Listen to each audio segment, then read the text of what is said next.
interesting.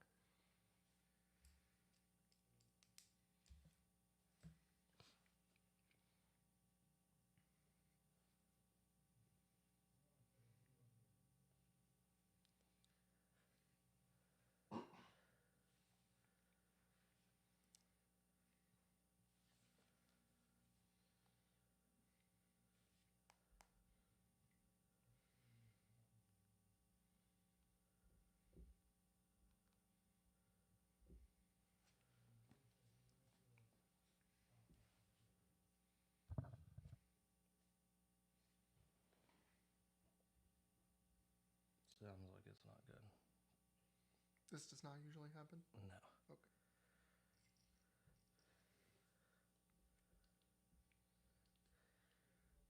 I occasionally play a tournament or two while I sit back here. And Yeah, I still haven't gotten on gold because I think California is going to ban it soon. I would not be surprised if they did. Yeah.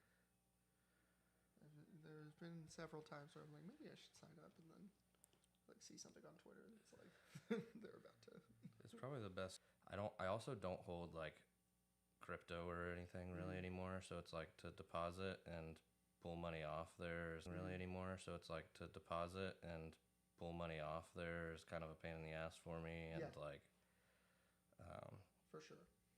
so like that's whatever, and then it's like I don't know, I cashed in the first Venom that I ever played when I did deposit for I don't know, like 6,000 probably, something like that, and I felt like after that I literally probably didn't win like a hand in a tournament and just like dusted all that 6,000.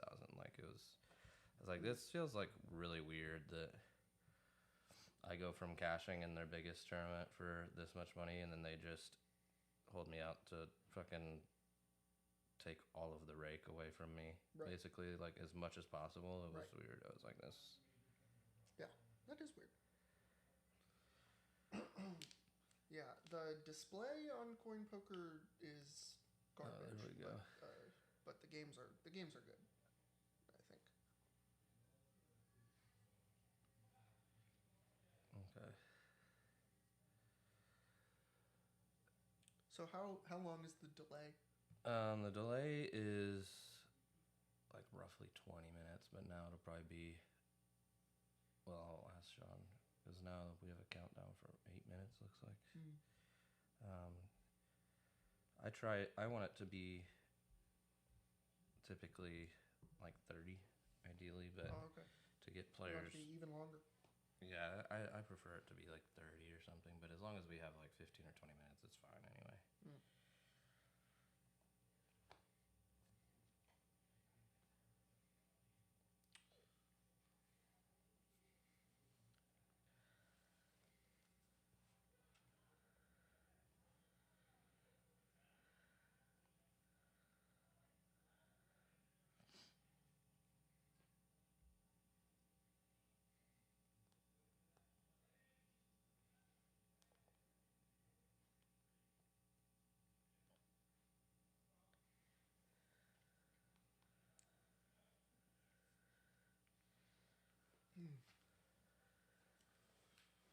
So where do you play mostly? Because I haven't seen you here. I play mostly at like TCH and Lodge. Okay. Just like I said, I play mostly tournaments. So sure. Yeah. It's So it's gonna be a couple minutes. I got the clock up. Yeah. We're gonna go live in that time, or y'all are gonna go live at that time. Okay. I don't fucking know what happened, but I turned y'all's mic off for a minute. Okay. Cool. Sounds good. Is it gonna be? Did something wrong because when I hit secure delay, it didn't pop up this box that says yes or no. Yeah. And that's what puts that. Is clock up it there. gonna be? I put a 10-minute delay on it. But I know. Are we gonna miss like hands though already? maybe Yeah. not. Okay. All right. I really don't know. All right. No worries.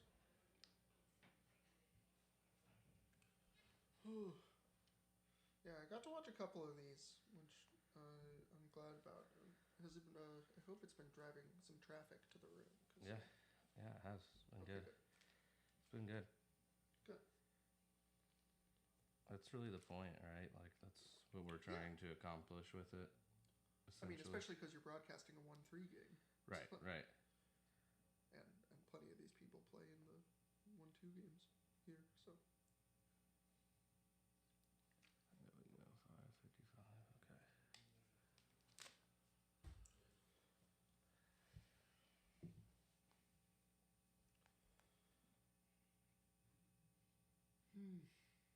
So do you only play poker, or you have a day job? I just play poker now. Nice, good for you. Yeah. Yeah, that's a fair response. It's yeah, it is good sometimes. Last year, not so good. The year before, very good, right? Like, Yeah, that's how it goes. what about you? What do you do? I'm a grad student. Okay. Yeah, so I was at a grad program at UT, so Okay. that's why I was here for Okay, gotcha. years, and now I'm at USC. Oh, nice. That's cool. Mm-hmm. That's where that's my cousin's alma mater. It's USC. Nice. Yeah, it's a beautiful campus. Yes, it is. Very, very Yeah, but I grew up in LA, so it's nice to be back. nice. For sure. How long were you here? Just for grad Just school, 2 basically? years, yeah, just for a master's program. Yeah. What are you getting your master's in? So I finished my master's in communication. Now I'm getting a PhD, also in communication. Nice. Yeah. What's your plan with that? Teach. Very cool. Yeah. Did you say something? No, I said very cool. Oh, thank you. Yeah. Yeah. That's pretty much the plan. And Nice. play poker because rent in LA is terrible. Where do you mostly play at Commerce or? No, I actually hate the Commerce so Yeah. much. So much. I mean, I haven't been to Hustler ever, but Hustler's pretty good. It's just a little far from me. I play at Hollywood Park mostly. okay. It's a weird structure. So in Yeah, LA, all of the buying structures are so weird for cash games. Yeah. Like I don't know if you've played a lot of cash in LA, but I haven't, but I so it's- have experienced them briefly, right? Like Sure. So you know, like it's a drop, not a rake. yes. Yeah, so that's awful. So because of that, pretty much everything below $5 blind is rake trap. So, but the 5-5 game at Hollywood Park is a 500 cap. Yeah, that's crazy. It is crazy. It's insane. But because of that, you know, you get a lot of very recreational people who are just like, well, the lower games aren't enough money for this to be fun for me. You know, like LA rich people walking in with Rolexes, Sure. and like wanting to, Sure. just wanting to get into it. So that game is actually very good, despite it Right. being a 5-5 game.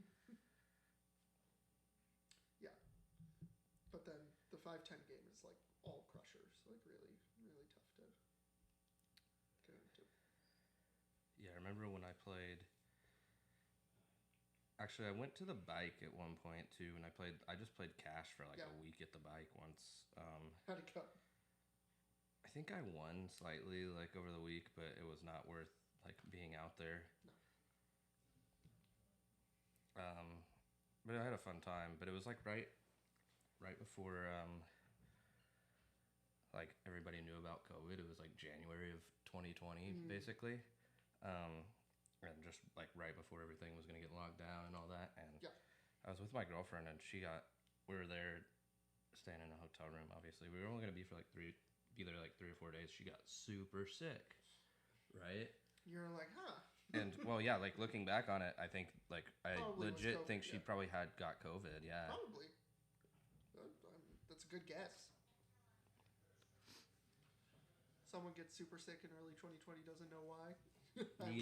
Yeah, 100%. Right? It's like especially because you're at a casino every day.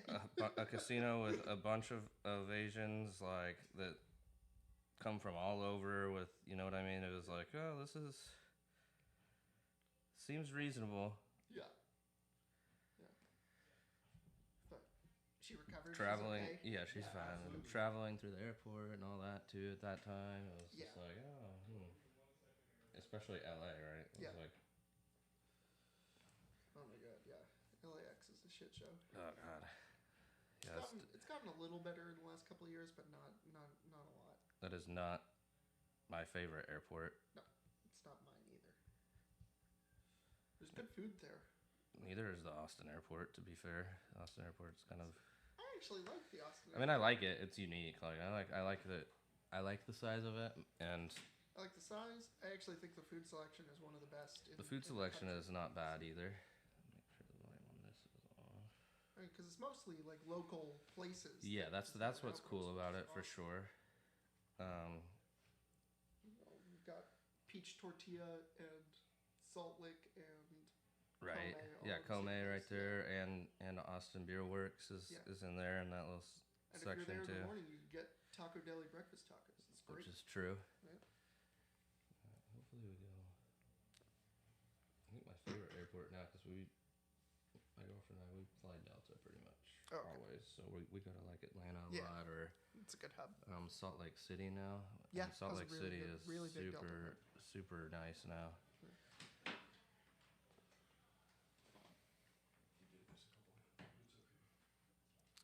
All right, what is up, everybody? Welcome to the Red Star Social live stream on this beautiful Wednesday evening, live on location here in Austin, Texas. We've got a banger of a stream lined up. We did miss a couple hands to start the stream, so we apologize for that, for the technical difficulties. But in the meantime, I will let you know this. We have some yellow knit buttons out on the table, and these guys are playing their hearts out to get rid of them right now. And I am joined right now tonight by a Red Star legend, I'm being told, Mr. Ari. Welcome back to Texas. He went back to his hometown over there in the Los Angeles area to do some schooling and go to this weird school called USC, I heard, and now he's back to the Austin area, so give him a warm welcome in the chat, everybody. Ari, what is up, buddy? What's up, y'all? Good to see you. Very happy to be here. So here we go. The players are on a short pause right now because we were trying to figure out these technical difficulties, but I will let you know the players in the game. It's a very similar lineup basically to what you've seen the past couple of weeks. These guys keep wanting to battle it out together, and so it is going to be juicy. We've got our friend Paul, Papa P in the 1 seat. 2 seat, we've got the legend Sam. 3, we've got Mr. Stein. See his knit button in front of him. Garrett in the 4 seat right there, sitting back all relaxed. Mr. Leeortz with the shades tonight in the 5 seat. Lateralus in the 6 seat. And I believe we have Professor in the 7 seat. We're in this fly shirt tonight. Really dressing to the nines. I love that.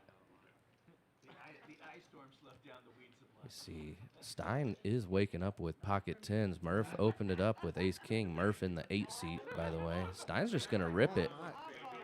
Stein says he wants to play for it all. All of Murph's 500 that he bought in for there. And he's going to get it in as well. So here we go. This is the action that I missed. This is the thing about Texas poker that I am so Here we happy to go. be back. Welcome back. Yeah, you don't get this in LA right here. Oh, no, you do not. Looks like they're going to run it one time, too. $1,000 pot. Max pain. 9-4 deuce. No help for Murph yet. Needs a king or an ace.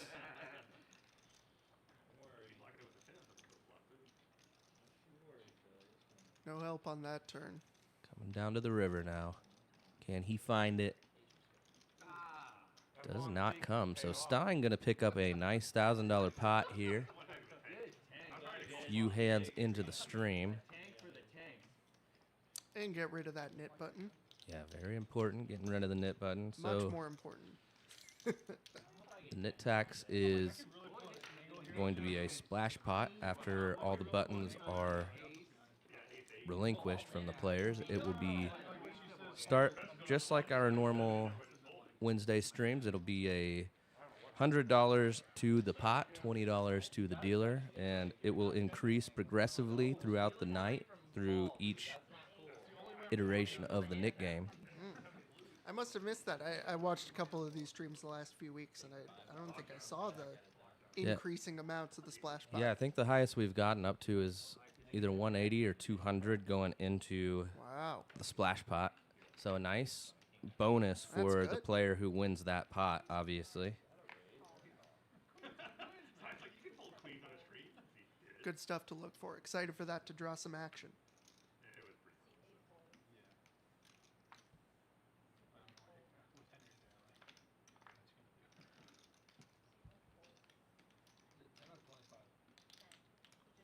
Sam waking up with the kings. So dangerous when someone like Sam wakes up with a premium because these players know that Sam is the type of player that can play any hand like it's a monster. Mm-hmm. And we see it work so great for him. Garrett shoving all his chips in with Queen Jack offsuit right now as I'm saying that.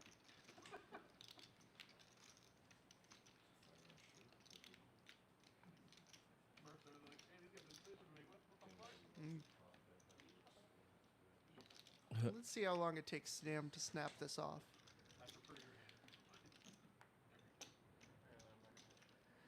A little bit of slow rolling here.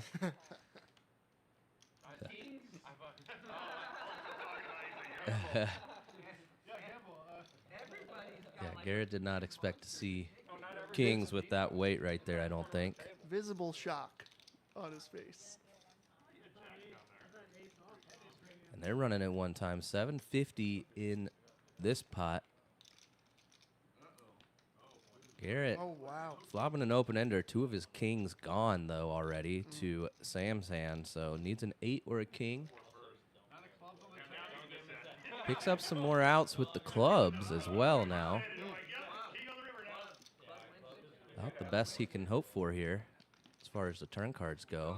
But 3 of spades not going to do it on the river. Yeah, I know Sam to very much be a one time all the time guy. I don't know if that's changed since the last time I was No, here. Sam's usually the type to just rip it like the Band-Aid.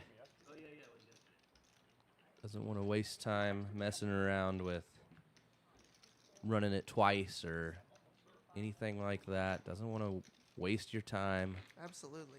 I got a lot of respect for the, I'm a double up or go home type of mentality. Or in this case, double up or rebuy. Very true, very true. Sam definitely good for a couple of bullets. Should he, lose his stack. But not the case so far. As we move on to hand number 9 of the night. Only hand 3 of the stream. Unfortunately, we missed a few hands at the start.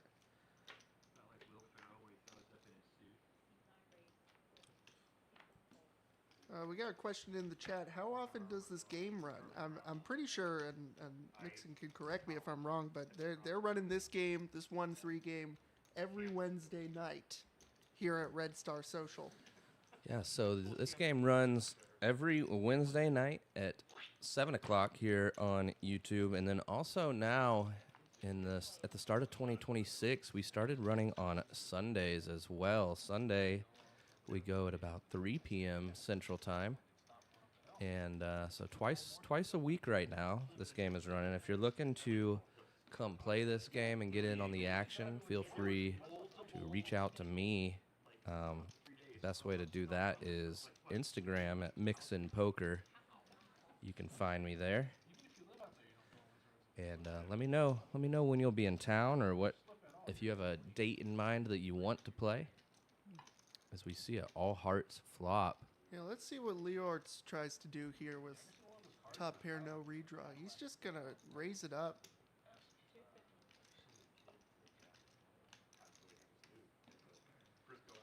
Makes it 250, pretty chunky raise. That should do it for Lateralus. Tuition Dan, however, draw to the nuts with the ace of hearts in his hand right now. Yeah, I wonder what he's gonna do with this, stack to pot ratio. It's not got a ton behind after calling. Yeah, Just gonna if Dan makes the call, you're saying, yeah, he'll have 630 behind, and there's going to be over 7 in the pot. There it is. So he just rips it, and Leeortz now going to have to make the tough call. You can see the equities on the screen. It's pretty much a flip at this point. But he does make the call slightly ahead. Dan's aces are live, except for the ace of diamonds. And, of course, the hearts. Looks like they're going to run it twice for this pot here. Almost a $2,000 pot on hand number 9 right here. So we got action. It's a good card for Dan as well, picking up some more outs with the jacks. No help there. Leeortz taking down the first run out. We're going to see 2 more cards. See another turn in river.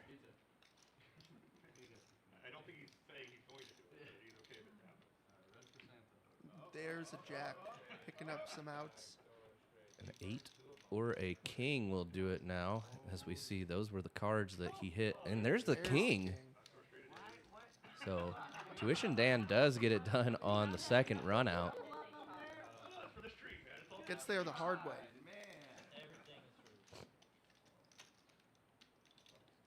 I told you the stream was rigged. I should have just ripped it. I said the stream was rigged. You would have probably called too.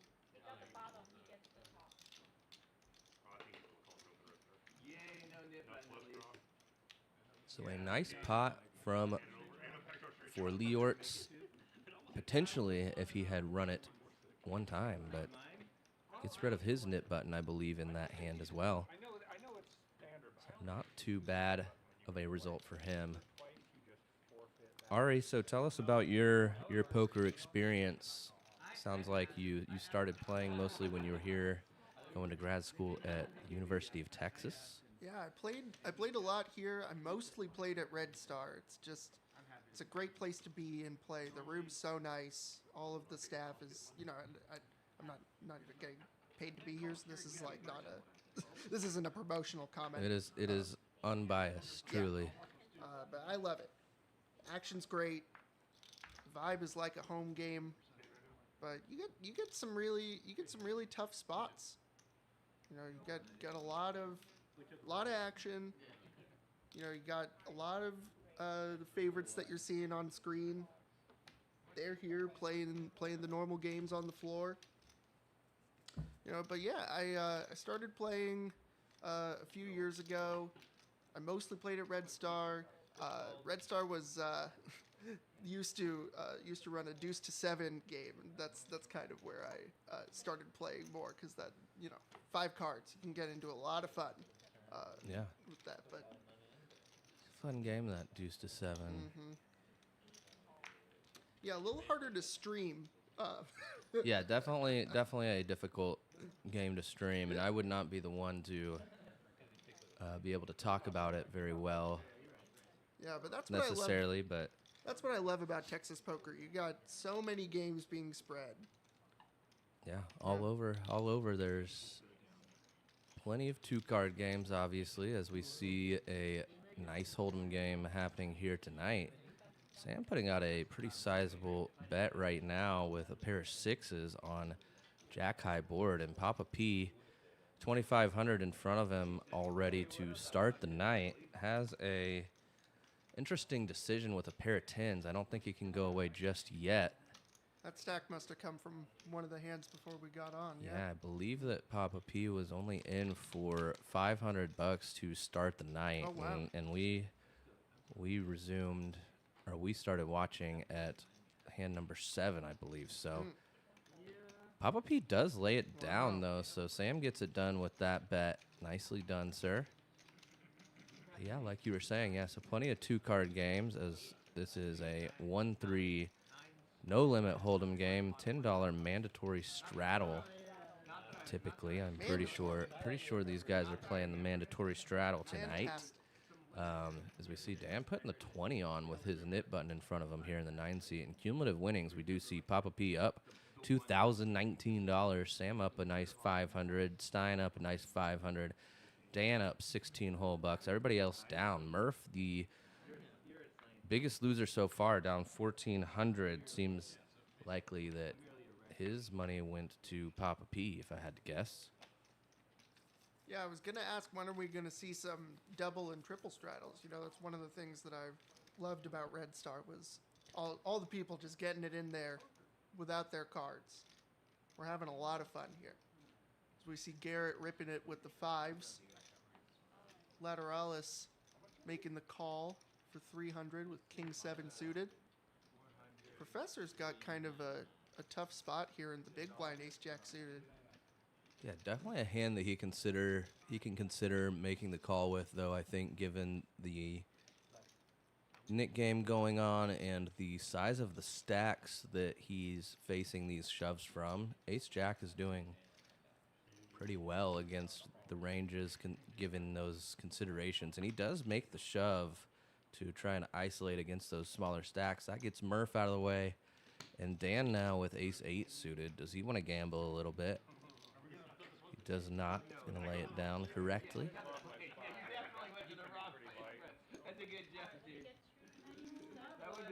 So here we go, a three-way all-in. Professor definitely going to be going just one time, especially against these smaller stacks. But What Professor, hand number are we on for a three-way all-in?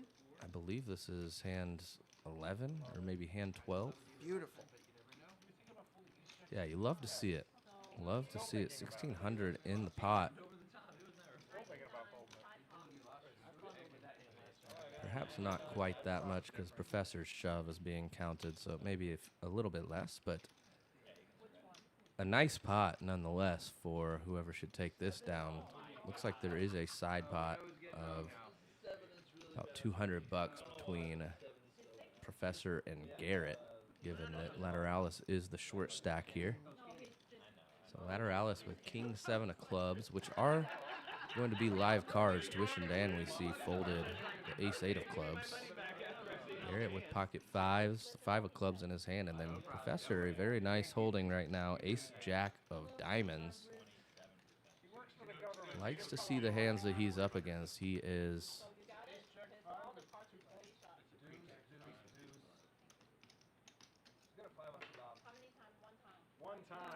graphics just catching up. Selena signaling they're running in one time. Queen, Queen 9. No help for Lateralis, no help for Professor. The 5's still best right now. Professor increases some outs. He can get a 9 here for ace high to be the best hand. Correct.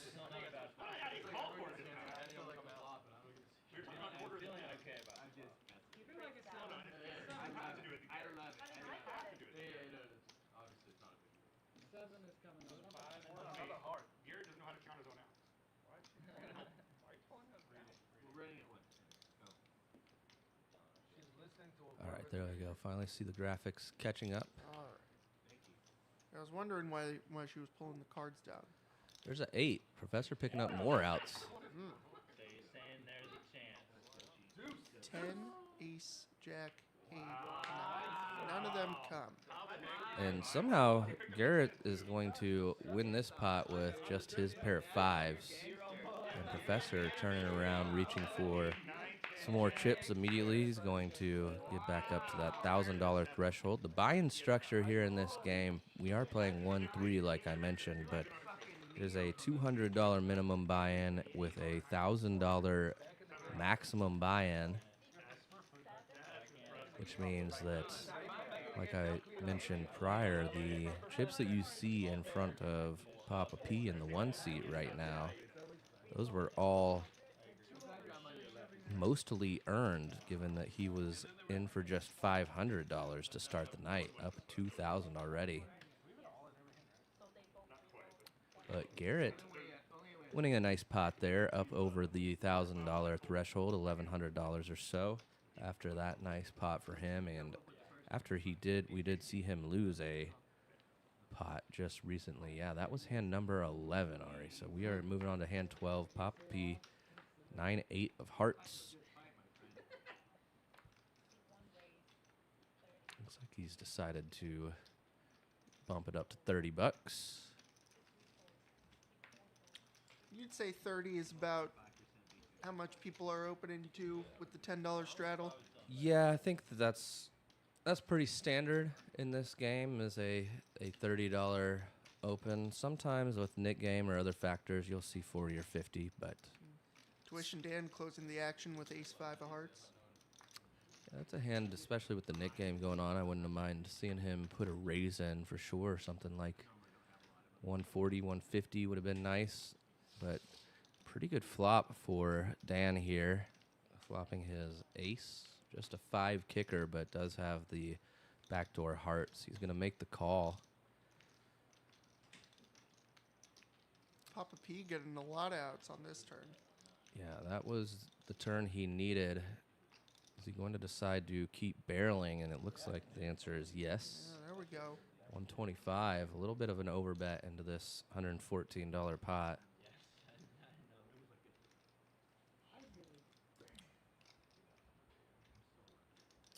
Yeah, for Tuition Dan not putting in the squeeze because he was closing the action, he's got to think he's pretty high up right now. And there's the jack.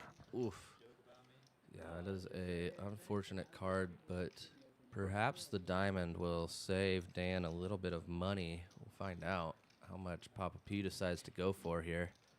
Tuition Dan with 816 left. And you got to think if you're in Papa P's position, you know, like some diamonds have to call you sometimes. Yeah, for on that sure. turn. How much is he going to go with? Just 150. Goes very small, targeting a hand just like a singular ace. Yeah, I really like this. I don't think there's any way that we can see Dan fold. It's perhaps, in Dan's mind, even going to look like a weak hand is betting right here, perhaps. I'm not sure if that Oh was, my. but Dan makes the fold correctly. Very nice fold, Dan. Tuition Dan, he's the man. Yeah, I like the bet. I like the fold. I mean, you know, if Papa P has any bluffs on this turn, they all get there. Yeah, absolutely. Yeah, his main bluffs, right, are going to be the diamonds and the open-ended hands, and Jack of Diamonds is just a very, very good card for those hands, like you said.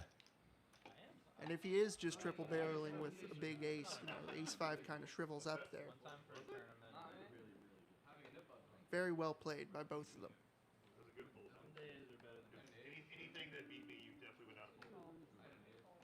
That did not beat me.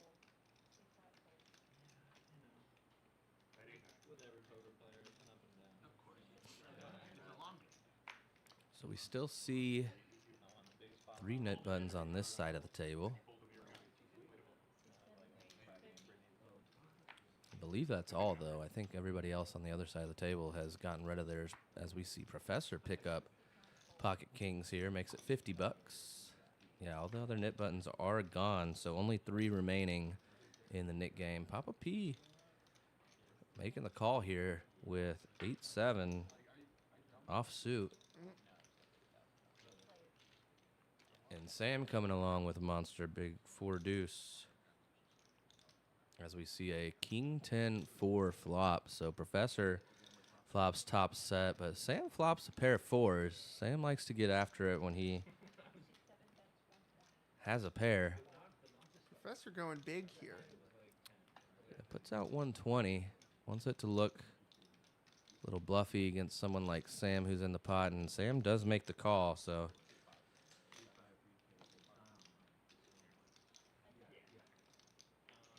Oh, and that's the danger card. And Sam is in trouble here. Oh my. I don't know. Sam drawing dead, but hitting his 2 pair. I don't know how he gets away from this. Because if Professor was going big with something like ace king, king queen, you know. Yeah, he has to think. Sam has to think he's good now after that turn. I imagine he's Alright, counting out some raising or some betting chips here.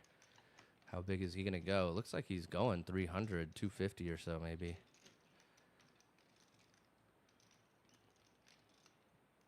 There we see it, 250. Professor now has to think that Sam has a pretty strong hand, and it's got to be the green light to ship it. He does. Sam going to be making the call.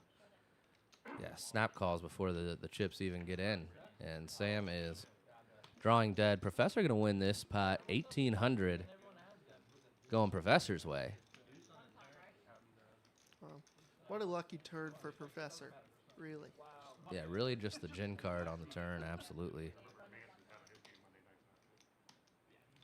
Yeah, Sam needed to go perfect 4-4 to have a chance at beating Professor, but the 2 just absolutely kills him, obviously.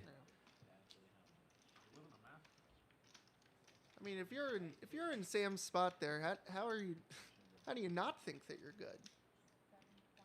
Or at the very least, you know, you get jammed on for $750 after you bet $250. Like, you can't think that you're just dead all that often. You know, even against King 10, you've got some outs. So it's just a gross one at hand number 14 is what we're at. 15. Yeah, we are. I mean, we just got started, really. 10, 15 minutes ago, probably. So there's been action. Action in the first two orbits.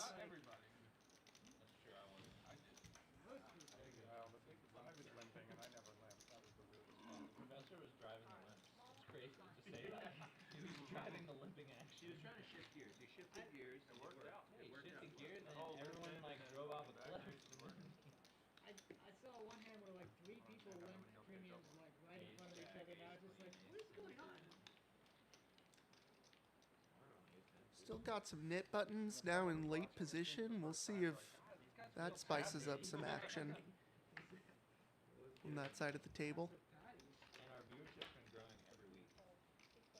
Andrew Stein folding the 10-9 of diamonds. Yeah, no knit button from him, or for him at the moment, so not going to be getting out of line, especially given that he has these knit buttons behind him. It's probably a reasonable decision. Murph with the knit button makes the call with King 6 of clubs.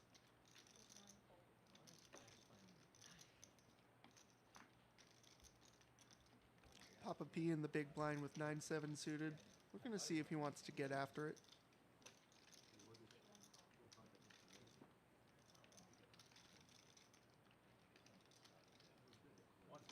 And Sam in the third blind with the queens. After that gross cooler, just one hand to go. You think that'll get maybe some lighter calls? Yeah, I think that definitely looks like maybe a tilty kind of raise. Sam, a player that definitely has a propensity to put some light squeezes in as well. Papa P, let's see how he decides to play this. Does he? No, he just decides to lay it down. So Sam picking up a nice little pot with just the dead money from the raise and the couple of callers that were in that hand. Over $100 going his way that were not his before. It's better than getting cracked. Yeah, absolutely.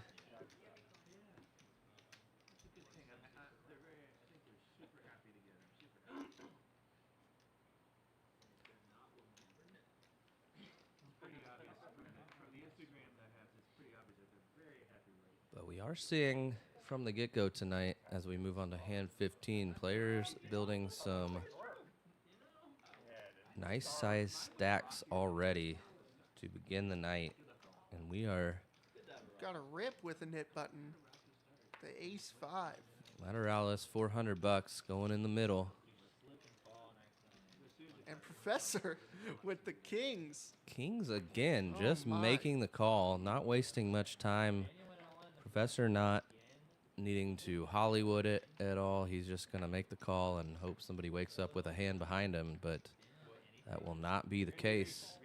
Lateralus going to be looking for an ace against Professor, but Professor a stranglehold on this pot right now. Lateralus looking to get rid of his knit button as well, so he might be reaching for chips and still have that knit button remaining behind. As Selena signals we are running at one time. Like I said, Professor a one-time kind of guy. 9-7-2 flop. No help to Lateralus. A 4-4 gives him a couple of outs. Can he find a 3 or an ace now on the river? It does not come. So Professor going to take down an $800 pot on hand number 15, I believe I said it was. Perhaps 16. I need to get better at remembering what hand it is. It's hard if it doesn't show it in the graphic every time, but I'm do my best, okay, guys? I'm doing great. Thank you. You're not doing so bad yourself. So you told me you are have a master's in communication and are working on a PhD currently. Sure am. Very nice, very nice. So very good at talking. And you intend to become a teacher of sorts, perhaps a professor like our buddy in the 7th seat. Yeah, but only nominally. You know, something I love about poker is that a lot of it is communicative. You know, it's a lot of trying to tell a story and convince other people of something, you know, in whatever direction. If you're bluffing, you're trying to convince them that you have it. If you're going for value, you're trying to convince them that you're not, or that they might be good.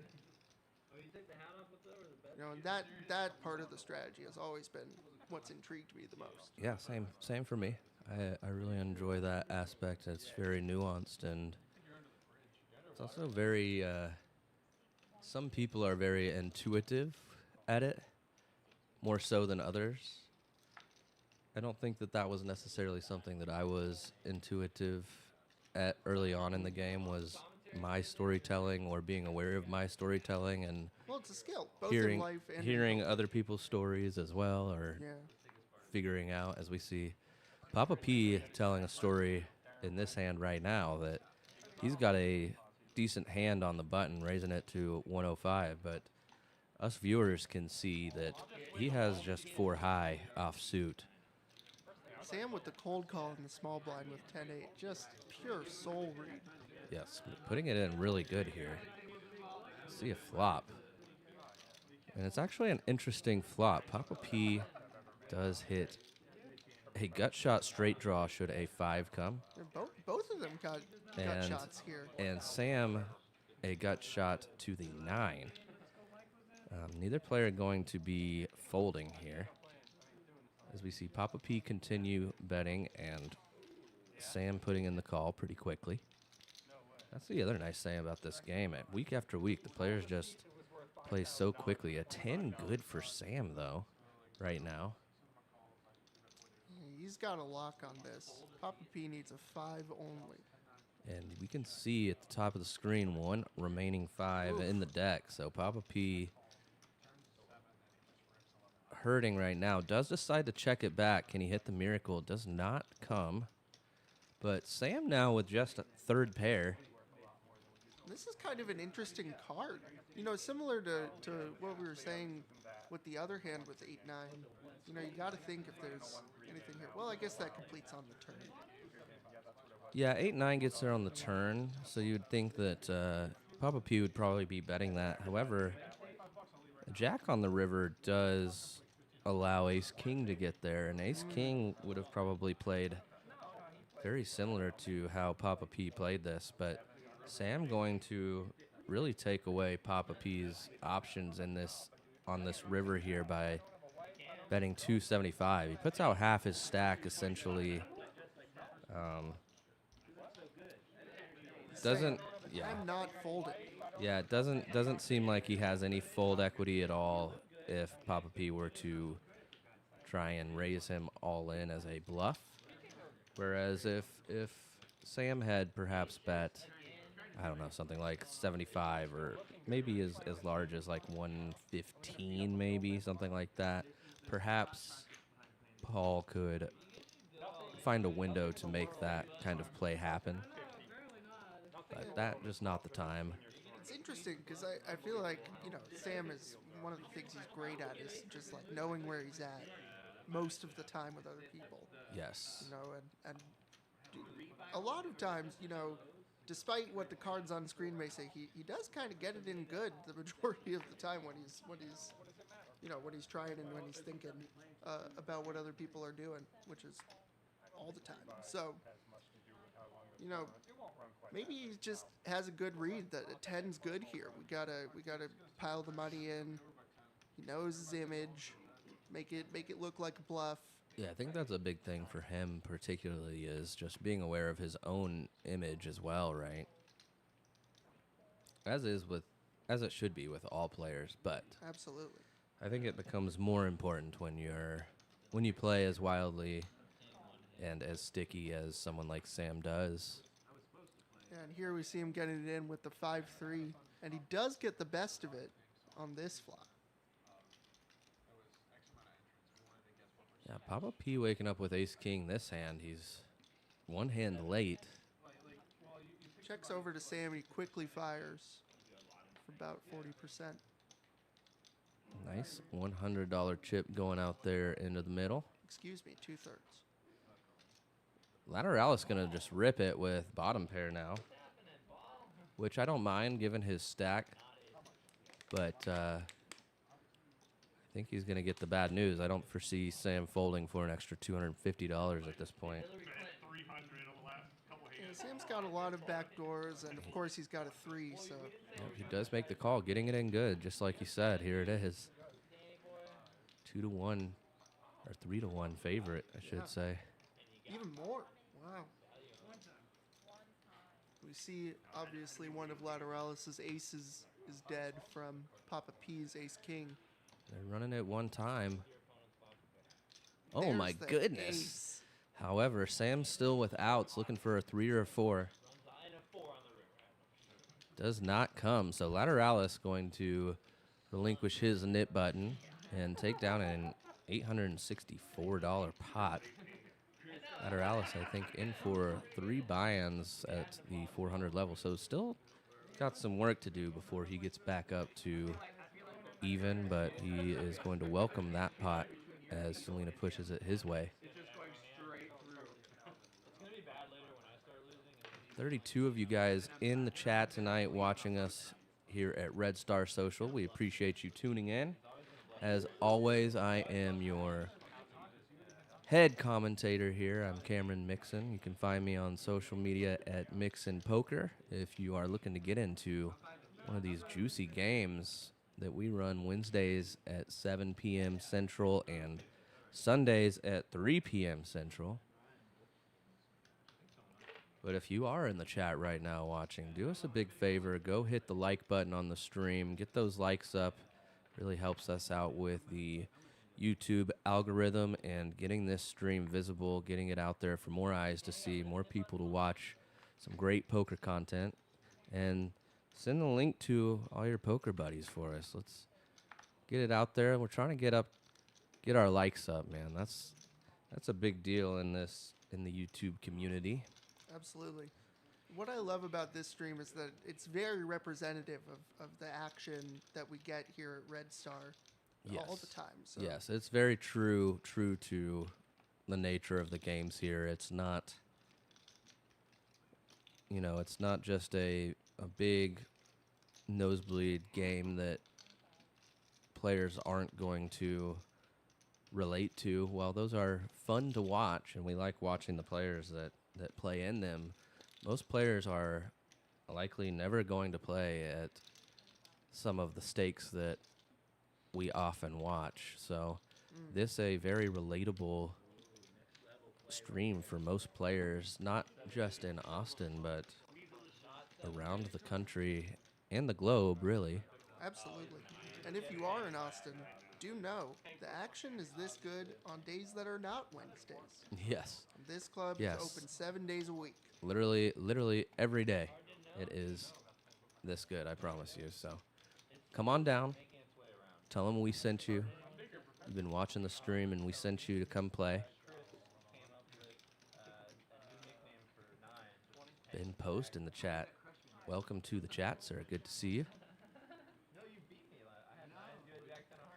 Trying to keep up with the chat tonight, doing it a little bit differently than I normally do. Trying a little bit of a new method, but seems like it's working out so far.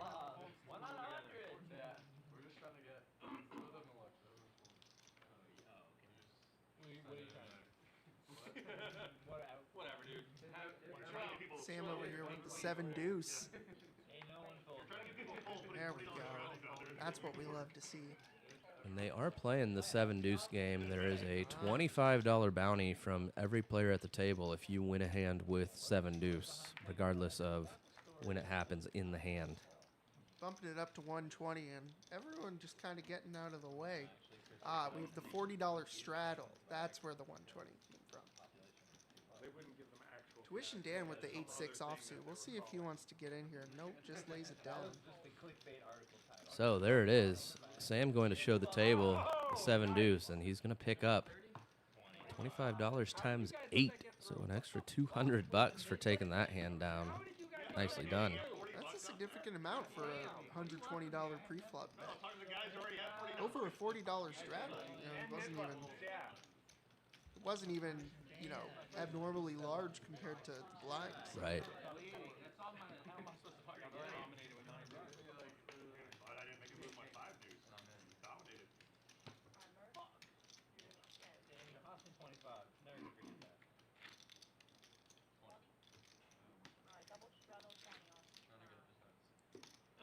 So 2 knit buttons still out there. Philly Murph in the 8 seat and Tuition Dan in the 9 seat as we see the double straddle back on. Tuition Dan trying to make it happen with these straddles. I mean, it really is a good strategy. He should be using that, as it's going to allow him to have a last action pre-flop, which is a very welcome thing whenever we are trying to relinquish our knit button, especially when we're heads up with our knit button. Absolutely. Sam calling the double straddle with the 6-5 of clubs. Leeortz with a nice overcall with the Queen 10 offsuit on the button.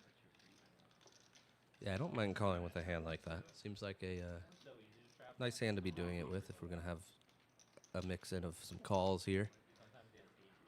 Philly Murph probably going to make this call as he sees, you know, Tuition Dan is in this pot. Potential to lose. He does make the call with 9-6. And Tuition Dan, same hand as Leeortz. Offsuit Queen 10. And we're going to go to a flop 4 ways. 9-5-4. So Philly Murph flopping his 9. He's just ripping it all in. I love it. Tuition Dan going to get out of there. Let's see how the others proceed. Sam probably not going to be playing for all of it at this point.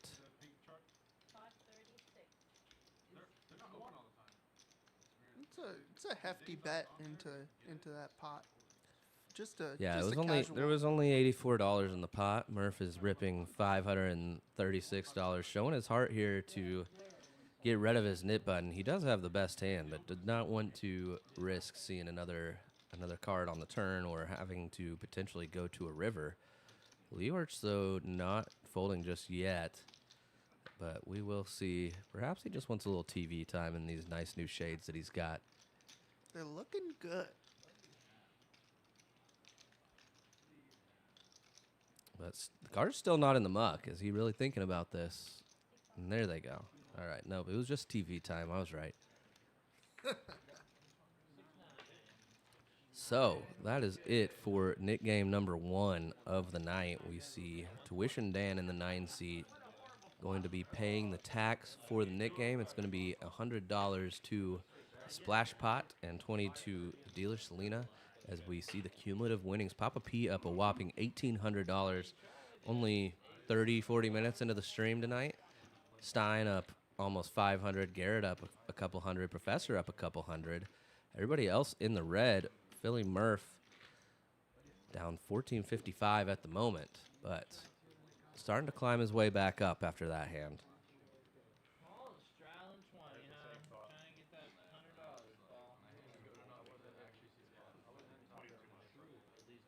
Yeah, and Murph, I haven't seen him on a stream before, but it seems like he's getting after it, you know.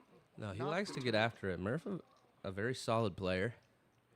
Undeterred by the early losses. No, not going to shake him with a loss like that, but he will remain calm, cool, and collected and move on after not losing the knit game. Very, very pumped about that, I'll tell you that much.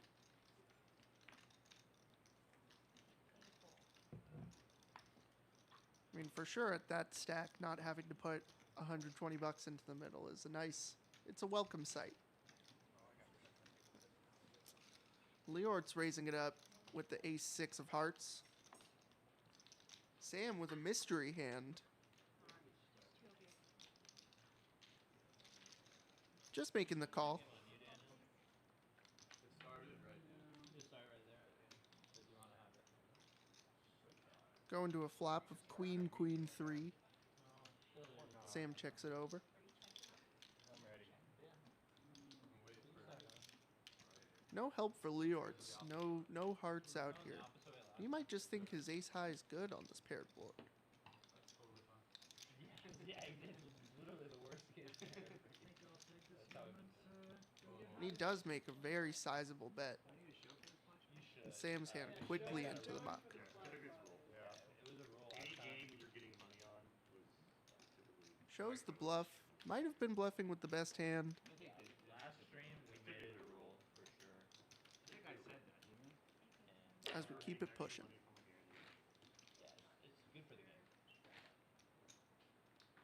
Good for the game. Alright, we have double shot on C2, 20. Line, straddling, 600, right hand play.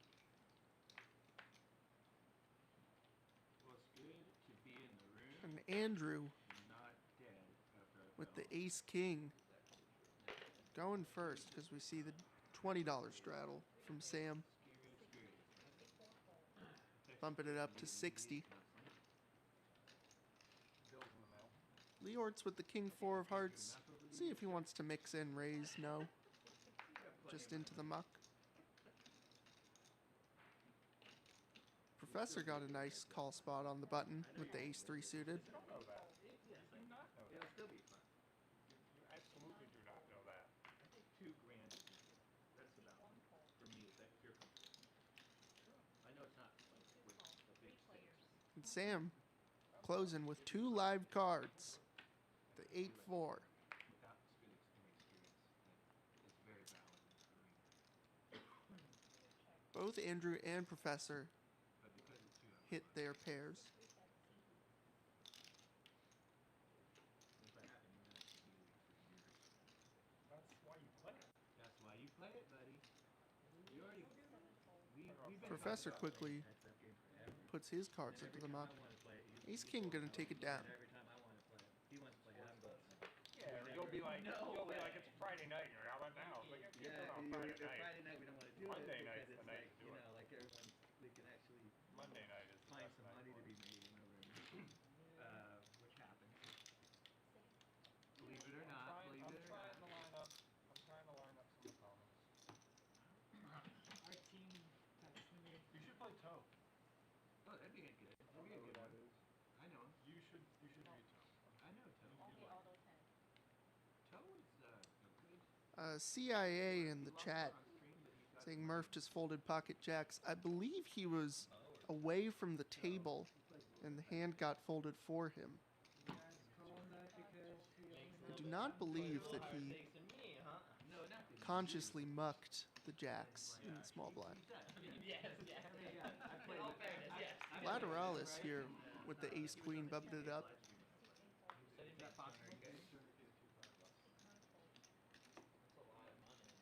He got worked on. He was last year.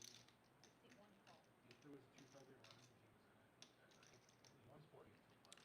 Papa P and Sam coming along with suited hands.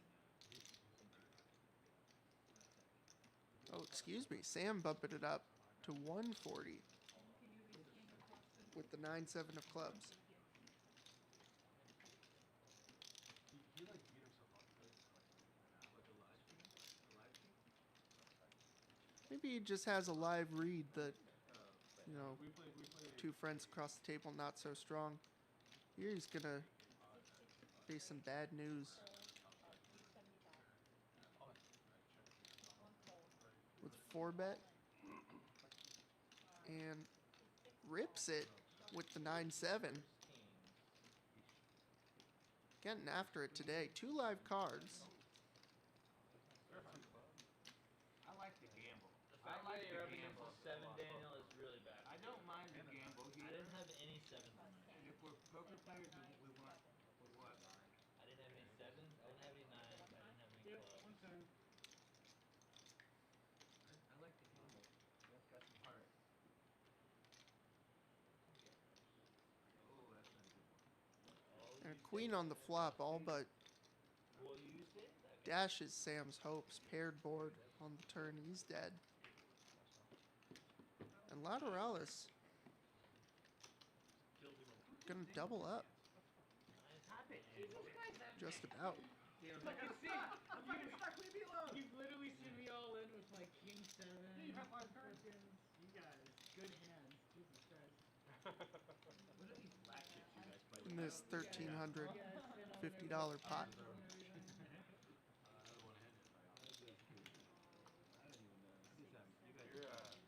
Leeortz, you're one stack and 30 in multiple leagues. I can't The see it. green one? It's all over the fucking place. Yeah, that's the one in the middle that I'll come is looking at. Yeah. Thank you guys. No worries. You just lost quite a few dollars. That's okay. I have another little small green stack here. Maybe I can make it. I don't know, he just walked out the door. He Maybe went to he's get getting money. chips. I think he's going to get chips. Yeah. That or I don't think so. a hand to attack us up here. He's gonna fight. We're gonna make him attack. Or I can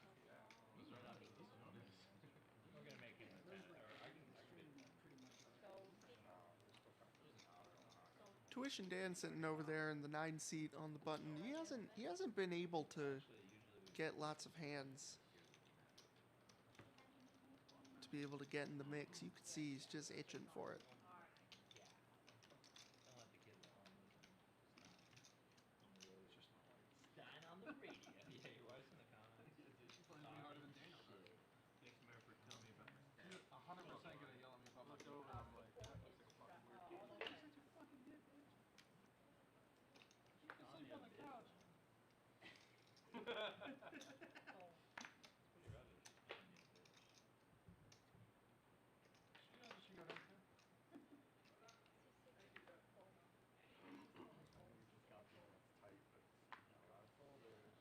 All right, so we see Sam back at the table after grabbing some more chips. $1,000 in chips right there coming to the table. I'll slide it back. I just don't want to block anyone. Surprised we haven't seen the yellow nip buttons come back out yet.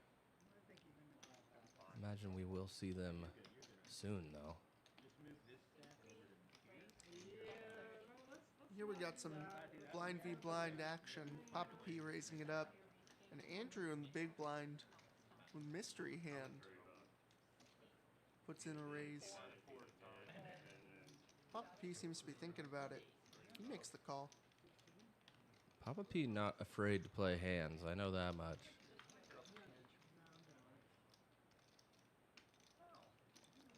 That is not a very good flop for Papa P's exact holding. You see he just folds. It's kind of tough with those Stein up with and the, down. with the 6-7, I believe. Yeah, he Think does so. have 6-7. It could be tough with those like up and down sorts of holdings not suited. Just not a lot of visibility. You know, going through the motions. Exactly. So you can see he just doesn't connect on a middling flop and has to throw it away. I'd rather just Sunrun and just win. That would be way better. Has the sun run begun? Yes. I think it has, yeah. You know, I can maybe see him finding Everyone except for me. raise if he had some backdoors, but really nothing there. So just has to give it up.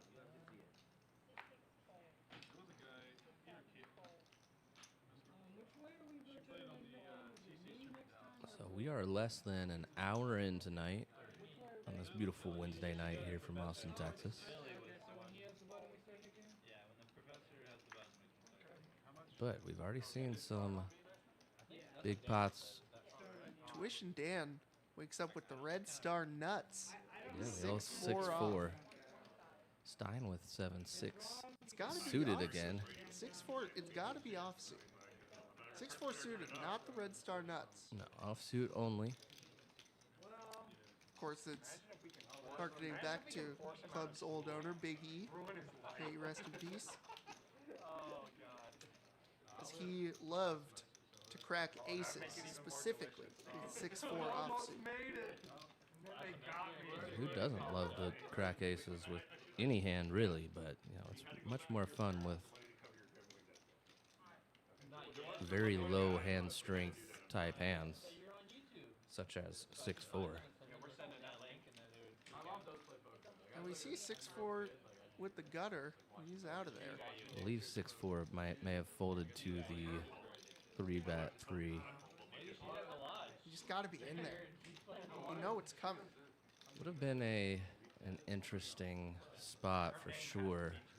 Leeortz with 2 9s and Andrew Stein open-ended straight draw with his 7-6. Going to be looking for a 9 or a 4 perhaps. Stein putting out a $100 bet, but Leeortz quickly bumps it up, $300 to go. Only $625 behind.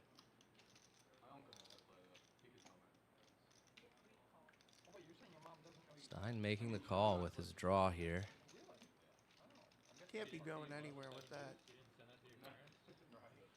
Queen of clubs, no good. Stein gonna check, and Leeortz with less than pot size bet back. Doesn't look like he loves the turn. He does complete some of one of the more obvious draws, obviously with the Jack 9. You know, and if any gut shots were in there, some of them just made a pair. It's kind of hard to get called by worse with the 9s here. Trying to go for this about 3/4 size bet. He does choose to go smaller. Yeah, leaving himself an exit in this hand, perhaps. Curious to see if Stein will recognize this sizing, how he'll take it. Will he take it as a sign of strength or a sign of weakness? Stein, a very astute player, likely going to pick up on exactly what Leeortz is trying to do here. The graphic's slightly wrong. Leeortz does have over 450 behind, it looks like. Stein just making the call, and a king comes on the river. Stein, a avenue to take this pot down if he rips it, and he does rip it all in. Leeortz I love that. getting put to the test. I love this play. I know it's only, 375 effective into this. What was it? It is a bit $1,400 more. pot? It's only, it looks like it's about 475 perhaps. Okay. But still, it's not You know- not a huge bet, obviously. But what are you? If you've got the 9s here, what are you? What are you beating that's betting this? Like, when is this ever really a Right. bluff?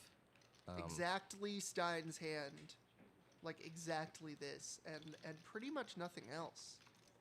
It's really hard to think of maybe 7-9 suited, but it's really hard to think of, logical bluffs here when you have the 9s.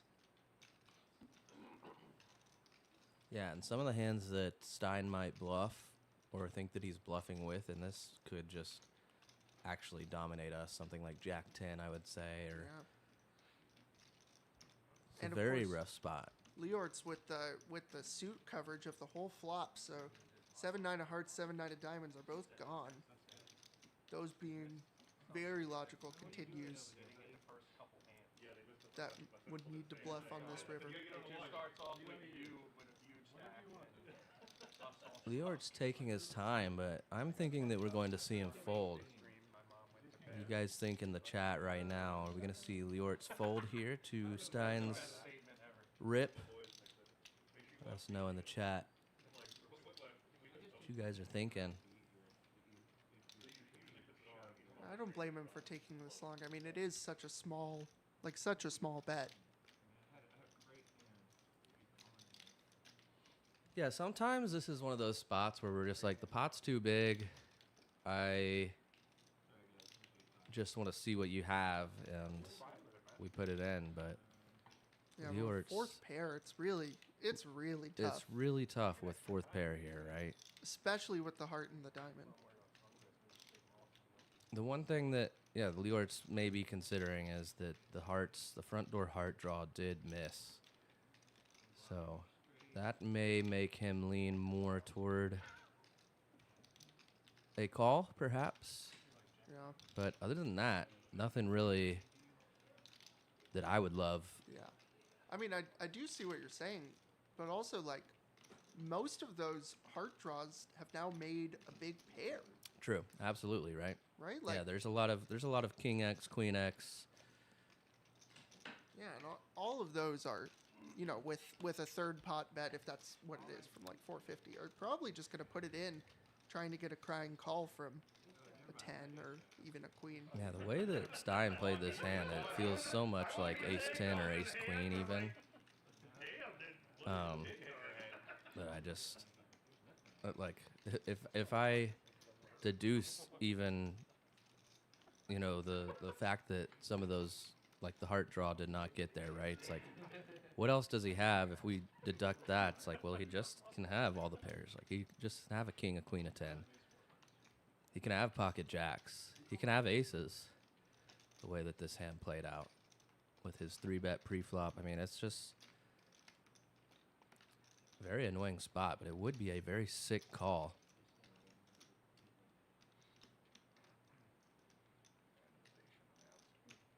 Yeah, I guess another bluff we could find is maybe like 7-8 of hearts, 6-8 of hearts. Yeah, that would be, those would be the other two natural bluffs I was thinking as well. And those bluffs we actually do beat, right? Yes. But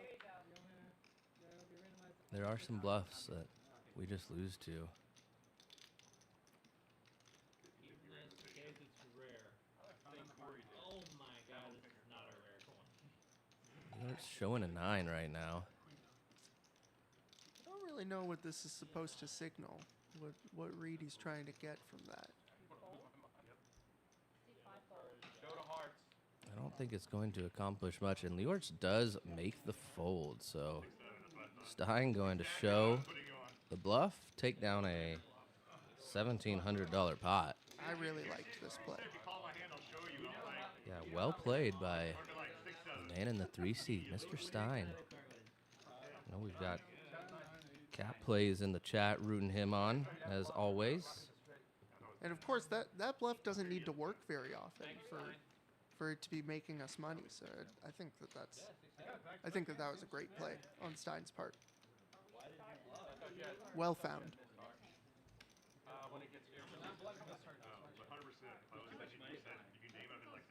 Think about how many hands he beat. Why did say that when you had this anything to beat me, great bets then. I don't think it definitely felt like a misdraw. It did too to me. I'm not in your position. I'm not the one putting the $400. Professor waking up with the 7 deuce just decides to call. And Murph right next to him with the aces. Let's see.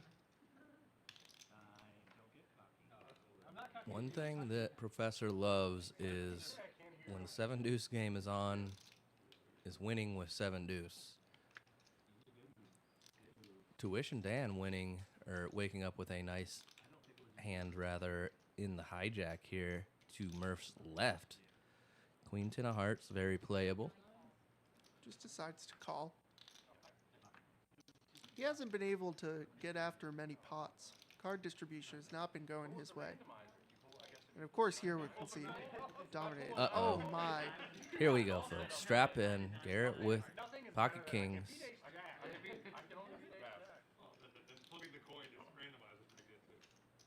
Pocket kings and a $1,000 stack does bump it up significantly. $300 to go now. I think that's going to influence Professor into folding. Leeortz, With a little Hollywood. is he forgetting that he has cards right now? That's the question. Alright, let's see. Perhaps. He was reminded and promptly threw them in the muck.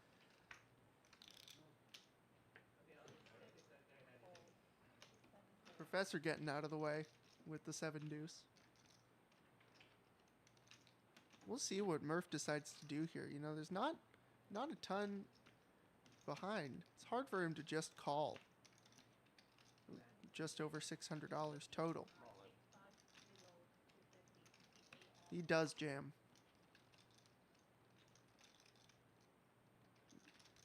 So Murph in great shape here with the aces is going to be getting called by the kings, obviously. Tuition Dan likely getting out of the way here.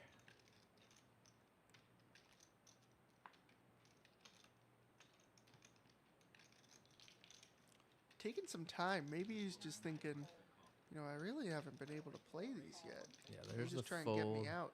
Garrett gonna with the see- call. He's going to be really happy that he folded. He does have the ace of spades covering Garrett there.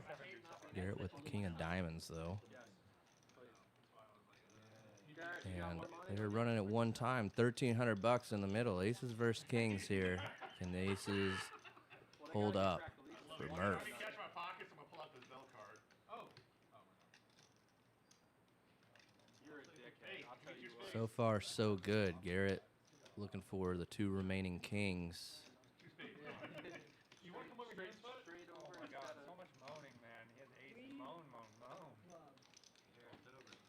Eight of hearts, no help. King or king only. And it does not come. So there we go. Philly Murph going to get some chips back after a less than stellar start. He's really been spinning it up since that what I presume was a big hand loss to Papa P. Just up here, bro. Someone else. I know someone And I else. was like ace. I thought like ace five of hearts. And I said it out loud, but this is like one of the only things I'm beating. I would never put this. You would have folded. Obviously can't, but that was a great play. You fold. I probably would have all of his praise. That was above the rim, my friend. Taking 5, 6, 7. Flip.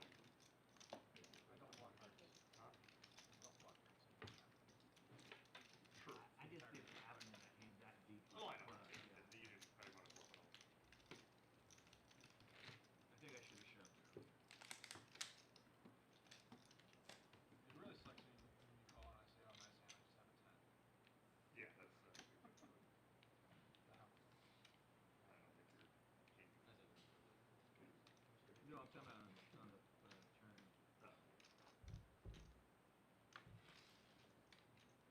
Murph with the suited red star nuts. Doesn't count, so he folds it. Wise. Very wise decision. It doesn't come when it's suited. Only comes when it's offsuit.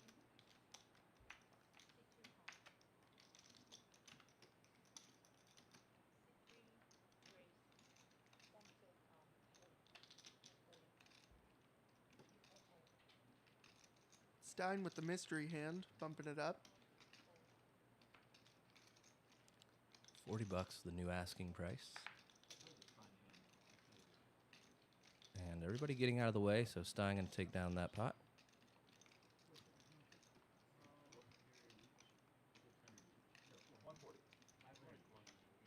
Oh, excuse me. Not everybody getting out of the way. You can never really count out Sam. Yeah, Sam was in there, I believe, with a limp and bumps it up to 140 after Stein made it 40. So Stein making the call. And we may not see the graphic in this hand, but we'll try and call it as best we can here. I fell on the ice a few years ago and broke my wrist, and I felt like a sack of potatoes dropped out of an airplane. 10-7 deuce flop. Both hands mysteries to us. Yeah, Sam going to be putting in a C-bet here of some sort. It looked like 140 again, perhaps. I'm so lucky. On anything like that that happens, I'm so lucky. A quick call from Stein. Over to the turn. Decent sized pot developing, over 600 in the middle right now. And Sam rips it. Stein hates it. Stein must have a hand like ace 10, pocket nines, pocket jacks, perhaps.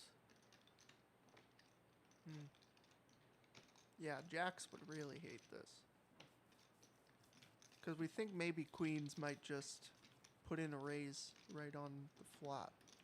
But Sam, the type of player that you just really never know what to expect, never know what's going to come from him. Now, something to keep in mind, Sam did limp and then raise. And we do have 7 deuce on this flop. Do we think that might be there? Well, he is not turning his hand over, so it's definitely not 7 deuce, but we see those cards, an absolute mystery to us.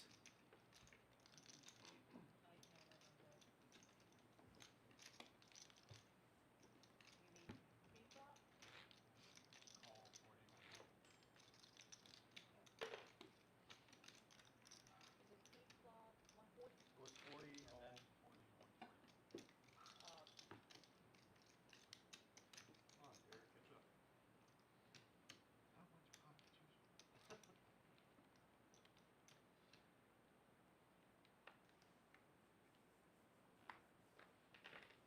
It's a great shot from the guys in the studio in the back of the nice, colorful Red Star chips. Very distinguishable, easy to read. I love these chips. They've got a good weight. The colors are bright. Yeah, same. I'm a big fan of these chips. Also for both of those reasons as well. Lateralus going to call the $30 raise in the small blind with the ace-8 off. And Murph completing with 2 broadways. We've got some big cards here. And a big flop. Lateralus flopping the best of it. Murph and Sam both with gut shots. Yeah, alternating cards, right? So if a jack comes, Murph will hit. If a king comes, Sam will hit. Lateralus, so like you said, with the best of it right now, not a great kicker, but a welcome sight with a queen on the board already, perhaps.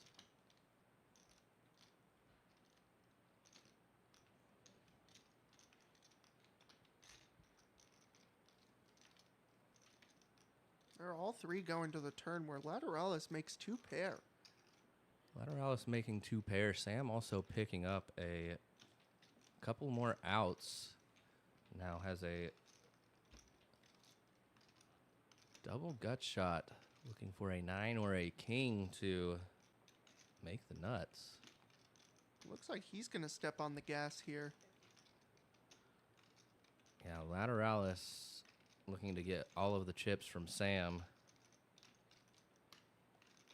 Sam betting 250 with about 650 behind.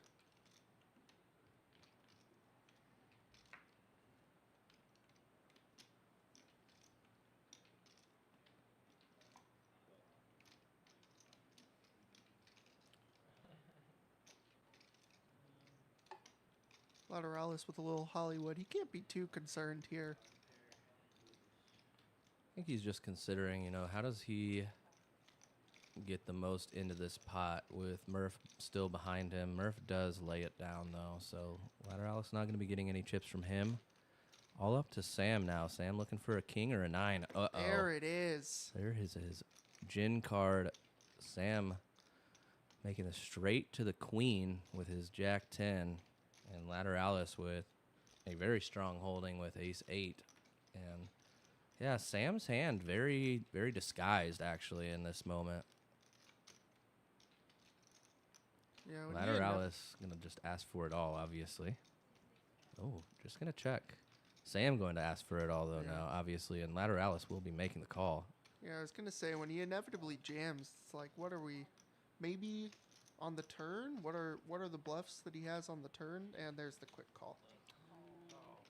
Yeah, I mean, that's a unfortunate run out for Lateralus, obviously, to hit his 2 pair and be dominating Sam there, but get crushed by the river. Very unfortunate, but a big pot going in the direction of our friend Sam in the 2-seat, over $2,100.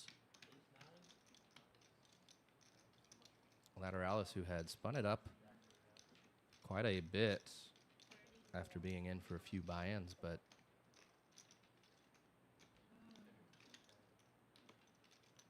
up no more. And Sam getting it back after his rebuy. Yes, Sam Really does not shy away from the action. doesn't like to fold, likes to play his hands and see what he can make happen. This time, working out in his favor.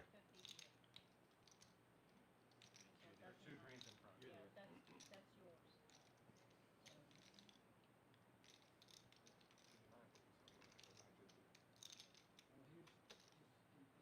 Yeah. So sick, because you have to think that Sam's just jamming almost every river after that big bet on the turn. That's okay, Amanda C. We see you in chat lurking over here. You can come berate us. Come berate the players. I know there's a couple players at this table you might want to berate.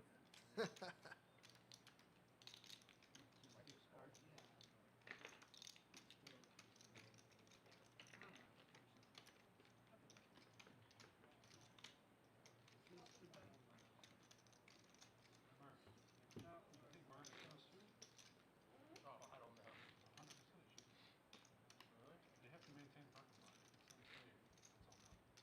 Yeah, but who do you think? The complex, though, the rental company. Yeah. I thought you meant like the lot. Like, If you have it along the sidewalk, they allow that. yeah, which is why they rock solid. I don't know.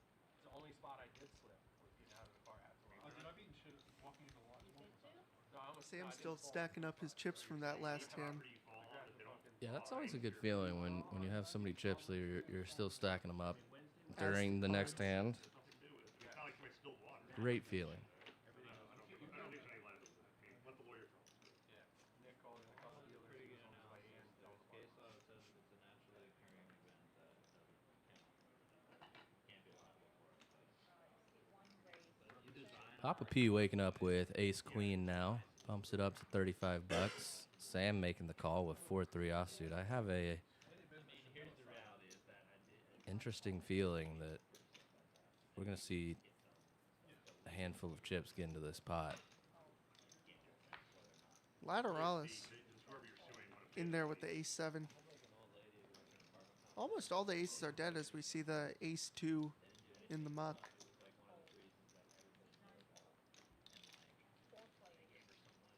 So here we go, 154 in the middle. Sam with 4-3 offsuit, 6 in the window, but an ace still comes on the flop.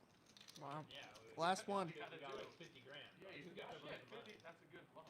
Yeah, we got like 50 grand. You should at least shoot a good amount of Oh, for sure. and time. Papa P continues into 4 people.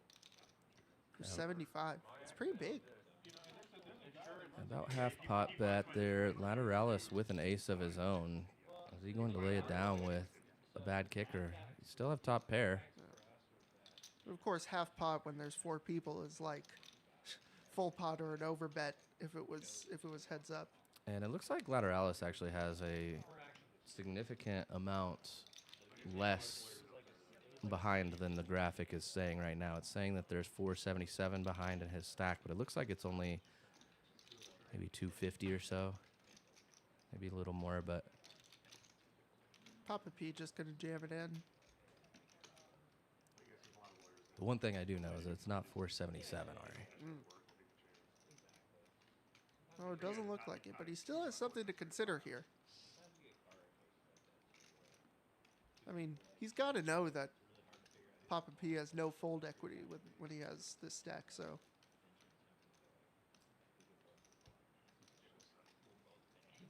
Maybe he finds very tight fold here.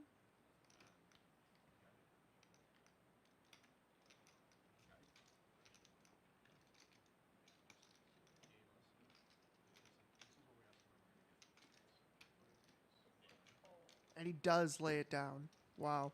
Great fold by Lateralus. Surprising to see with the little bit that he really had back behind, but That's huge. Those are the plays that'll save your session. I mean, it's they not really do. They really do save you tons of chips. it's not the flashiest of plays folding top pair with only a couple $100 behind, but That's a couple $100 more you've got to play with. And we do see the knit buttons coming out again. So here we go.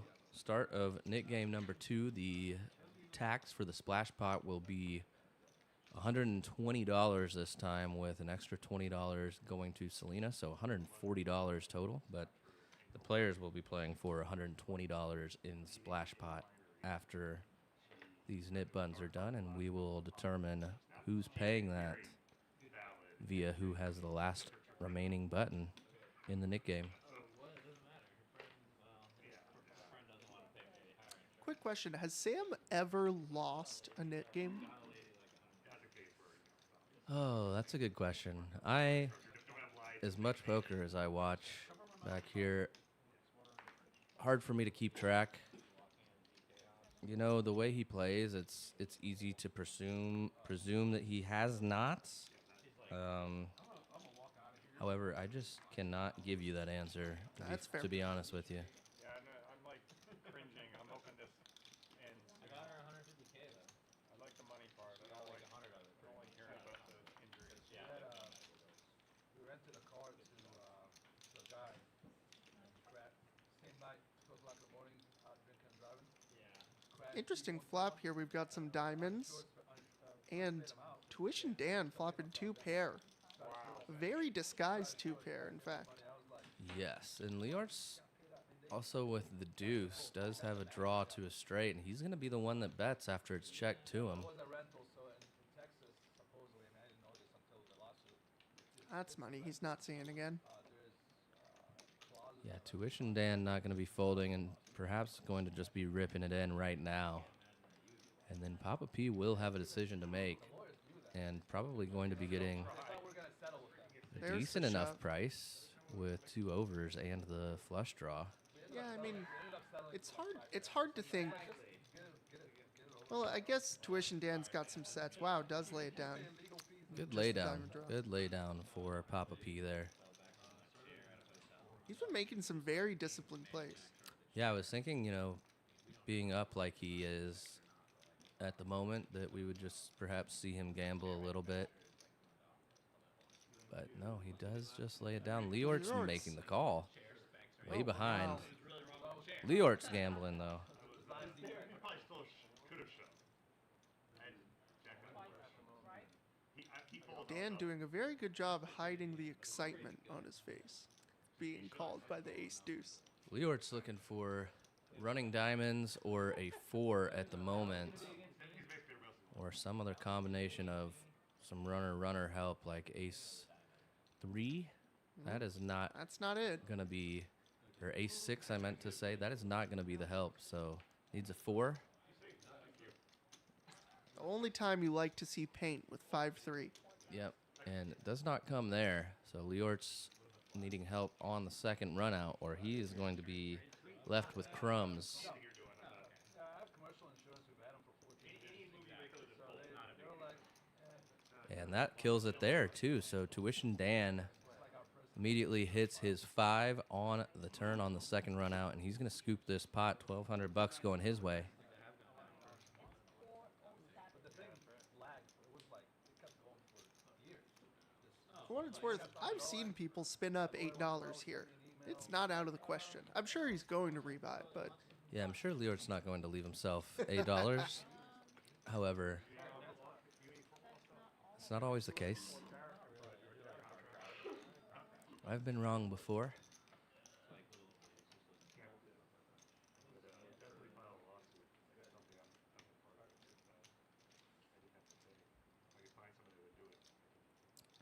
Yeah, Leeort's still with a couple hundred left, looks like. So, stacks slightly askew. Perhaps a byproduct of missing some hands in the initial goings tonight, and also a byproduct of the Nick game not being added correctly necessarily, and the 7 deuce game being on also. right. Maybe part of the decision to call was if Dan's stack was smaller than it's showing and Yes. his stack being bigger. Yes, That would make some sense. that is feasible. So perhaps something we could have missed there. It does look like Dan. Yeah, it looks like Dan has about 1,000, perhaps. Oh, bad money behind. No, it didn't break skin, but it's scrapes. Yeah, you still have money left over. Oh, whoops. Yeah, but you're traumatized. So I had to- Yeah, I had somebody left over, I didn't realize. That's okay. If the person is gonna, I'm gonna leave this out here. I'm not buying it, rebuying it. It's full raise, 14.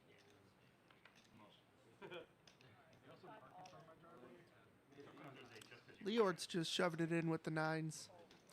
Yeah, he did not add on yet, given that he had 232 behind, which is a good decision, given that the Nick game is still ongoing, obviously.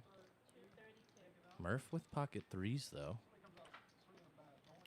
So where do you fall on this? I was seeing someone on social media the other day saying there was a lively discussion in the comments section about if you are in the nit game and you get busted, like you get felted and then you're gonna leave, you still got to pay the nit tax? Yes, absolutely, you do. Yeah. Yeah, I don't think that there's any room for negotiation with that. I've been in games where it was hard to collect in instances like that. Because they just leave. Yes. So that was a rule that was implemented in a game that I was playing, and that's kind of been the norm. I think that's good. It feels like, you're kind of, it's not a written contract, but it's a verbal contract that if you lose this, you're supposed to pay a certain amount. I think it's a gentleman's agreement kind of thing at the table where, I mean, it's regardless of what people do or say, I think one of the most important things in poker is your reputation of being just an upstanding person and Absolutely. not doing people wrong, doing people dirty. No question. It's a very small community. Oh, Garrett does pick up some chop outs now with a this lot queen, of chop so outs. does Does not not. come. So Leeortz gonna double up and get rid of his nit button. You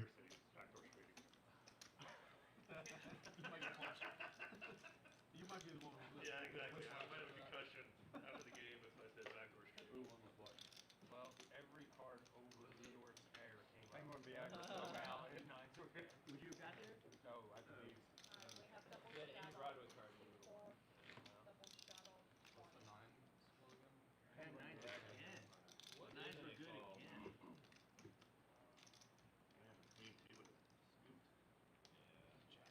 We need to make sure Vixen knows about Penguin Viagra. That's Yeah, I don't know if Nixon knows much about that. you don't think? You should go back there and tell him. Yeah, you gotta tell him all.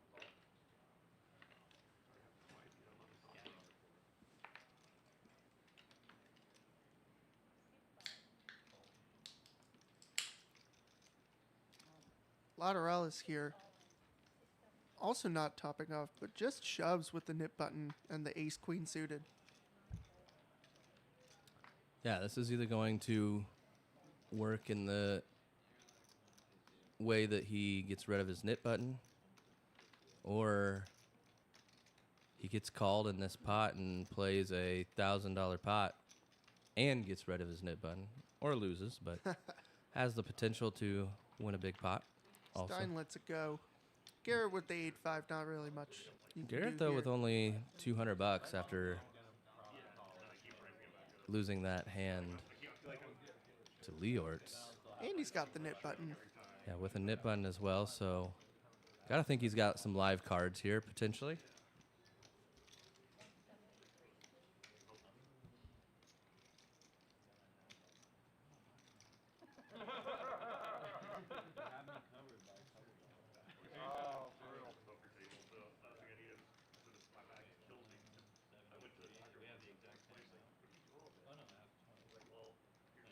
Looks like he's counting his chips out and is gonna make the call, I think. Here it goes. No, he lays it down.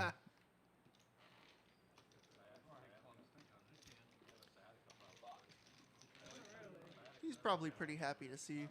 It's a real hand that he's up against. Garrett and Lateralus play a lot of poker together week after week, so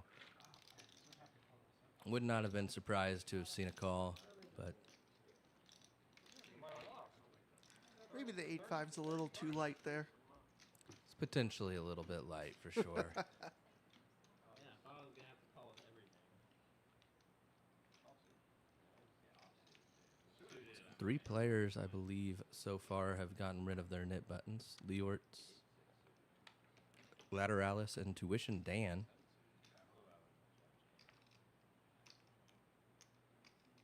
Oh, Sam as well, I believe. 4 players.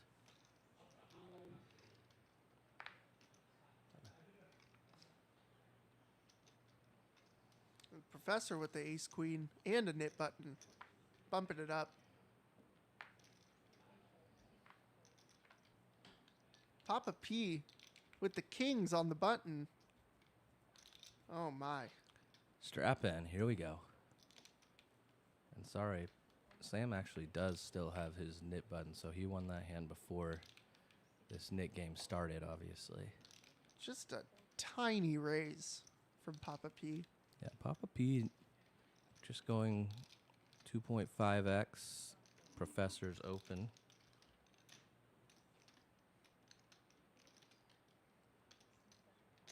With stacks this big, is he hoping that Professor out of position will be more aggressive? An ace right in the window, so welcome news for Professor. Papa P hates it, but Professor checks it over. He continues small, 75, and a quick call from the Professor. Jack on the turn. Kind of flips outs. Now a king would complete a straight, and the 9 brings in the straight for the Professor.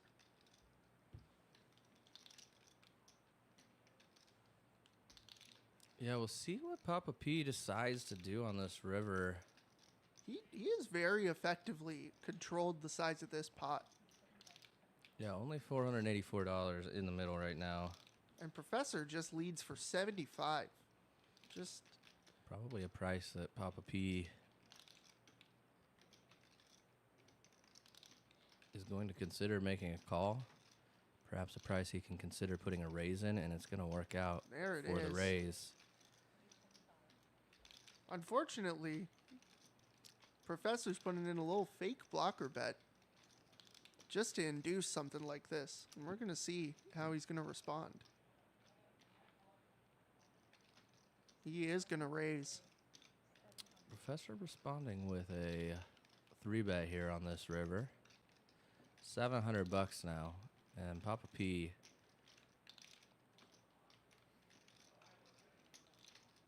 What do you do here? You're unblocking the backdoor diamonds. You're double blocking the nuts. Do you just go for it? This could be considered a spot where he could go for it. Looks like he does make the fold, and we see Professor take down this Professor $1,500 pot. shows his hand, gets rid of his knit button, takes down the pot. And Papa P lives to fight another hand. Yeah, I don't mind the play given his exact holding, obviously, but Professor perhaps knew his customer there in that pot and Truly gets the max from kings on that run out. yes, Oh my. got precisely what he was looking for.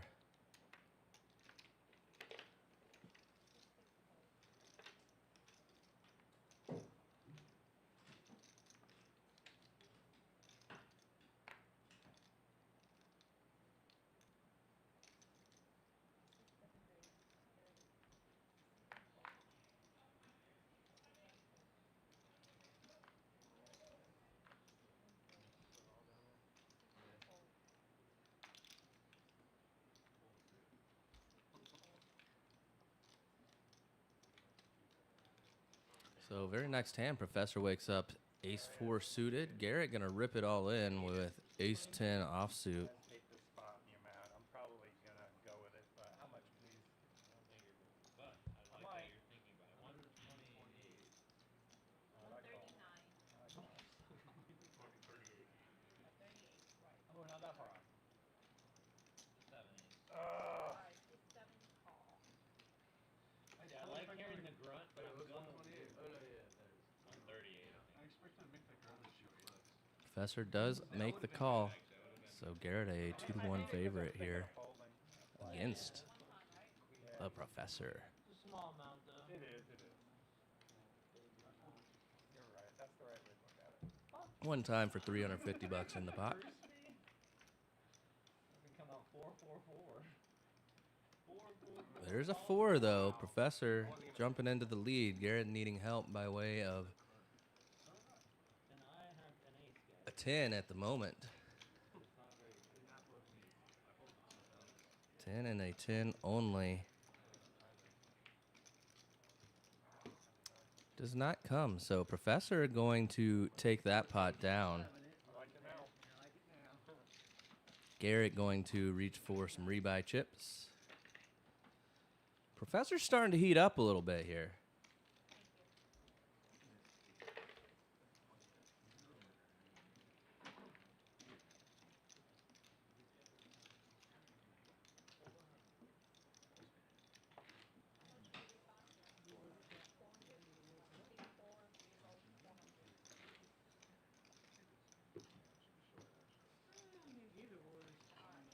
Big blind.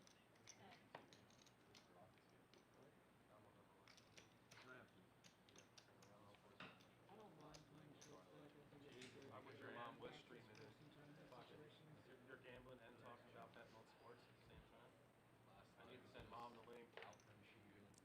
And here we go again. Professor with pocket queens now. Under the gun. Nick game on. Just limping in with pocket queens. Murph to his left, waking up with pocket threes. Makes the call as well. Tuition Dan out of there with the 6-4 offsuit. Papa P now 8-5 offsuit. Limping in with his nip button as well. Sam with Jack 10 suited, so he's going to put in a raise here from the cutoff. Going to be asking for $75 from every player in this pot, it looks like. Stein with a playable hand here, pocket nines. Stein just making the call.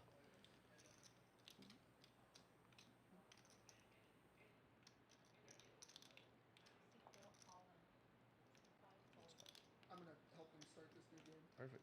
Thank you for helping me. Yeah, of course. Thank you for having me. This was fun. Good, good. Thank you. I enjoyed it. Good. I'm glad. Good luck. And Garrett is all in with a mystery hand as it comes back to Professor. So Garrett's all in is for 400. 6-7 raise. 1300. Professor putting in a raise now. The old limp back raise for 1300. Looks very strong. What does Sam want to do? Jack 10 suited. Nice fun hand to gamble with. But he does lay it down. Stein going to lay down the pocket nines. And we're going to get to see... Oh, Garrett has the old 7 deuce. Going for it here. Needs some help, but I don't think that we saw many 7s folded. We did see 1 deuce folded from Lateralus, I believe.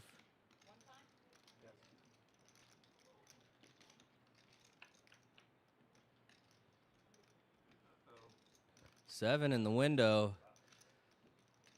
So you're saying there's a chance. I'm not paying you the 25 though if you win. Just the pot. You're not getting the. Just waiting for the graphics to catch up here. Needles me as an 80% favorite. Hey, when you win, I'm not going to give you the additional money that you Slight problem let's try to get that. here. Just running. It's a deuce on the turn. Oh my goodness, Garrett. Professor now needs a board pair 5 or 4 or a queen. Walking out of here. And it does not come. So we're going to see Garrett take down a mighty big pot with 7 deuce here. Professor's 400 plus his 400 plus the 75 from both Stein and Sam, and a couple of $10 limps from the other players, and then 25 bucks from every player at the table for winning with 7 deuce as well. So an extra 200 bucks on top of it. Nicely done, Garrett. Love to see it. Love the gamble. The chat's going crazy.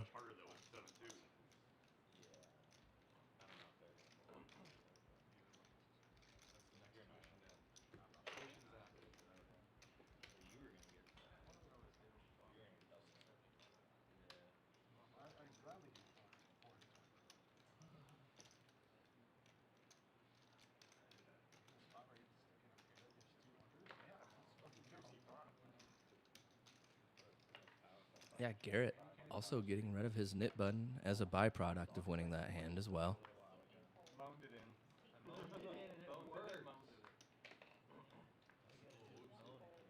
And I got rid of my nip button. Did anyone mention that? Dude, you hit trifecta. Yeah. Double, boned it, and yeah. Sam bumping it up with Jack 9 offsuit, and Garrett making the call with pocket sixes. How old are you? How old are you? 22. Yeah.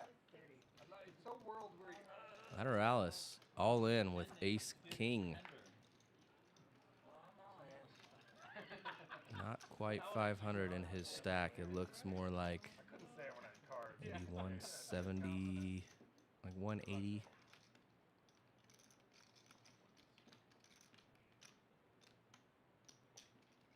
Imagine what Daniel's going to be like when he's 73 playing poker.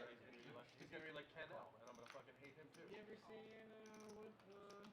Willie Nelson? Sam making the call. It's gonna be me. With the double braids. Maybe this will give us an idea of exactly how much Lateralus is shoving for here. Pretty modest comparing yourself to the Yeah, it looks like it's 172.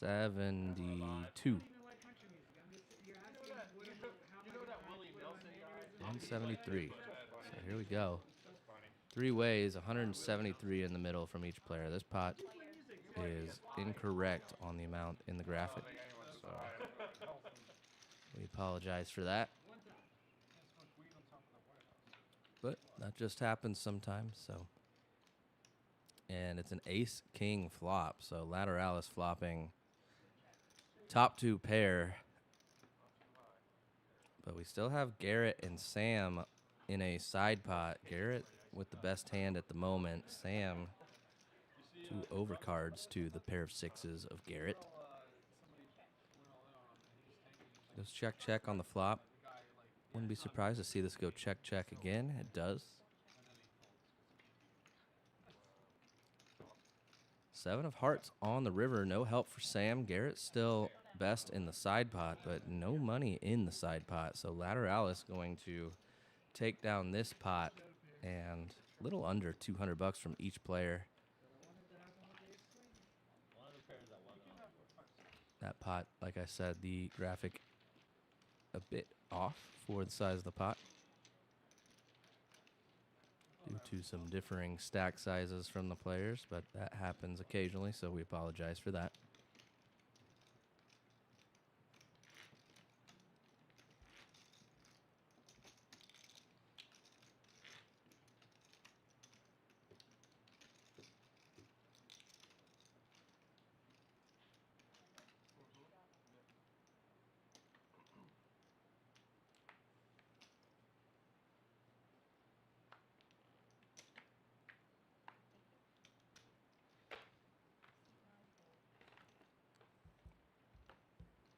Here we go, hand 37 as we approach almost 9 o'clock here in Austin, Texas. We've been streaming for a little under 2 hours so far. We got started just after 7 o'clock tonight, but that's what we shoot for every week here at Red Star Social. Stream starts roughly about 7 o'clock Central Time on YouTube, so be sure to hit that notification bell so you know when we go live. Be sure you are a subscriber of the channel. And guess what? Not only do we stream on Wednesday nights, we also stream Sunday afternoons as well, at 3 p.m. every Sunday. We started in 2026.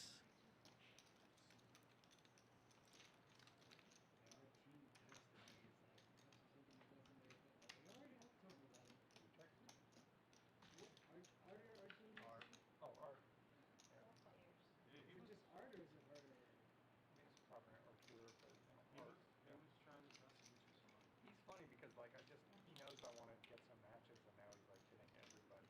He's like my agent. Yeah, yeah. That's how he's acting. Like he's getting a cut with your winnings. I get 10% anybody he knocks down. Like, I already talked to him. I was like, I'm talking to him. I told him I'm playing. I think he just likes the concept of that.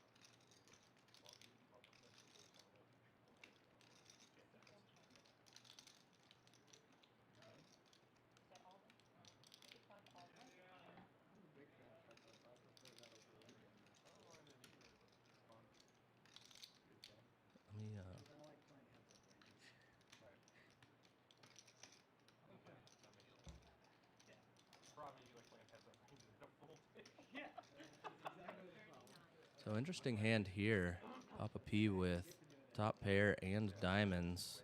But Leeortz going to be the one putting it all in from the button here in position on the 8-7-3 flop. Papa P thinking about it here, not going to be making the fold. Does decide to go for the raise, it looks like. And that should take care of everybody else in the pot. So Leeortz and Papa P going to battle it out here. Leeortz needs some help, and it can't be by way of the ace or the jack of diamonds.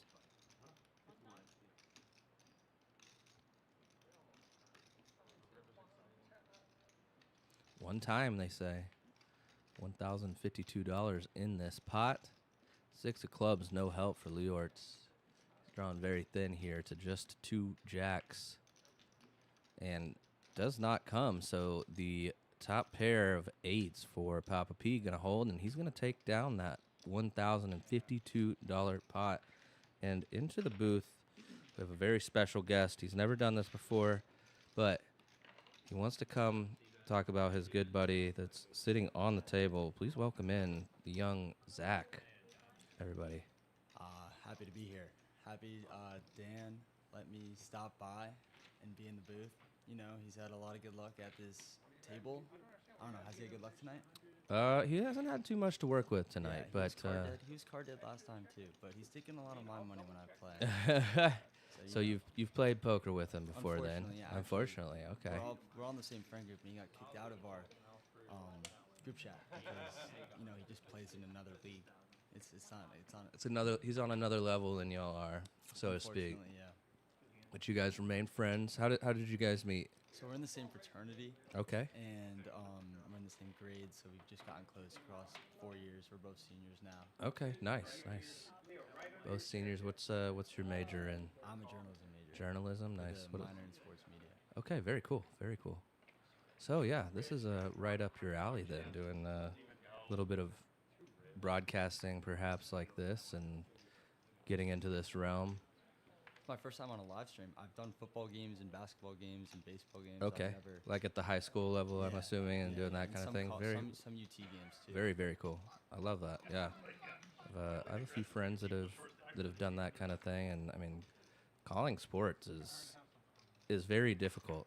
Obviously, I mean, poker is difficult as well. People underestimate it, but typically not quite as fast moving as something like a football game or basketball game, something like that, if you're doing play-by-play perhaps. But yeah, very, very different, but also in the same vein, right? So yeah. Well, welcome to the mic, and I think we're going to see Dan play a hand right here, so we'll get to see your buddy. I think he knows I'm in here. Oh, now he's nervous for sure. You can tell.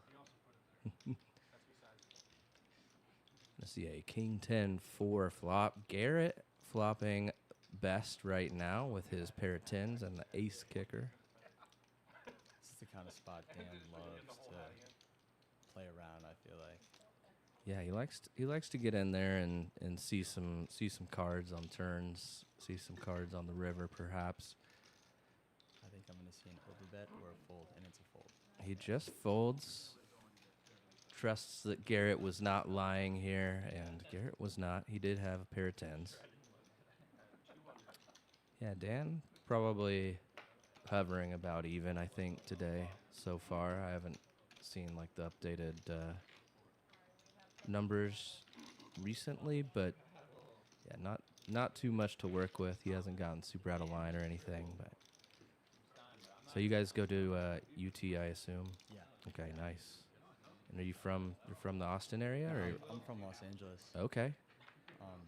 So yeah.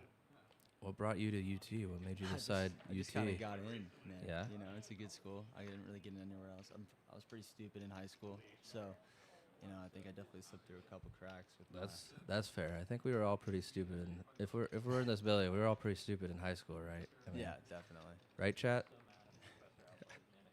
I'm kidding. A lot of poker players, very, very, very smart people. But so who's usually the most dominant at these tables? I mean, it depends. In this game, these are some pretty frequent players. It really depends on the night, and that's kind of what's beautiful about poker. You can be the best player in theory on paper, but on any given night, a player that can barely spell poker might beat you. So that is part of the beauty of the game in itself, as we see Leeortz flopping a pair of aces. All these players at this table are pretty experienced, I would say. Professor, just given, Professor and Leeortz and Sam's age difference to some of these younger guys like Tuition Dan and Paul as well, just they have that experience edge, I would say. Professor turning trip eights. 444 in the middle. It has just not been Leeortz's night. Leeortz a great player, good friend of mine. $815 back in his stack and 444 in the pot right now. Checks it over to Professor. We'll see what Professor decides to do here. Some merit to checking, some merit to betting small. And don't mind going big. He goes just over half pot, goes 275. So I like the sizing. Leeortz with a quick call and only 540 behind, already almost $1,000 in the pot. Two hearts on the river. Leeortz now with top pair of aces that became two pair on the turn. So aces and eights with a 10 kicker. 3 hearts out there, though, so got to worry about the flush getting there, perhaps. Professor not going to be folding if Leeortz decides to put all his money in. Leeortz decides to check, and now Professor going to be putting all his money in.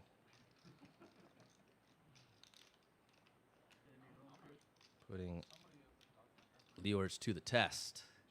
It's a very tricky spot. Yeah, I don't know if Leeortz thinks he has an 8. You raise 125 after the flop, and then you call with second pair. It's definitely possible, but maybe not as likely. Leeortz definitely considering the fact that he's going to be beat sometimes by even a better ace. Ace-jack, ace-queen, ace-king. Perhaps not as played, but that's one of the things that's so difficult in this game. Sometimes players will do things that you don't expect them to do necessarily. But Leeortz considering this and does not like it. I think he's leaning toward folding right now, but he's going to take his time. Again, another really tough spot for him tonight.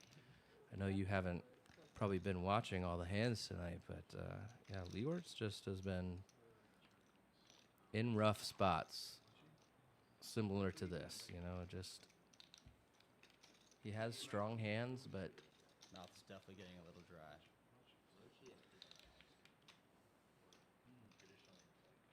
Professor though with a very nice shirt tonight, bringing out big guns.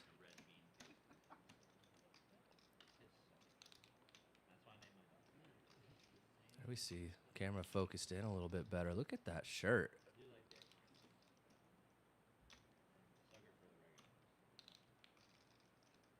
See you guys going wild in the chat over Professor's shirt. We love that. And Leeortz looks like he's leaning fold. I'm thinking he's folding again. I mean, seems like he's been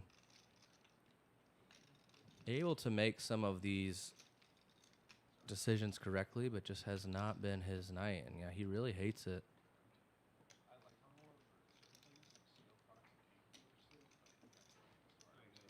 He's definitely leaning to let him go. He just really does not want to. I mean, he has such a strong hand, but what does he really beat that is putting him all in here is his questioning right now.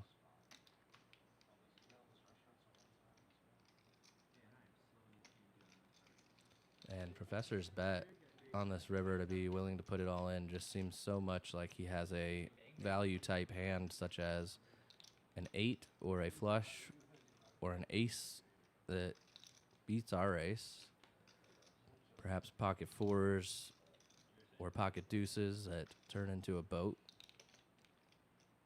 But there's not really all that much that we can beat with ace 10, except ace 9 and below. Ace 4 perhaps.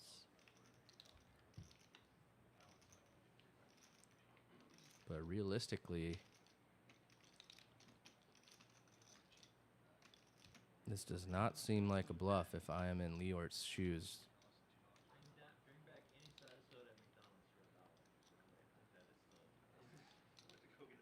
Seems like he's alternating to fold. It looks like now he's back toward leaning to call almost, as he was grabbing a chip and putting it on his stack, and then not sure if Professor said something, but Leeortz turned his head and looked like he asked him a question. He turns his hand over, trying to get a read of some sort.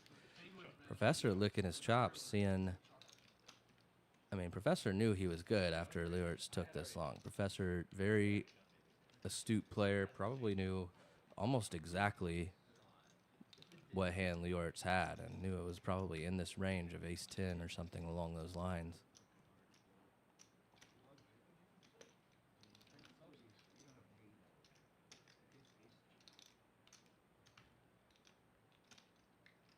Is there a time limit on these hands or no?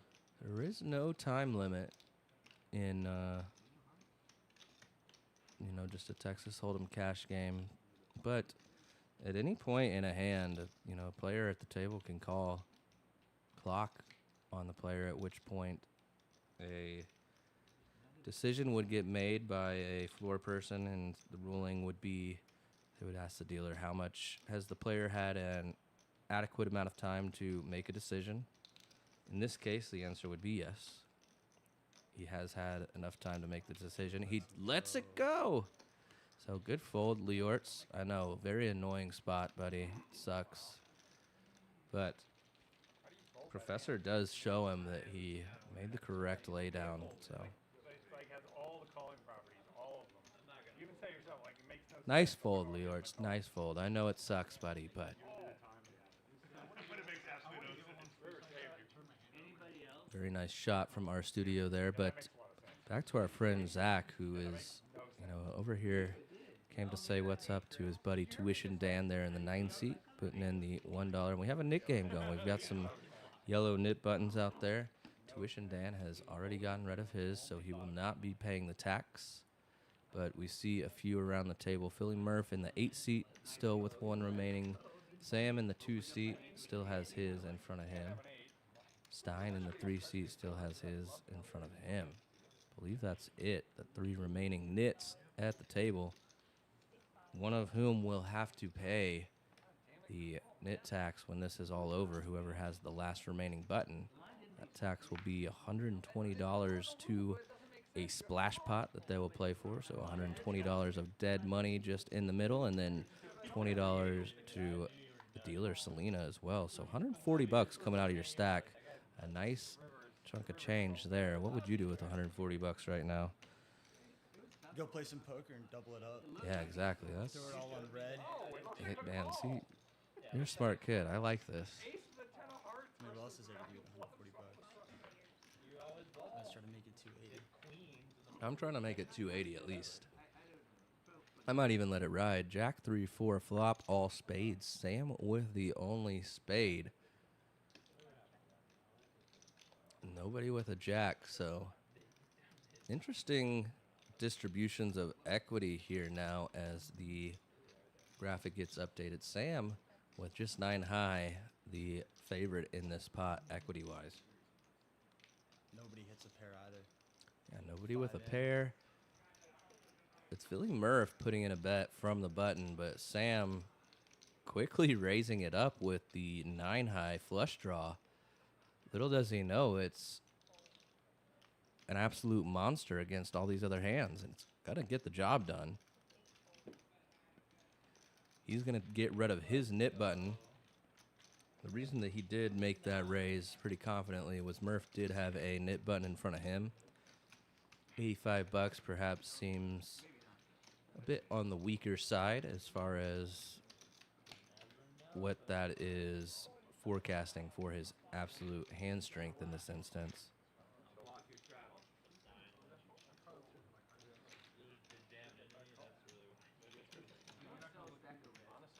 But yeah, we need Tuition Dan in there. We need him to start play a couple hands. I want to hear you guys. I want to hear your thoughts on his play. That's what we have you in for anyway.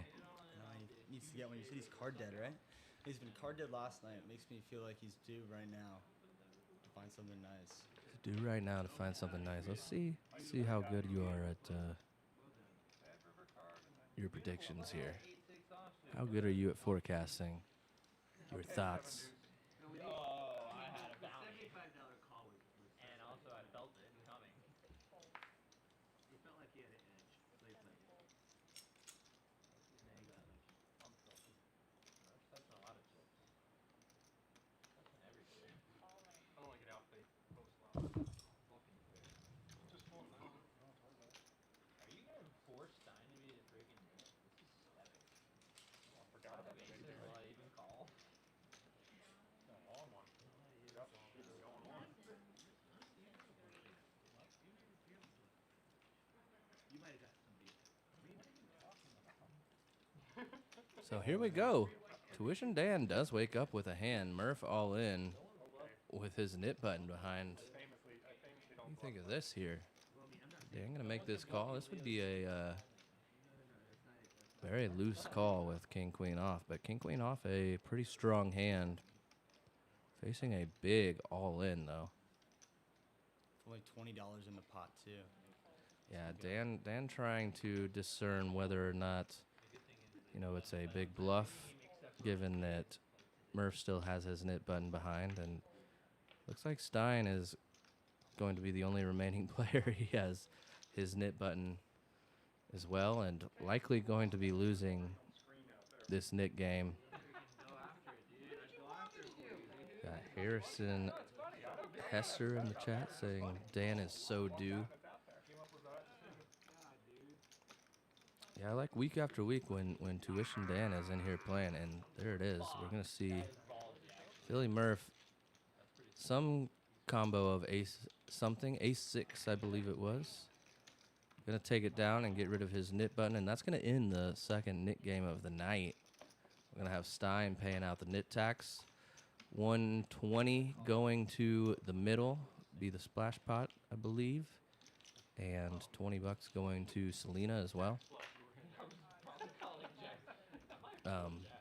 Back to my original thought, though, is when Tuition Dan is in here playing, it's always fun seeing, whether it's you or some of his buddies, perhaps from y'all's fraternity, I assume, in the chat, rooting him on, talking a little smack. It's fun.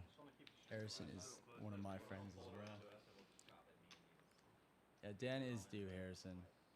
He's got a lot of fans.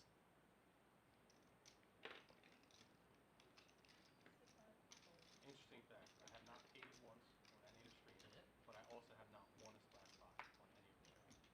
You won a splash pot earlier. I don't have it anymore. Keep that up. I'm batting in both those categories. 6-3 for Murph suited. Been in it for a while. He'll hop in.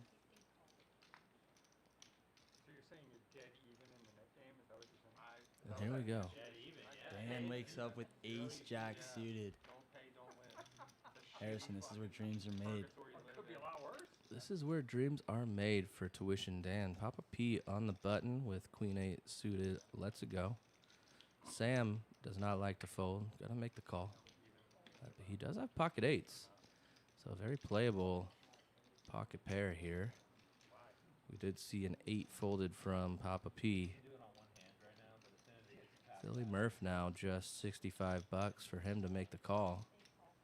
And he does make the call.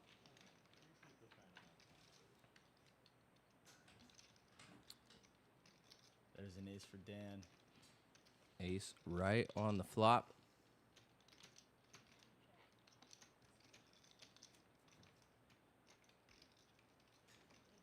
Wonder what Dan's next decision is, if he checks or tries to disguise that ace. $100 clean. Or more than that, 160. 160 is his bet here. Sam probably not going to be folding just yet. Wants to see another card. Oh, he does just lay it down. So now just back to Philly Murph. And Philly Murph laying it down as well. So there we go. Tuition Dan, your buddy, Quick win, maybe I'm good luck. taking down a pot. You almost got even, Murph. We almost got up.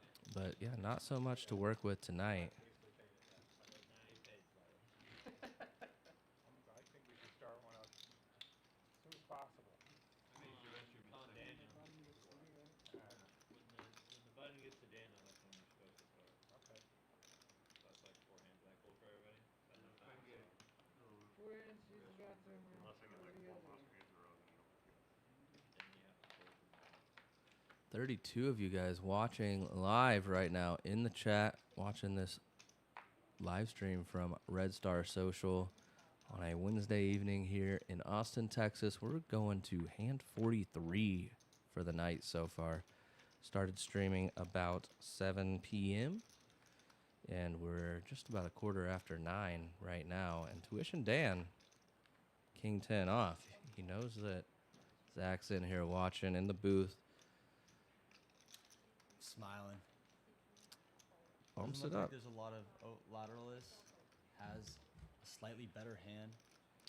Likely not going to. Ooh. But here we see him put it all in. So Dan getting put to the test here. I think he'll find the fold.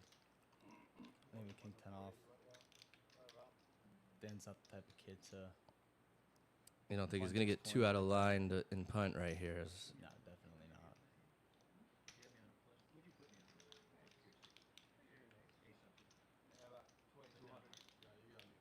didn't know if you had a heart or not, but it kind of doesn't matter. Yeah, it wouldn't matter. Both things are hard. No. The flush would have been good. It does fold. It's a good fold. Good fold there, Dan. Good fold. Tough when we already have $100 out there, obviously. Sam not going to be folding with 6 high, though. 6-5 suited. Going to gamble with it. Here we go. Big action here. King Jack, a 60% favorite to win this hand right now. $1,100 in the middle. I see a 5. And a 6. My goodness. That's very unfortunate. Lateralus does have the Jack of Hearts, but it is not going to matter. But there are some chop outs now in way of a 7 or a deuce, and it's a 7. There's going to be a straight on the board. Chop it up. That's brutal for Sam. But honestly, you know, you go in there as the underdog, the 2 to 5 dog. God, you can't be too upset with it, but definitely not happy after flopping the 2 pair. Pretty sure I had this hand. Bluffing on the flop. That's why they call it gambling. That's gambling for you, buddy. There's a life lesson for you youngins out there. That's called gambling. Let's see if you can bring Dan Yeah, I'm gonna give Dan one more. one more of hand here. Yeah, let's see what we can good do. luck.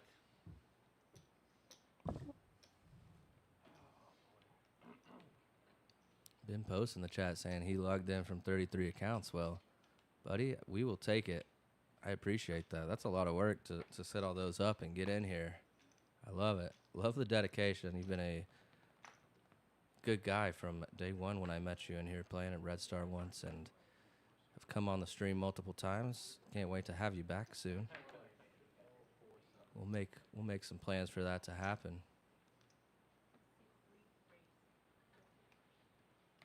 Looks like Dan's out. I'm gonna meet him out there. Dan's out. Zach, it's been a pleasure, buddy. I appreciate you having me. Good luck to everyone playing. Good Yeah. luck to everybody watching. Thanks, buddy.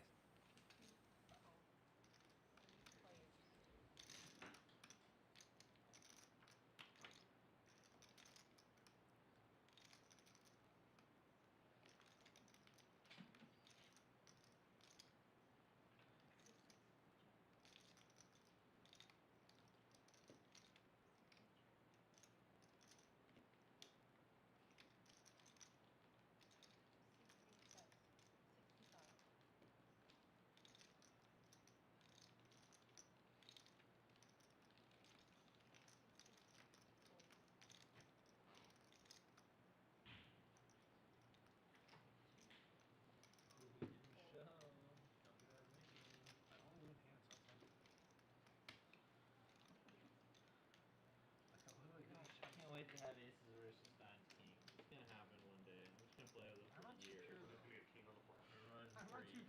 I need to have aces versus kings 5 times. Ace queen versus There's your VPIP numbers. Andrew Stein allows the 18% at the bottom down there. Sam up there at the top, though, 57%. What's new?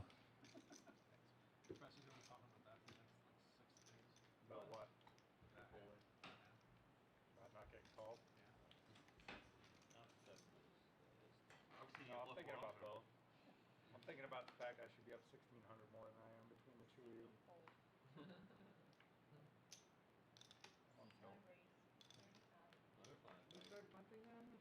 Yeah, of course I'm gonna start punting. Let's get Matt in here. Nobody tilts me like Matt. He's in my ear right now. I'll be talking to him later tonight for sure. I talk to him almost every night. Does he tell you good night? More or less. He's my very good friend. We talk almost every night, at least a bit. Fuck him, right? No, haven't yet. Tuition Dan now with the 8-7 of diamonds, my favorite hand in poker. And legitimately what I said, technically it's what I said. I should say my favorite, Did, you that's know, probably, I mean, how it would have to be. I mean, weird hand or like non-strong hand, whatever. Because obviously we all want aces all the time.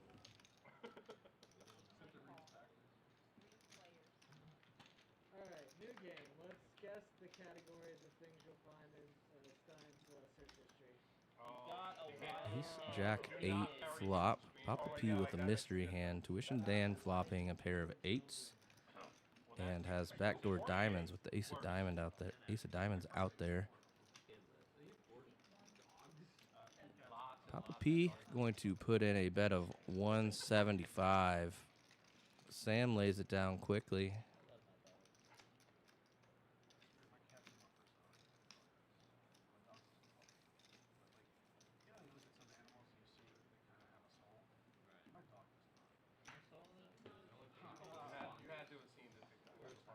And Dan makes the fold. And we're going to see Papa P show 7 deuce offsuit, get paid $25 from every player at the table. Love to see the fight from Sir Paul in the 1 seat. well, stuck Never like gives up. 1300 because of 7 deuce.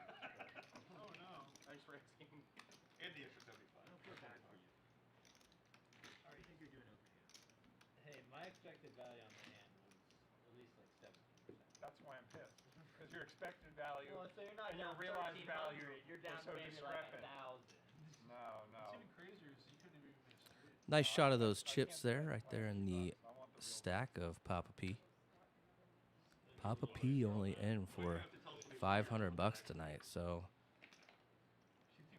everything behind that first single stack of green chips worth $500. One single barrel of $25 chips equals $500 for those of you guys who may not be as poker savvy as the players at this table, perhaps. One single barrel of green equating to $500 that Papa P is bought in for. So everything behind that, including the other green barrel, all of the black 100 chips, and all of the red $5 chips, are I'm not the smartest. Definitely not. cherries on top for our friend Papa P. And we see a big hand developing right now. Tuition Dan makes the call with Ace Jack. Papa P makes the call with Jack 10. Sam bumps it up, 7 deuce, and Leeortz in the 5 seat rips it all in with Ace King. Papa P going to be making the fold, but we might just see Sam make the call here with 7 deuce. We've seen him do crazier things. Yeah, they had to get rid of those. They got rid of those. All the students. He's got 75 out there. He considers, but makes the fold.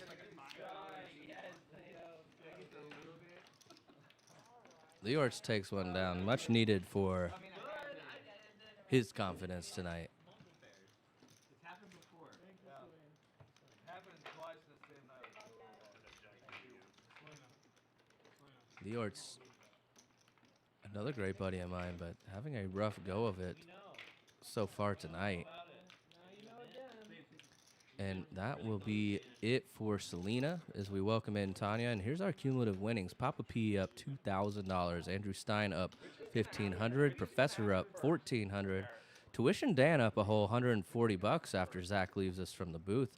Leeortz down almost $1,900. Garrett down $13. Murph down $1,000, making a bit of a comeback. Sam down only $780.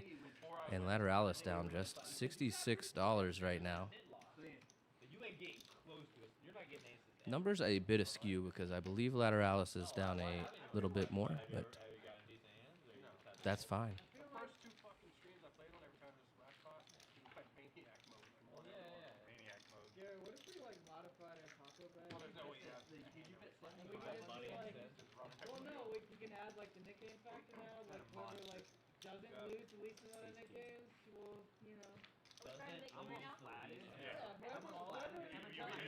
Every time I flash, it's about a nickname that I don't want to be in. Yeah. Hasn't worked out well. You called and then What the if we last tie? game with an ace or something on it. Yeah, sure. Did it back because I just Yeah, found showing like I got a strong hand. That's not the nickname. Is this 160? This one's 160. Already lost one. It's good to ask, Professor, because you're the most likely to pay it. I once lost twice. I once lost 5 nicknames on the big screen. Oh wow. Yeah, were y'all playing 150 last night?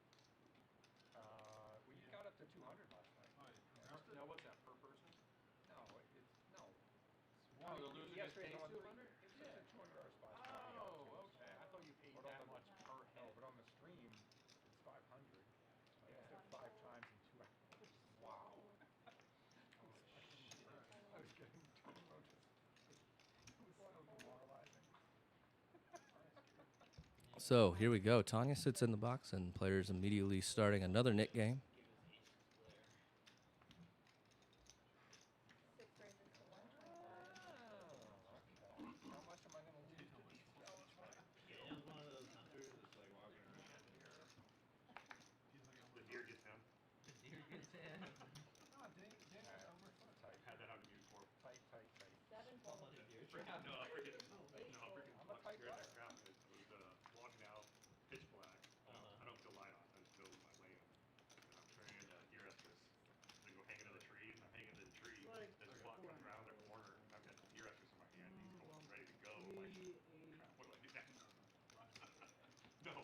Lateralus putting the 3-bet in with 7-6 of clubs. Tuition Dan making the call with the Jack-10 of diamonds. Leeortz also has diamonds covering the Jack-10 with his King-3. But it's a 10 in the window. 1 diamond on this flop. Lateralus flopping a gut shot to the straight. Looking for a 9. About a 9 of diamonds on the turn. How about all 3 players go to the turn? We see a 9 of diamonds. We have something spicy here, Tanya. Dan checks. Leeortz checks. Lateralus, who was the pre-flop 3-better, going to put in the rip. Dan now with a decision. He has top pair, decent kicker, some backdoor opportunities. Lateralus shoving for, looks like about 360, 366 maybe. I can go out there with a bow and arrow and just pick the biggest one. It's so easy. And they don't move when you walk out there either. They don't care. And there's the call from Tuition Dan, trying to get some tuition money here, folks.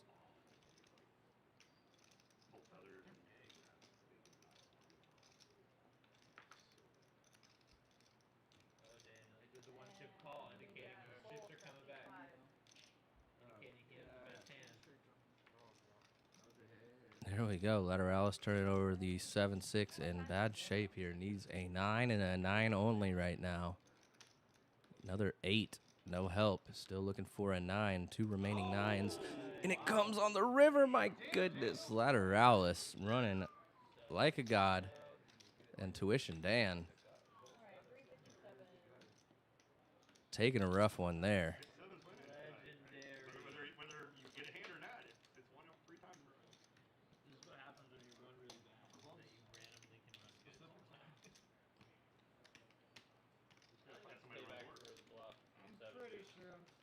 My goodness, Lateralus. Let's talk about it more. Let's put it in a spreadsheet. The first hand of the sunrise. Lateralus thinks he hit a 4-outer, but it's really a 2-outer, as we saw on the graphic that 2 of the 9s were already accounted for. But Lateralus going to get rid of his nip button, be the first to do so for this iteration of the knit game.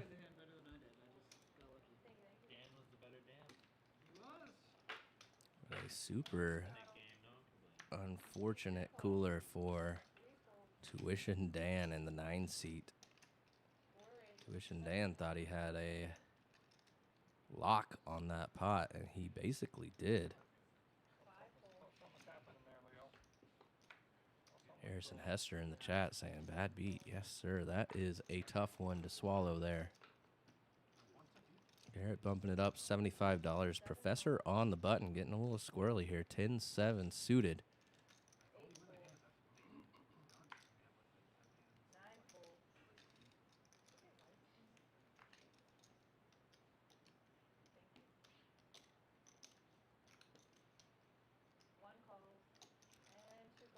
Papa P coming along with the 7-8. Sam coming along with the Queen-8. So lots of interaction here with these 4 hands. Let's see what Tanya can do for us. How about 6-4-3? 2 spades. Sam with the Queen of Spades. Papa P with the 7 of Spades. Really flopping best here, to be honest with you. As he has the 7-8 should a 5 come. The gut shot 5.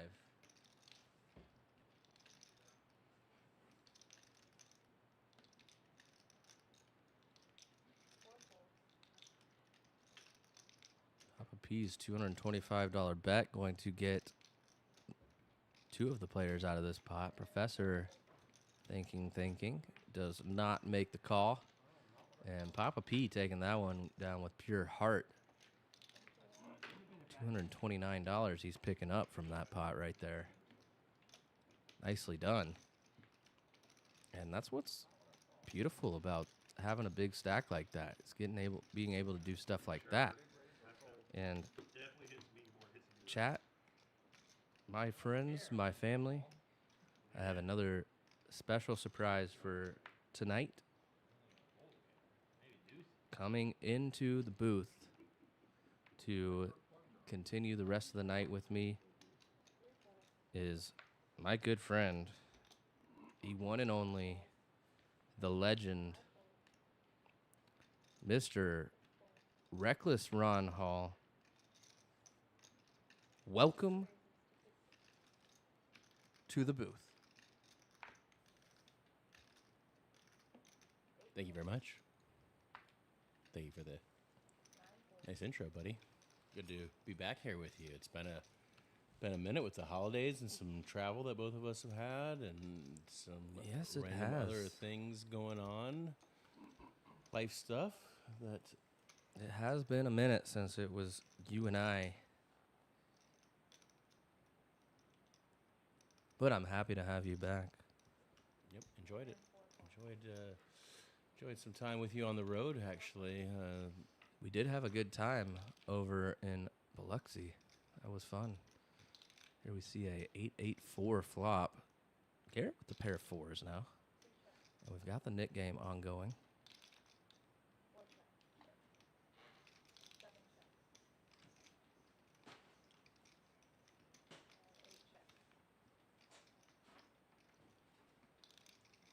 Seven of spades on the turn here. Doesn't change a ton. Some gut shots working.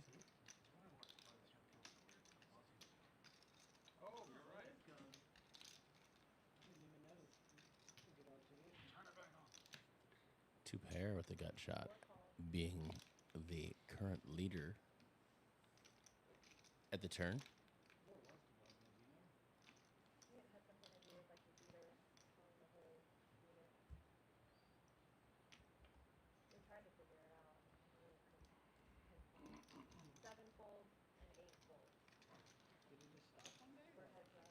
Sam with some ideas here, potentially. And it's a pretty good card for Sam, really. Garrett now being counterfeit with the 7.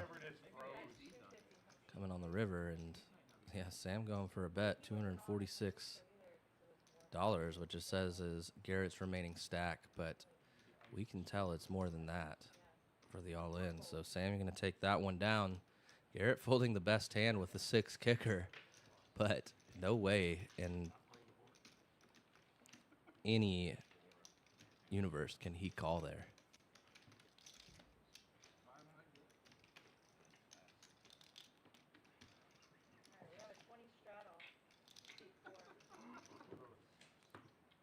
Yeah, fun little bit of poker being played in that hand.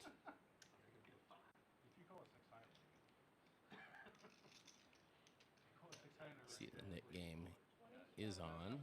There's yellow knit buttons out there. Got the 1, 3, 10 blinds working.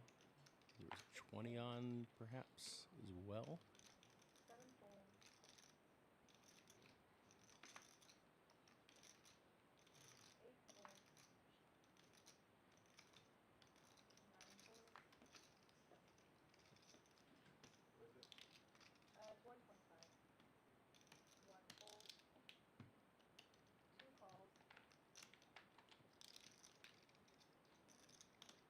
Sam's willing to make the call there with the 8-6 suited. Question is, what is Stein going to do? I assume he's going to put in a raise here. Question is, what size?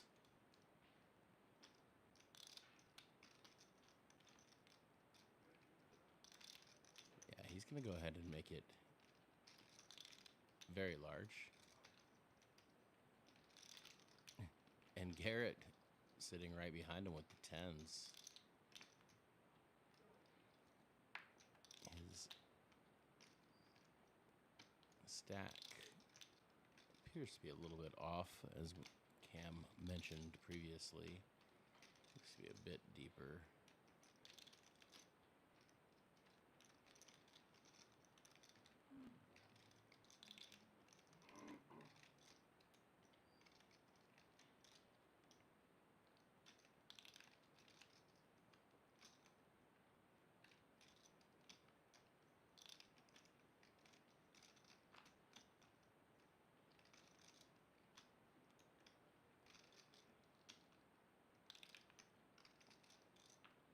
Certainly an interesting spot here for tens. It's uncomfortable. We know that it's going to be some hands that have us really dominated. With jacks, is it going to be sixes, sevens, eights, nines often enough? Probably not. Probably not. And as you can see, would have been perfectly fine, and probably with a lower stack, I think the tens would have opted for the gamble, but with his stack being a little bit deeper than the graphics indicated, I think Garrett has those it's probably just a reasonable time to fold. I was like, I'm pretty sure that's where he's at right now. The king would have had us to come to stop that from me winning. I had one of his aces. I mean, we'll see. Do you want to side bet him whether it's like tens or jacks? I'll tell you exactly what it was. Yeah, but if you tell us that, It was nine. well, yeah, but make the bet first. Yeah. It was penguin. So the big raise from the ace king of diamonds gets it done that hand. And we're back at it.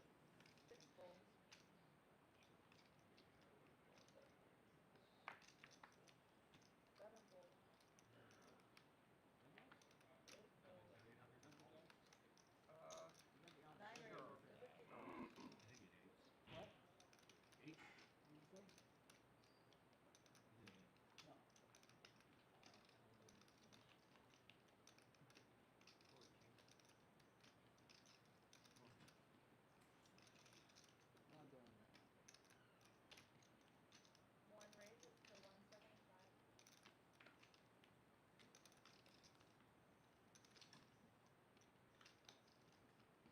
Papa P coming in with the big 3-bet. Ace 10 offsuit. Double bet. Eight. Pocket tens. 9 folds. See, I told you. Gonna go 2-ace to the flop here with Sam having the What did you think I had? king queen. I bet if anything that wasn't jacks or tens. And Papa P still good with the ace high. The hand you had. In one other hand. Maybe I would be thinking with like ace queen or something. No, I knew exactly. 10 comes in on the turn. That's going to inspire a bet here of some sort. Oh, you're lying. You could have Interesting. Check, check. Surprised to not go ahead and try to get a little value there with the ace 10. Still maintain he's not folding jack. It's funny. And there probably was some value to be had from Original position. hands like king queen and king jack. Right, but it's funny because like my objection was the jack. Playing, Yeah, I don't care. It's funny. further action on the river for those two hands.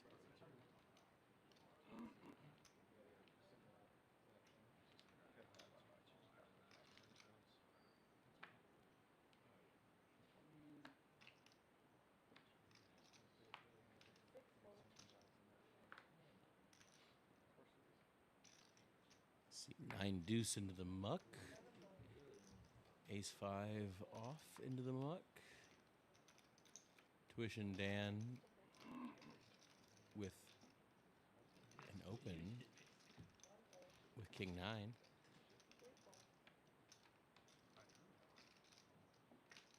Why? So we can flip? I think your play worked out better.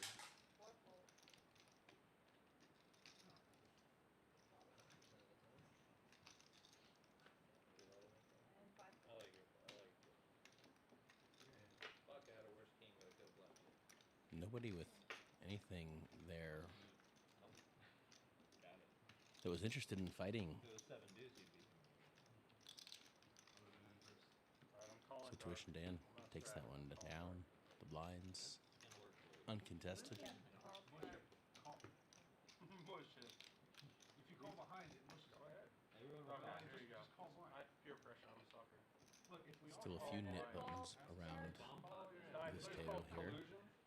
This is what we're trying to get away from. Start to get a little uncomfortable when you look around and you only see 1 or 2 or even 3 other people with their knit buttons and there's one in front of you.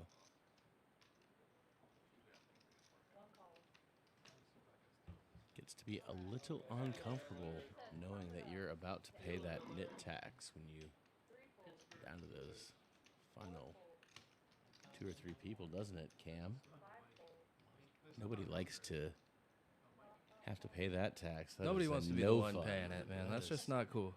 No, you just don't want to be that guy. So you never know what kind of shenanigans can happen late in these nit games. I don't think every single person who voted no should be kicked off.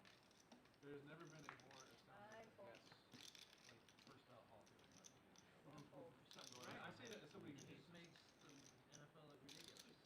Of 59 Super Bowls, he's won 8 of them. Like, if Barry Sanders is in the Hall of Fame and he never won a Super Bowl, how the fuck the guy who won Super Bowl? He's the best coach ever, pretty much, and Not pretty much, by a lot. I think the only argument that could be but he's made gonna is- be in the Hall. I mean, yeah, they're gonna have to kick the entire board and people who vote no against it. But the only argument that could be made is that, okay, maybe he's gonna come back. Nearly $500 in this pot. Nobody with a diamond. Sam with the second pair against the 7 deuce. Sam doesn't like to fold any pair.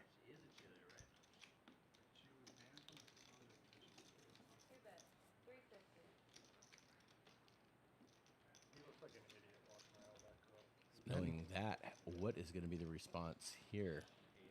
Lateralus might just want to play for it all with 7 deuce, and he'd be in rough shape.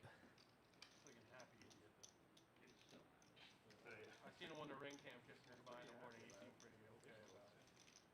You know, I think I'd be okay looking like an idiot. Yeah, he's ready to coach on the Super Bowl. Let's it go. Yeah, I mean, maybe if he had 7 of diamonds or something,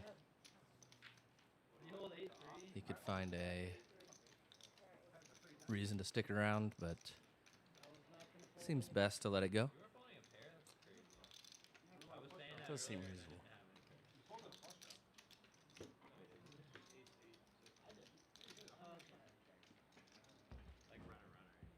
Yeah, chop out flush.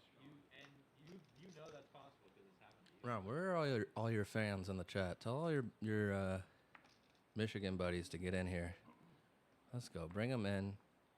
Bring in all those Florida guys. Tell them to tune into the chat, man. We've got 28 viewers right now. We need to pump those numbers up. Let's get up to like 45 viewers. Ron, get us 20 people in here watching. Come on. Big ask. What'd Big you, ask, what'd my you say I friend. have? Uh-huh.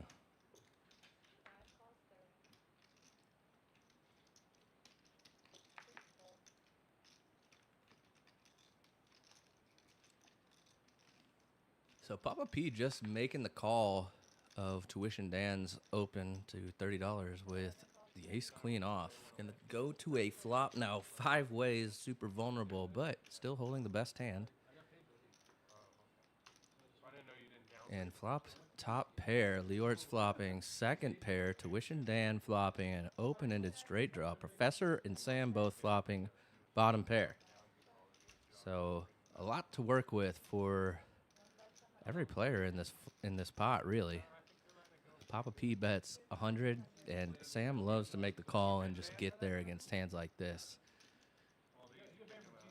He wants to see a 3 roll off, a king roll off, and just absolutely put ace-queen in a miserable spot. Leeortz now with the second pair with the pair of jacks. Going to let it go, even though he still holds a nit button. And Professor with a 3 as well. Thinking about making the call. He does. He's going to look for a 4 here. That's what Professor's hoping for. But Dan rips it, and I like this rip from Dan. Paul not going to be folding, though. Ace-queen not going to be a fold candidate in this spot. Paul just trying to think how he gets money in from the other players. Thinking that he has the best hand. doesn't feel super comfortable necessarily, though, right? When we bet so large and still get 2 callers. I say large as in, the absolute size of it being $100. It wasn't. There was $150 in the pot, so 2/3 pot essentially. But Papa P gonna bump it up, 1,000 to go. He's gonna play for more, get all these wonky hands out of there, and does just that. So here it is, Tuition Dan with the open ender, looking for an ace or a 9 or a king at the moment. Well, it's nice to deny that equity to those hands too, those wonky hands that you're talking about, because that 3, that 4. Yeah, absolutely. When that comes on the turn and Papa P rewatches, he'll be glad that he denied that equity. It does not come. Looking to hold on is Papa P. Tuition Dan still looking for those same outs, and it does not come. So Papa P's night continues. The run good is just been going his way all night, it seems like tonight.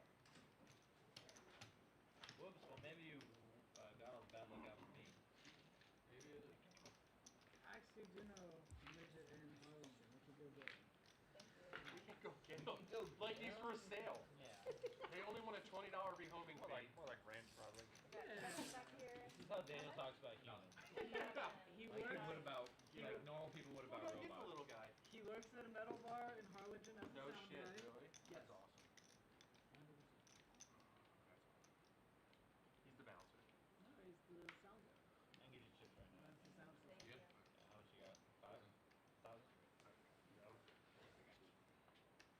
Alright, 1,000 behind red. Oh. You can bring big chips.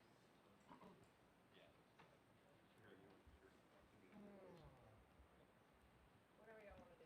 Look, you can bring. Tuition Dan using all of that Yeah, black. tuition money on a rebuy. Alright, we got a 10 straddle, 9 folds. Actions on 1. I feel like I'm gonna lose this one. Definitely been there, my friend. Definitely been there. 2 calls. 3 folds. Yeah, I've also been there. I've been in the 5 is all in. waiting at the table for chips to come phase of Yeah. playing a session.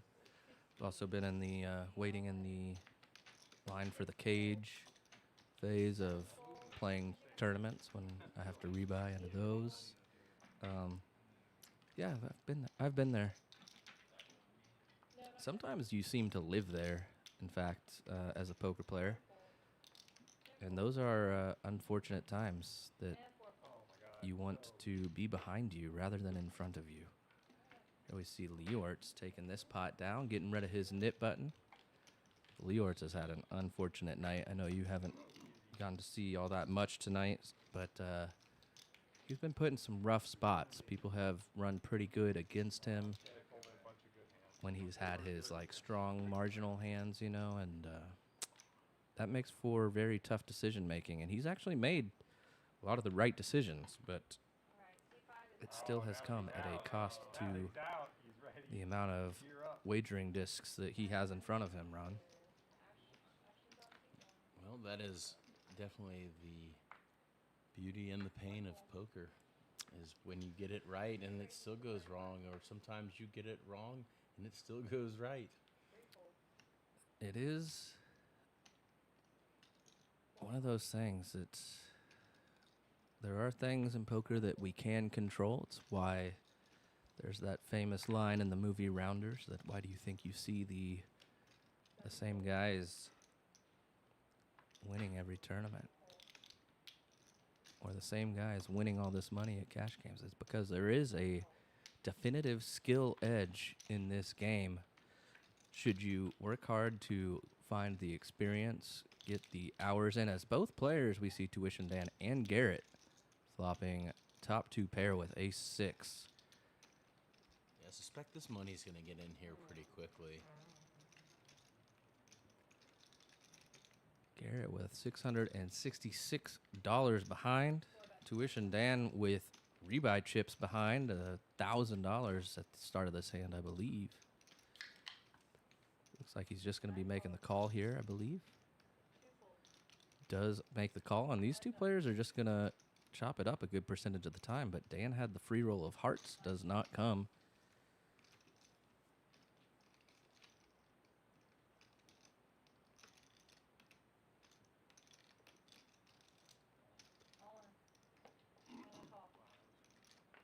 And there we see it. Garrett rips it with ace-6. Quick call from Dan, and they're going to see the bad news that they're chopping this pot up.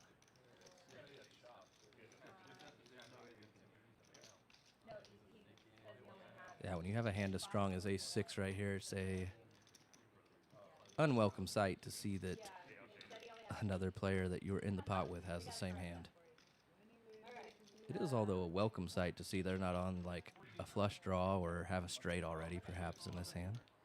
Sure, and when you get snap called on your all-in, you also have that fleeting moment of, did I perhaps run into a set here? Yeah. With this very strong two pair. Yeah, dang, did he have 4s or 7s here is probably Garrett's immediate thought. He'll still be dead even. I had one yesterday where I definitely had Vegas and Mirage on my mind with ace-6 of hearts on a 6-6-9 flop until I was delivered the bad news that the big blind had pocket 9s. Well, yeah, see, sometimes that happens, and those we take them and we just move on. There's not really much that we can do when we're coolered like that, unfortunately. Part of the game, and we have to account for that, as we still see the knit buttons on the table. Garrett still with his knit button. Couldn't get rid of it in that hand, obviously. I believe Professor with his, and Murph with his. So Professor likely to be getting after it. Does not like to lose the knit game. We know that. Lateralus wakes up with pocket jacks. Looks like he's going to go 70. Big opening 75 size here in this knit game world. It's going to let Professor lay down the 5-4 suited on the button. Probably a hand that he would have called for 40. Yeah, for sure. I'm curious if the 20 straddle is on perhaps right now. And that's why Lateralus is going to go to that $75 amount. Murph making the call with his knit button. And yeah, the $20 straddle is on. Papa P 8-5 suited. And look at those chips in front of Papa P. Papa P in for just $500 tonight, Ron. Sitting on almost 4K. Yep, and giving a little action here. Giving a little action. Sam giving some action as well here. Sam with those 7-6 offsuit. Queen 8-4 2 diamonds. What a sexy flop there for Papa P. We're about to probably have a heat check to see how hot is he running. Yeah, absolutely. Murph with a gut shot straight draw. Needs a jack. But Lateralis holding 2 of them. The 2 he's not holding, one of them is the jack of diamonds as well. So could see some spicy cards. That, not one of them. The king of hearts changes nothing for any player. Sam also with the gut shot looking for a 5.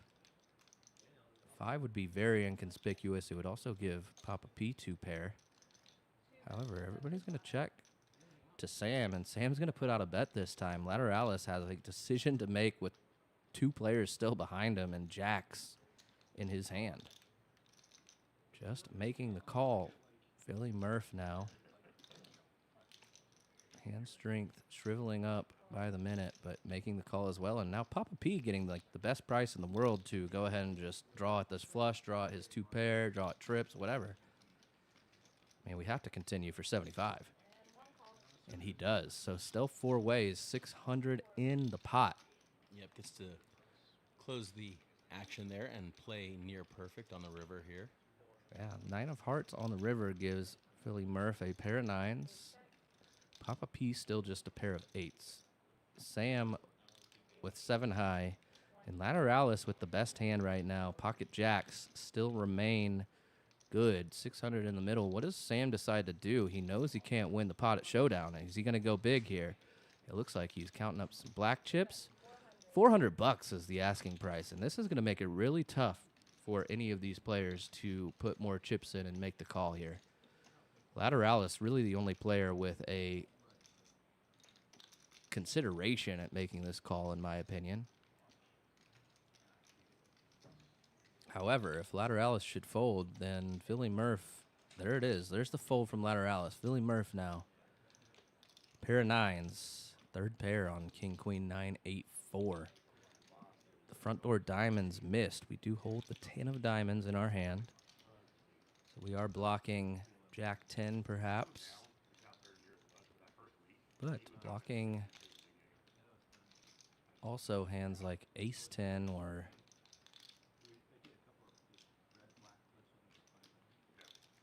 10x of diamonds. He's tempted for sure. One pair, 8 and 8. He's like, I'm trying to give away money, guys. I just don't love this hand particularly as a bluff catcher maybe in this spot. With one player behind us. Yeah. Yeah, with one player behind us, it just seems kind of poor. But if he did sniff it out, he would be correct. And it would definitely force Papa P to fold. Philly Murph really thinking it over, studying Sam. I think he might make the call, Ron. He looks like he is leaning toward making the call with his nip button, especially here. Here he goes. He's looking at his stack. A little bit of inventory. Only 7-10 behind, so this is about half his remaining stack. Wouldn't be a terrible time to lose it, to be honest with you, because then you get to attack the Nick game with a smaller stack, you know. He does lay it down. Now, Papa P, kind of the same consideration that Philly Murph had, lays it down, is going to get the job done for Sam. Nicely done, sir, with 7 high offsuit. Every player at the table and in that hand had the right feelings, had the right read, but just none of them with quite enough hand strength to make the call. Yeah, nice play to go ahead and pick up a really nice sized pot. Yes, from 3 hands that were all superior to his. Yeah. Sometimes it works for us. Sometimes it doesn't. Here we see Andrew Stein waking up with 7 deuce first act. What's he going to do? He bumps it up, $30. Here we go, folks. Andrew Stein, a nit, no more.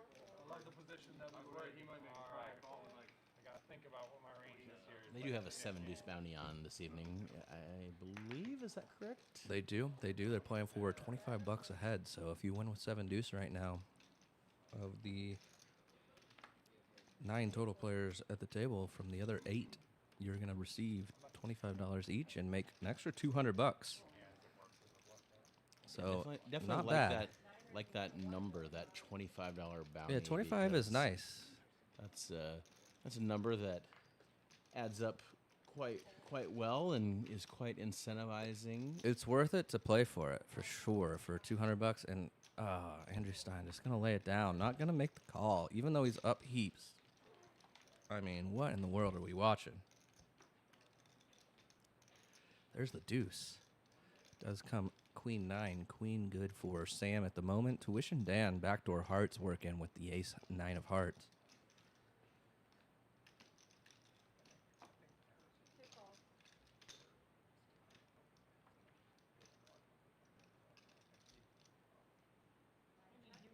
Jack of diamonds doesn't really change anything on this turn. Yeah, that changes nothing. Tuition Dan, though, is looking for some kind of equity boost with a heart, perhaps, but he's going to rip it. Interesting spot to rip. Tuition Dan been very quiet all night in spots like these, and Sam has top pair, but not the best kicker. Already turned his hand over, wondering if he can find a read from Tuition Dan, but usually when we see him turn his hand over, Sam leans toward a fold. Yeah, I feel like that look was more of the folding look. Yeah, I think it'd be hard. I don't want to try it. I don't know if we can preempt if people want to play or not. So we shall see here what he decides.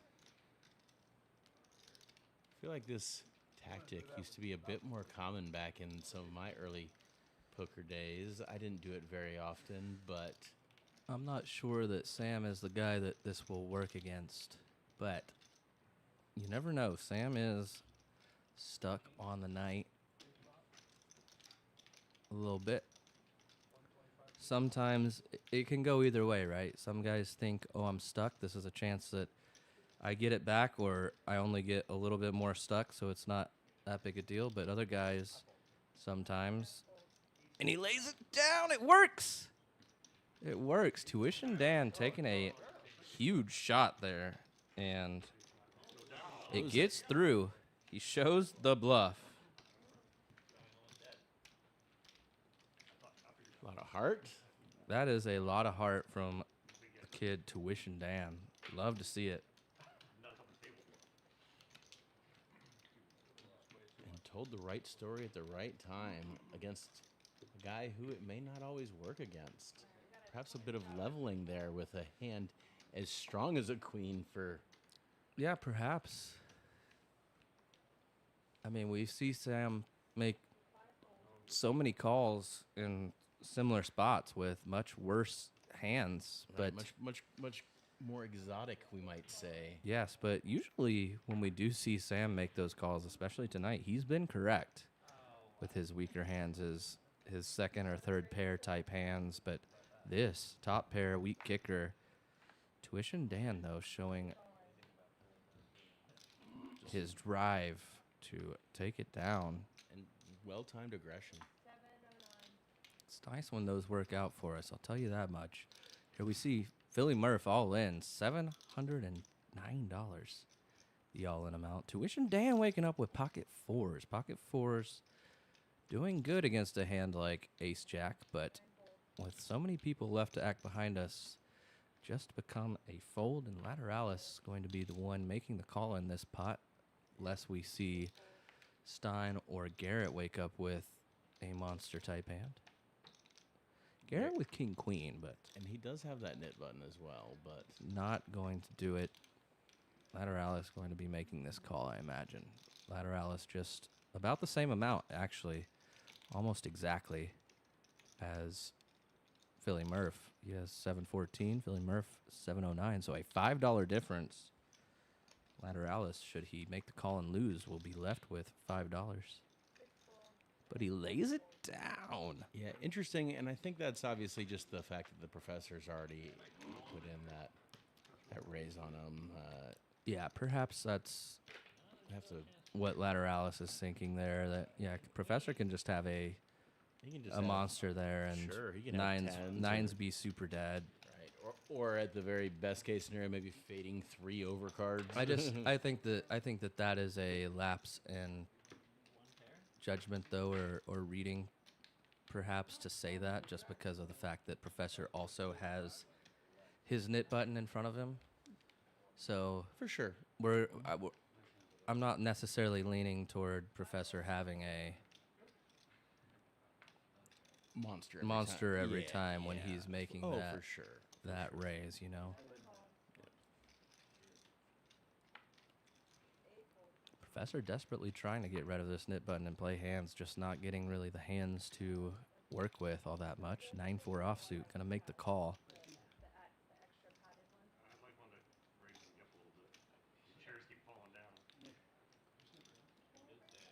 Raising me up. They put $10. I'm just so short. Yeah, like those extra cushions. Alright, 8 fold, 9 fold. One call. I looked at the chat room. There were 30 people just now when I looked, so Alright, now I get to see you what brought a total of 2 in so far. Garrett with the 7 deuce, putting in a 3-bet, $100. Professor 9-4 off, not gonna do it. I'm counting on you, gentlemen.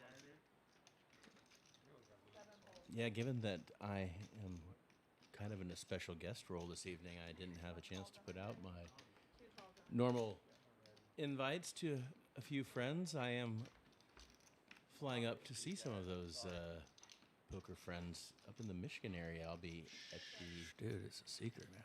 Remember? I'll be up in the Metro Detroit area hitting an NHL game tomorrow. That's the Capitals and the Red Wings. See Ovi. Ol Ovechkin, eh? Yes, sir. The grade 8. Yep. Definitely the best player from this generation statistically. Certainly on the goal scoring side, and Certainly a great player all around, though. Throws the body, big dude, fast, scores goals, gets assists. I mean, fun player to watch. Garrett not going to go for this here once Papa P raises his open-ended straight draw.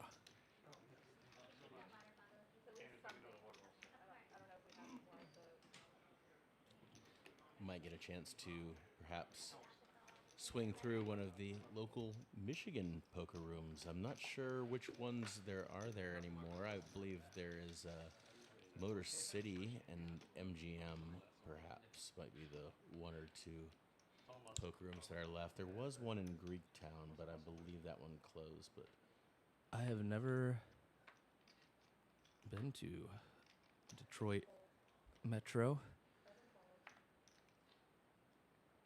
Never played poker up there, obviously. what a very, very large pot in a 10-20 no-limit game, I think, at the Motor City back in the day with the 2-6 of hearts, a very memorable hand for the way it played out. Yeah, you do like to play those trash hands and then try and find a way to win with them. I don't blame you. Well, if I got the good ones, I would definitely play the good ones. It's just what I get, so I have to try to win with what I have. Yes, that makes sense. It makes sense. Sometimes that's the only way we can make it work. playing the hand we're dealt, so to speak. Yes. In this case, I was dealt the 2-6 of hearts. Professor going to be making this call here with 8-6 offsuit. 6 of hearts. Pretty close to, it's about 50% of the hand that you're talking about.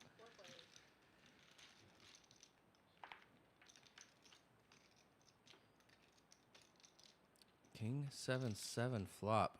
Pair of kings for Sam. Top pair. 2 pair rather with the 7s on board with a 9 kicker. And nobody else with anything except Papa P, a pair of 10s. Just worried about somebody having a king. Perhaps somebody having a 7, I suppose, but... Well, there's a 5, 6, and 8 in the hand, so I suppose there's not many reasons there couldn't be a straight 7 somewhere. This is very true. Of course, there isn't, but... There isn't, but we could occasionally see that. It is not the furthest thing from comprehension. Here in Texas at a 1-2 or a 1-3 or 2-5 or 5-10 or really any size game, pretty much in Texas. Really any game. Sam putting in a bet of 100 on this turn. Just him and Papa P battling it out.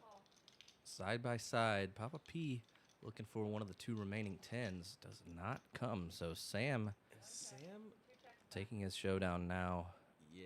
And Sam takes it down. Kind of capitalizes on being able to go ahead and get some value there on that second street. And says, I think I've taken enough value here. Maybe I don't want to get my hand caught in the cookie jar. Yeah, looking for something that maybe isn't really there. Sam has had the kind of night that he's very happy to take down a $600 pot as often as he can.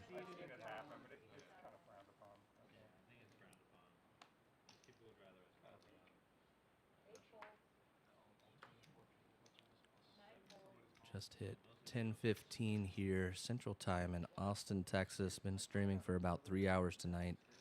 I'll give you guys another hour at least As long as we can get the likes up. I mean, the likes are abysmal right now. I can tell you this, that she said she But if you want another hour of some great poker action, get us up to that 20 likes mark. We only need 8 more likes to get there. Wow, we are soliciting here late at night for Hey, man. likes. I get it. I get it. Hey, I mean, man. It's a tough world. It is a tough world out here. I'm just doing what I can. But I appreciate each and every one of you tuning in week after week.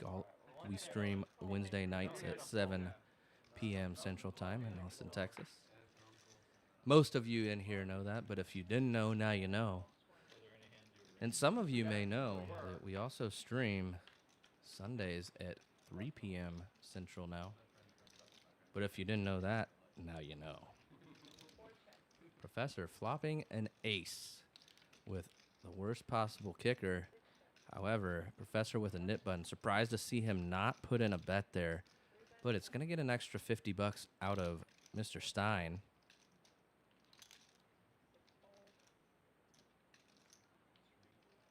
Professor just making the call, a 94% favorite to win this hand. And has the lock on it now.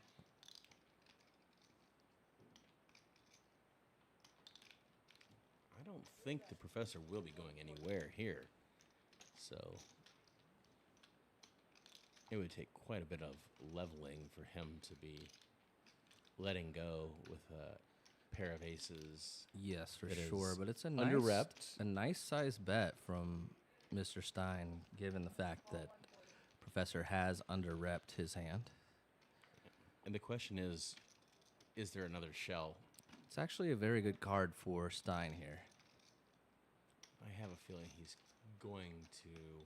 Like to see something like 350, but yeah, I had a feeling it was check maybe check time is to wave probably the white flag there. probably the especially- smart decision, given that Professor has a nit button in front of him. So it's going to be Garrett in the 4-seat paying the nit tax. I believe it is a $140 splash pot and 20 to the dealer. Perhaps we will get a shot of the pot before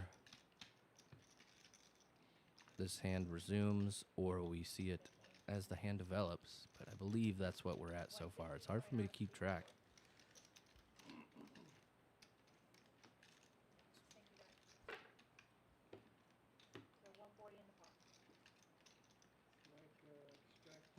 Philly Murph with the 20 on. We're playing 1-3 no limit hold'em, but a mandatory $10 straddle. Buy-ins range from a $200 minimum up to a $1,000 maximum that the players can buy in for. Tuition Dan laying down the 8 deuce of hearts. Sam making the call, Jack 9 offsuit. Yeah, I don't see the nit tax out there, so I'm not sure that it was enforced for this hand. Yes, it was. It's just out of the view of, I think Tanya has it in close. Because I saw Garrett count it out. And I can tell from Garrett's stack as well. Fair enough.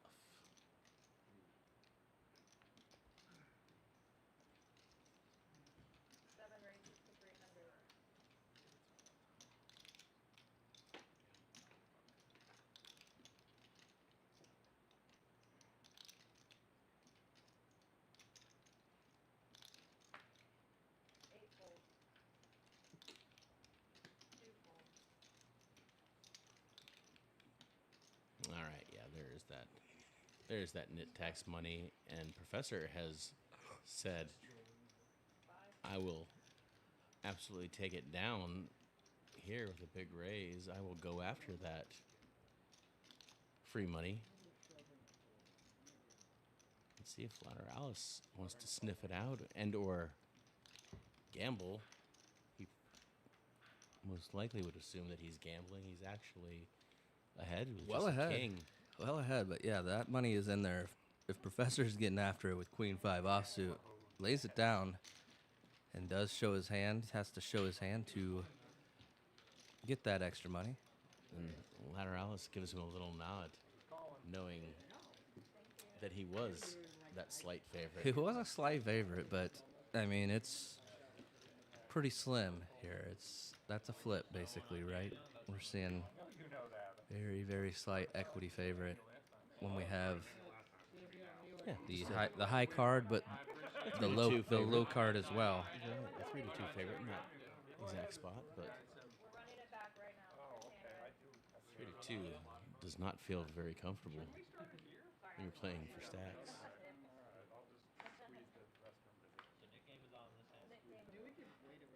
No, it's fine, it's fine. I don't normally abandon a hand, but I'm gonna button it. Knit button's coming back out. So here we go, a new Nick game. Getting started right now. And I was going to ask you something earlier, Cameron. You mentioned the tournament rebuy line, and I was sitting next to a guy who had played some big tournaments in his younger days and had won, beat Phil Ivey heads up once. And he said, you know, the thing that I miss about the old days was the purity of no re-entries. He said, now you got to beat all these good players 7, 8 times because they just rebuy. And he was just talking about the beauty of the old days with the freeze outs. And part of what makes the main event still so endearing and charming and such a big thing, because obviously the many movies, but what do you feel about the game losing some purity with just all the unlimited rebuys? I think that's all baloney. I think that if you have a problem with people rebuying into tournaments and you're uncomfortable with that, you should look inward upon yourself and perhaps assess your game and say that maybe I'm not playing as good as people that are rebuying. That's a view. That's your view. It's a view.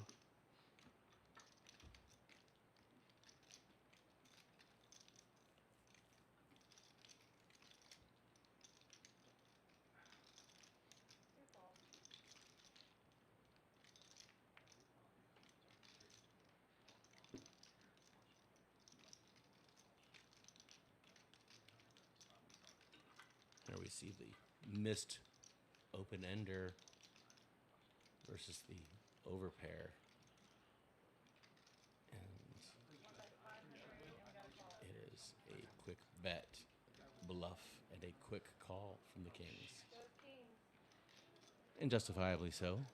Papa P giving a little bit of money to Sam at the end of the night, or nearing at least the last hour of the stream, I should say. And he arrives with the very worst thing that he could possibly arrive with. If we're going to pick a bluff, sometimes that would be the hand that we might like to use as our bluff when we're at the bottom of our range. Sometimes we need to. In order to win hands.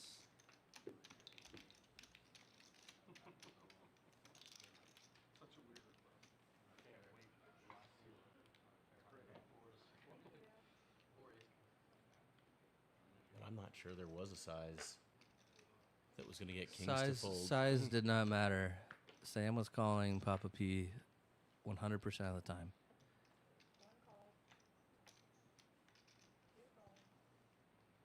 I'm just saying. Oh, I agree.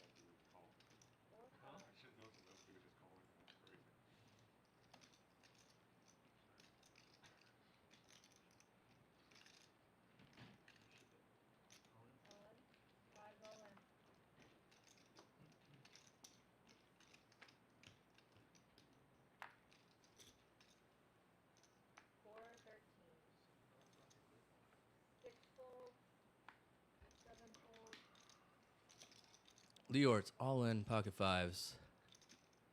Leeortz has had a tough go at it tonight, like I mentioned. But Tuition Dan waking up with pocket sevens now, going to potentially make that night a little bit worse. Make it a little bit worse. getting it in here with the goods. 7s versus 5s here. Leeortz looking for a 5. Dan just looking to hold.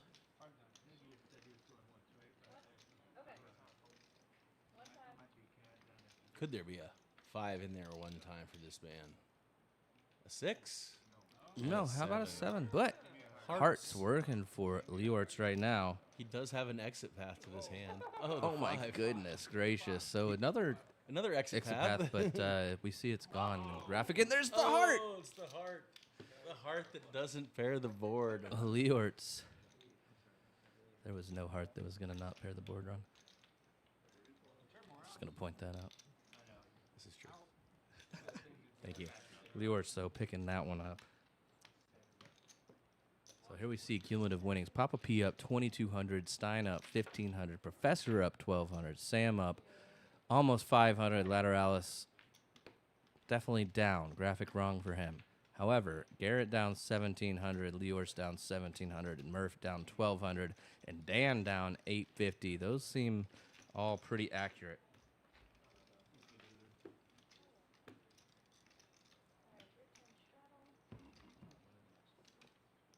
Big night for Papa P in the 1 seed. Likes to gamble, likes to play hands. But could be an interesting dynamic for the next while, as he has given Sam some of his chips back, given him some ammo to fire into these hands. And he has them on his direct left. And they have pretty similar stacks now. Stein also with one of those stacks that is comparable, 2,200 or so it looked like, if I recall.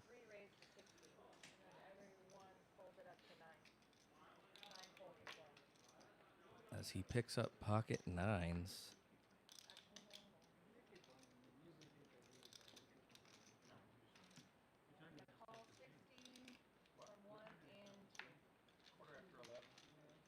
Sam making the call with the 95. Great here. 10-3 deuce. So good flop for Papa P here. Top pair, great kicker. And not the worst flop if we're holding pocket 9s either.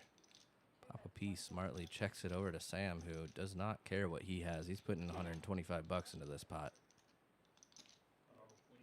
Yeah, this is going to work out nicely for Papa P there with the check. Yeah, it's a great check on this flop here for Papa P. How does he decide to play it? Can see a... That was about what I was expecting. I was thinking maybe a 350. Yeah, I was going to say I could see merit to just making the call when we have somebody that's bluffing into us here, like Sam. However, if a diamond comes, and 2 people in the flop, or 2 people in the hand still, we still have our knit button. It seems just like a much more reasonable spot to go ahead and put the raise in. And it does get the job done. Yeah, I like that a lot.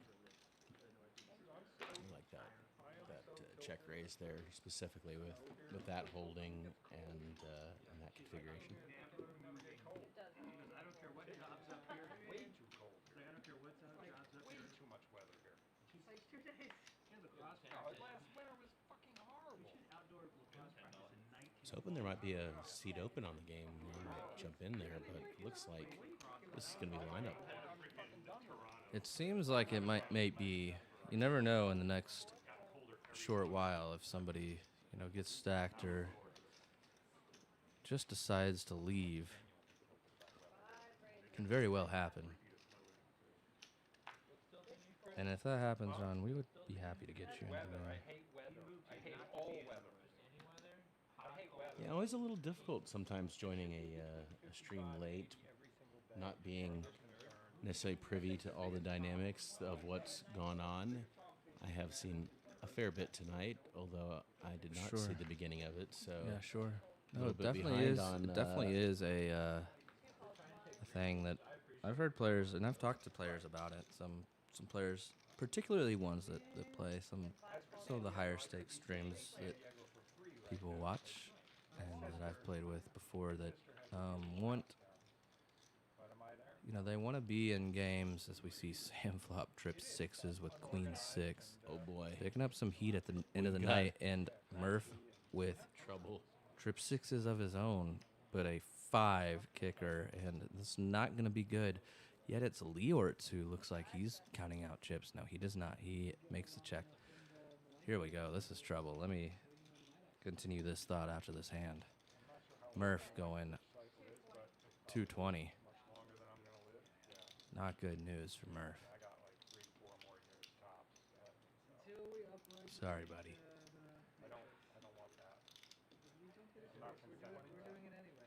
And that's what's great about the Nick game sometimes. It's going to make players play hands. Murph needs a 5 to win or a 7 to chop right now. Just a disgusting spot if you are Philly and Murph. Sam just calling calls. there, yeah. King of clubs, no help for Murph. Leaving out that little mouse trap. Does pick up a couple of outs by way of the kings. It's going to be a quick bet and a quick call, I assume. Yeah, all in for Murph and a quick call from Sam. And Murph going to see the bad news. Looking for a 5 to win, a 7 or a king, or an ace to chop. And the jack not going to do it. So Murph getting shown the bad news there. Going to be rebuying here during the nit game, I imagine. Yes, he wants to leave and just pay the nit tax, but Sam finding some heat at the end of the night.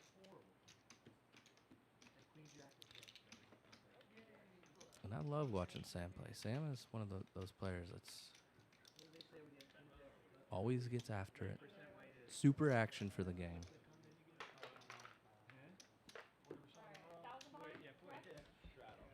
I don't ever believe it. You know what I mean? And we got a straddle of 25, Garrett.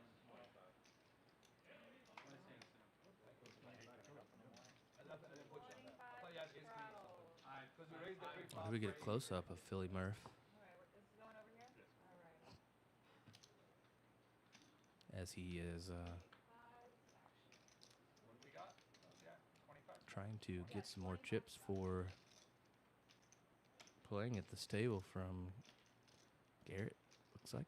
5 raises. 65 now. I did not check this tax. There we go. He does have a hand. Leeortz with pocket kings.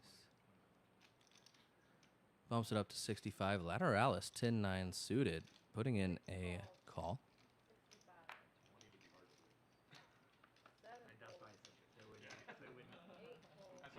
Professor out of the way. Billy Murph out of the way. Tuition Dan out of the way. Papa P 5-4 offsuit. He's gonna make the call. I mean, he's up 2,700. Why not? Here we go. Sam making the call. 9-3 of diamonds. Both Papa P and Sam sitting on 3,200 in their stack each. And Garrett 7-8 suited. Puts it all in. Here we go. Leeortz, finally the spot that he was waiting for. 289. 5's all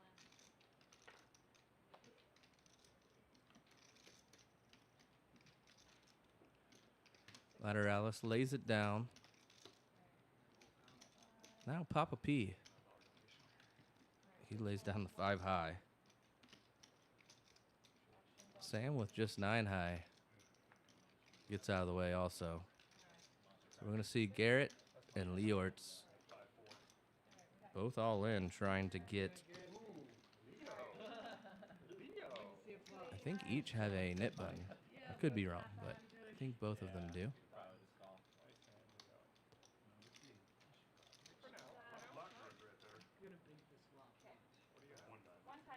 Here we go, 7-8 suited, one of my favorite hands. I like 7-8 of diamonds though. 7-8 of diamonds is my favorite hand. And spade, no other help so far. There's a little help. There's help. Couple of outs. Does not come. So Leeortz taking down this pot. Pocket kings, much needed for our friend Leeortz. Yeah, well deserved to go ahead and have that hold there Well, with kings and well get a little bit of deserved. action. Well deserved for him to get action and hold. Yes. 500, five people. I know.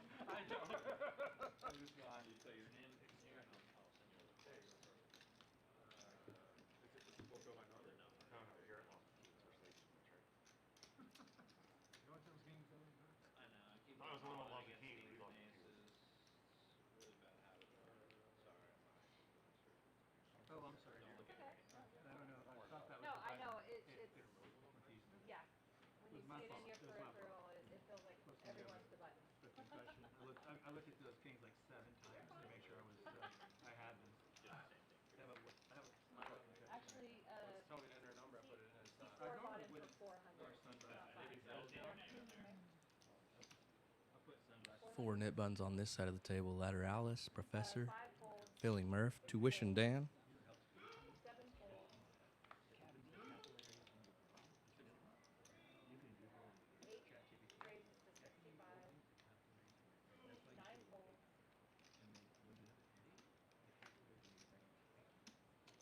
1 fold, King 10 gonna bump it up to $65. You got my number tonight.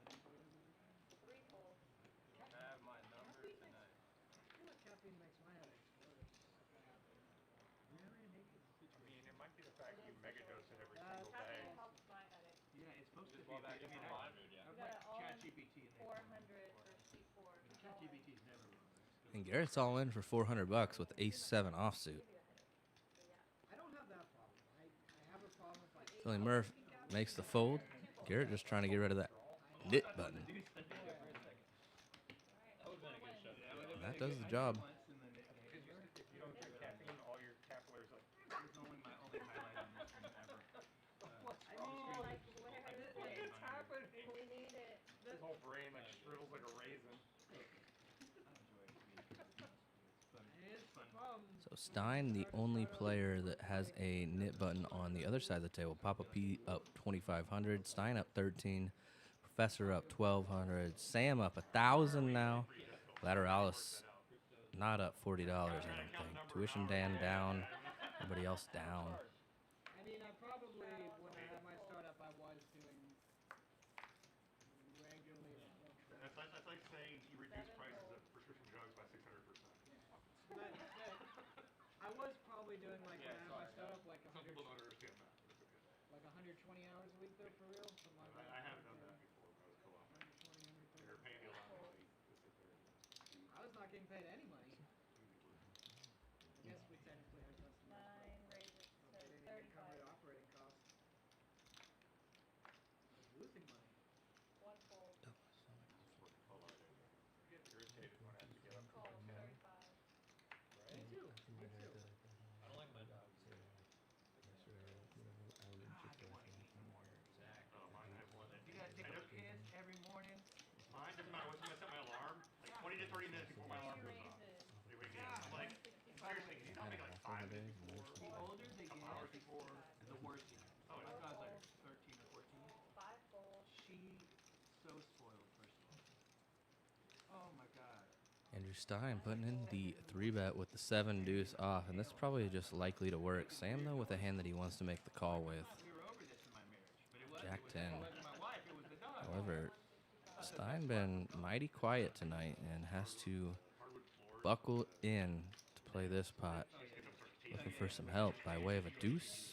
Pretty good flop for 7 deuce, 5-4 deuce. Oh yeah, we like that one. Against Sam, though, you just never know. Stein with a knit button in front of him. So Sam definitely going to be making this call, I imagine. And I've been wrong before. I'll be wrong again. There we go. Stein picking up a little momentum. Takes down this pot and an extra $25 from every player at the table. Very nice. I was thinking that nobody had made the 7 deuce work, at least not while I had joined you here today, buddy. Most of your plays were 5. No, we've seen it. We've seen it. I think we've seen it get paid out at least 3 times. I think 4 or 5 times though. Okay. I think at least 4 times tonight it's been paid out. Maybe 5. That might have been the 5th time. So it's been going around and people have won with it. We also have seen it go around and not be won with. But it's crazy how that works, right? Sometimes the card distribution, not only does Stein win that hand, win the pot, and get an extra $200 from the table, he gets rid of his nit button as well. So only 4 nit buttons left, those yellow nit buttons on the left side of your screen in front of Lateralis in the 6th seat, Professor in the 7, Murph in the 8, and Tuition Dan in the 9.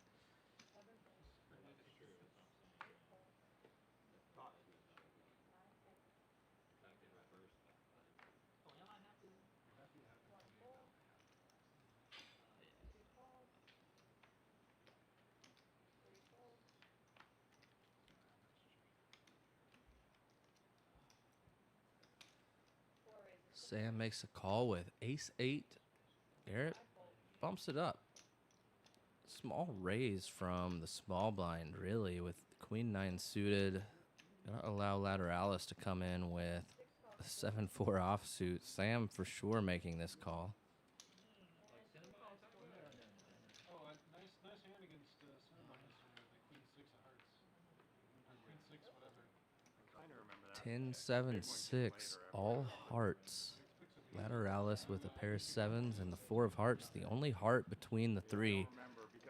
There's an ace, though, for Sam, so Sam picking up the card he was looking for. Garrett with nothing really working for him. He does have a gut shot straight draw should an 8 come, but it has to be a black 8. Cannot be the 8 of hearts.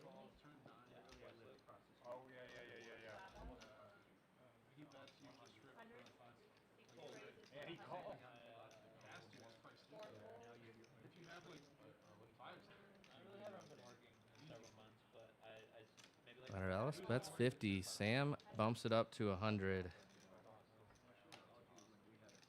6 of clubs on the river. Sam best still. Lateralis with only $433 behind and a nit button in front of him as well. Sam's going to go 200. And Lateralis with just 2 pair with the 7s. Makes the call, though. Pretty quick call.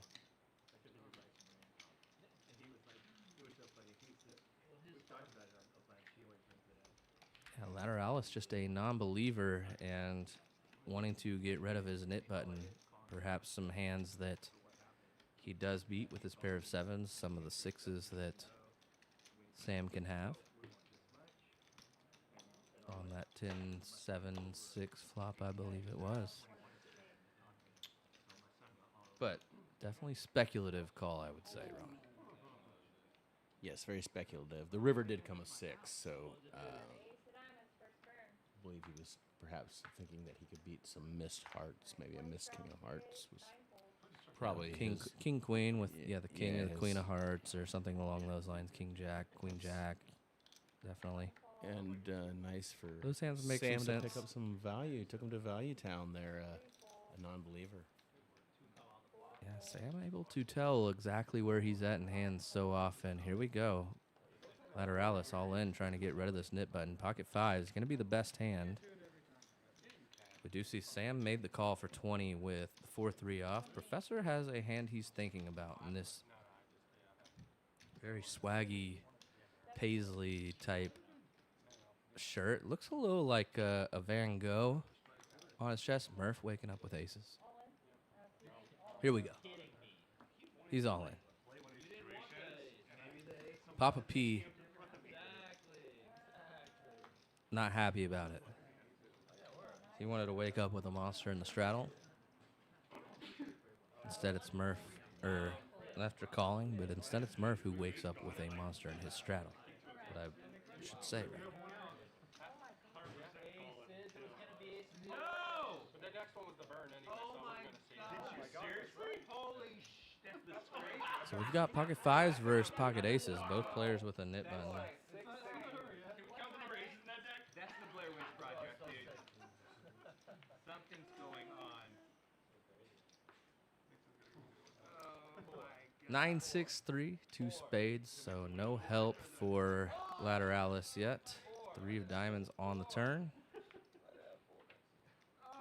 And the Queen of Hearts on the river. Lateralus I looked at the first one, it was an ace. does not find the love he needs from the deck. I just said it to you. Reaching for some chips. I said, give me 2 more. Billy Murph getting rid of his nip button. Lateralus, I assume, coming back in for 400. Oh my god. That's a good all-in flop. Wow. Chief, we got a hanger. Chief, with 3 in her hand. Chief, we got a hanger.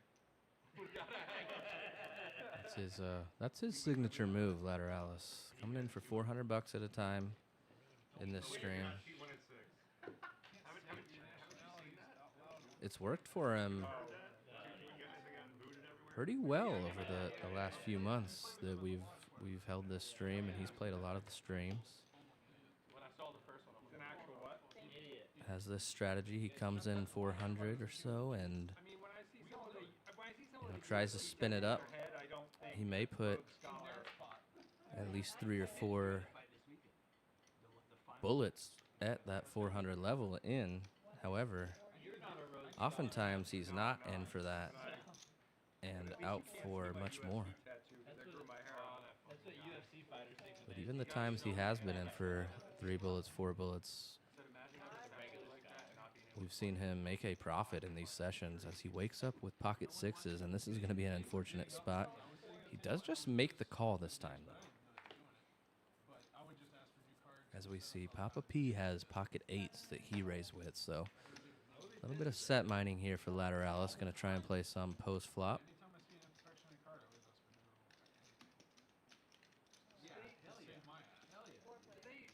Does their stupid scheme make any money? Yes. 4 ways to this flop. $163 in the middle. King, Jack, 9. Billy Murph. Flop Invest here has a stranglehold on this pot against pocket 8s and pocket 6s. They're all going to check it over to Sam, I believe, who just checks behind. 3 of hearts on the turn. Changes nothing. Rainbow board. Billy Murph with a jack and a 10, so he has a straight draw. Going to go ahead and put in a bet now, which I like. Papa P with a pair of 8s lays it down. Sam gets out of the way, and let's see what Lateralus decides to do. Likely making the fold. However, for this sizing, can he continue and then try and rep something on the river? Does he sense weakness from a hand like Jack 10 or something like that?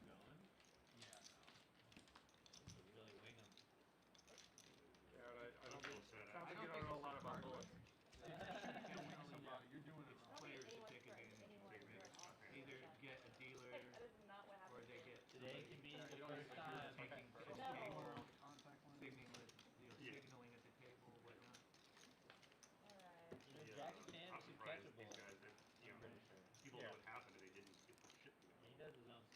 26 of y'all in the live chat right now. Only 15 likes on the stream. If you haven't yet, please get your butt over there and go like the video. It doesn't cost you anything. It's completely free.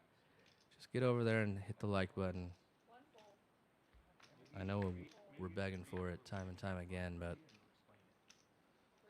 I get to do 2 things week after week. I get to come here and watch poker and commentate about that, and I get to also beg for likes from you fine people, and I hope you give them to me. Come on.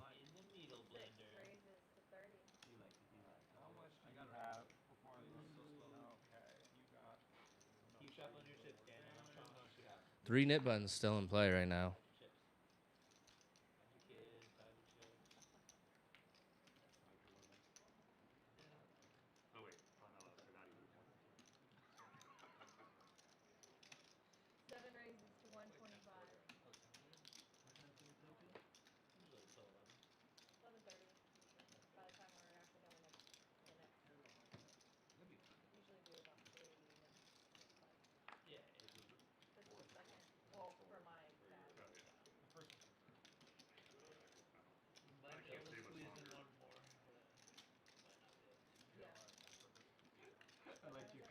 that kid looking at your son going, I can't stay much longer. They were crooked. I'm actually down. Yeah, 8 called 120. Professor bumps it up with Jack 10 from the small blind. Murph makes the call from the big blind with Ace Queen, and we see Tuition Dan rip it, pocket sixes. Here we go. Professor likely making the fold, but I don't know that Murph has a hand that he is going to fold so quickly. Ace Queen pretty strong here. And there's the call. You stack him on the very first hand that night, Paul. I ran up like 5K over the first 2 hours. When I dumped it, I'll end up down 3K. I think Vance went all the money that night. We got a flip, big flip. Almost $2,000 in the pot, running at one time. Murph with Ace Queen, Tuition Dan with pocket sixes. A favorite to win this one. Ace on the flop, though. Dan needs a 6 and a 6 only. Does not come. So Dan losing that one does not relinquish his nit button. Philly Murph picking up a little bit of steam as well towards the end of the night. Call your mom for some advice on what to do. Wow. Now you got to get after him. The poker player. Hey, next scene. Tuition Dan, $200 out of the old wallet. Gonna go ahead and buy in for the min 200. Try and get rid of his nit button. And we'll see what he can do. Okay. Changing his mind. Yeah, baby. He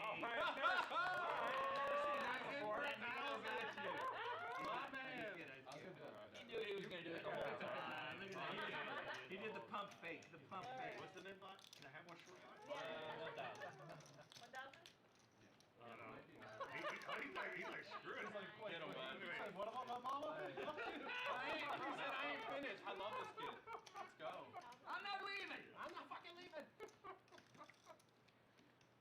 I'm adding on. You know what he did? We'll get chips I made later. that remark, and he thought, without calling, he thought, what would my mom do? And she'd battle. Yeah, she ain't taking no shit. That was a KGB remark right Okay, there, dude. I hope you triple up for Professor. 3 nit buttons still remaining. Tuition Dan, one of them. All right, C4 added on 400 as Do you see well. all the freaking, I just started watching this season a couple nights ago. Excuse me, Tuition Dan not in for just 200. He has come in for the full 1,000, it looks like. Kevin Hart, is he bleeding money in those games? He's doing all right. Oh, he's actually doing pretty good. Good bluffs, got some good plays. Good. I don't think he's Supposedly he plays the role quite a bit. 3 fold, He's obviously better than I am. 4 fold, Yeah, he's got more money. Yeah. 5 fold, 3 nits still remaining. Paul, who gave some chips over to Dan, 7 raises to 80. getting a few more black chips coming his way. And here we go. Professor bumps it to $80 from the button with Queen 9 suited, and Murph waking up with jacks. Like I said, Murph catching a little steam. Just makes the call. 9 fold, 1 jack gone from Tuition Dan. 1 fold. 2 calls 80.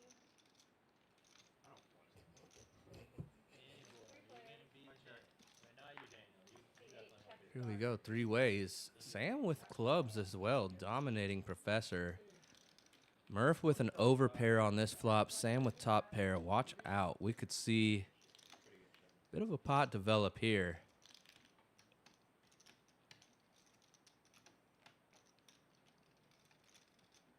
Eight of clubs would be spicy if we could.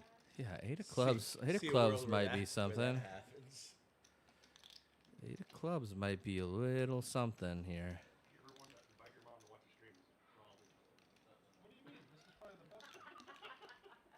And Sam bet 175. Both players call. See a turn. Ooh, King of Hearts now.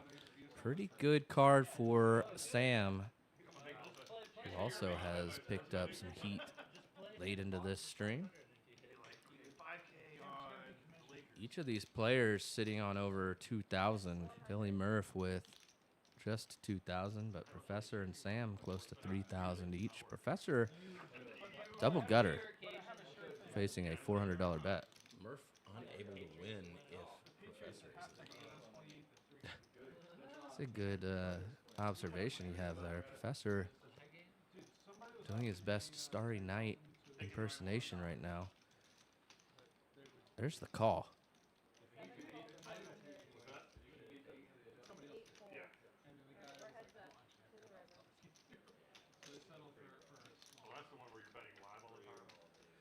DCAF poker. We do have some ladies play occasionally. But I pretty much put anybody on the stream that reaches out to me, so just has been the consensus so far of what kind of players want to come play in this game. It's a great game. Why don't you get over here and come play, buddy? And did we card Tuition Dan? No, I have not personally, but he's definitely been carded to have a membership here. And Sam going to take down a $2,000 pot right here. Sam sitting on over 4,200 now.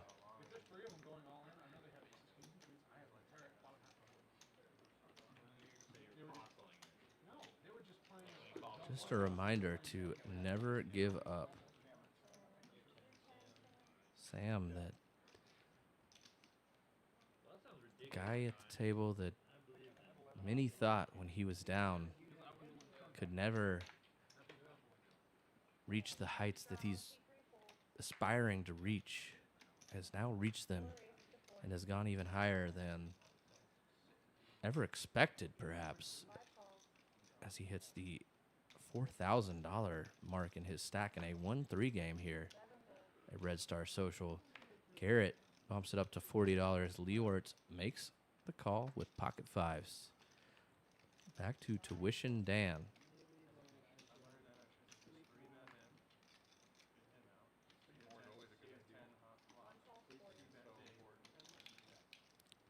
Papa P making the call. Uh-oh. We've got something brewing. Sam, Pocket King's going to put the squeeze on. Watch out. 175 is the new asking price. Garrett with 860 in front of him. And ace queen. Not going to believe Sam here. There it is. There's the rip. All in. Garrett playing for 860. That's going to get rid of Leeortz, presumably. Papa P definitely getting out of the way. Leeortz, though, thinking about it. He knows he's ahead of ace king, ace queen, but not good enough to make the call here. And here we're going to see Papa P get out of the way. Sam makes the call. Pocket kings versus ace queen. Garrett looking for an ace.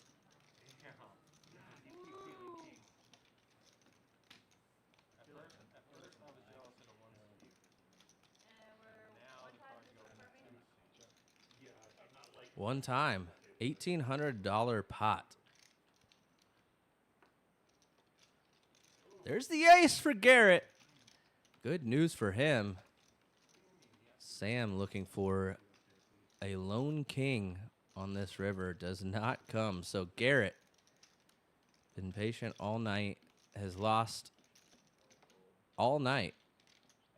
Finally finding a crucial double up through Mr. Sam in the 2-seat, who has been uber hot the last 20 or 30 minutes.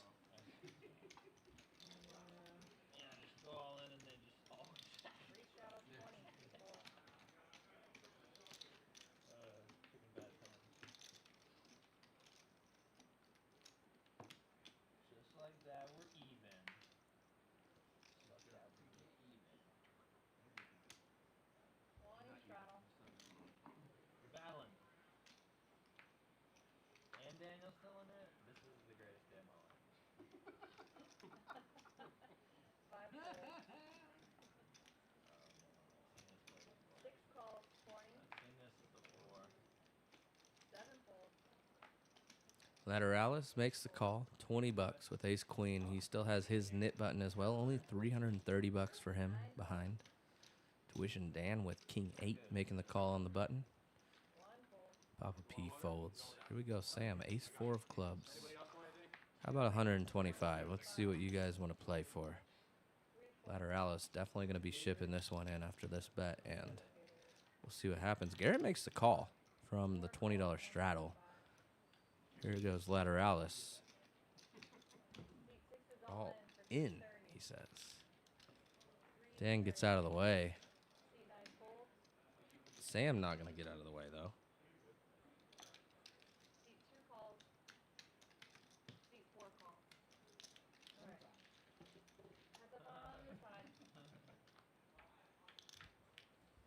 Three ways to this flop.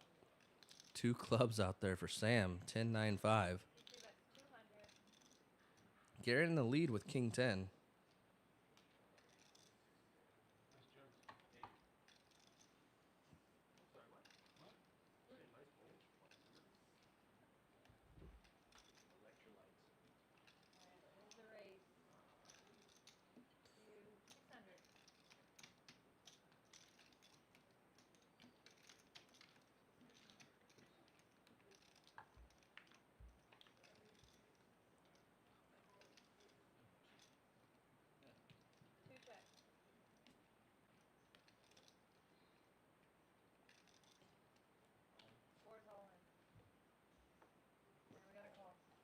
Queen of clubs on the turn for Sam. And we have a 3-way all in. Sam, the check mark in this pot. $4,000 pot. I mean, Lateralus, you hit 2 pair, but it doesn't matter. Look, Sam sitting on over $5,600 after this this $4,100 pot gets shipped his way.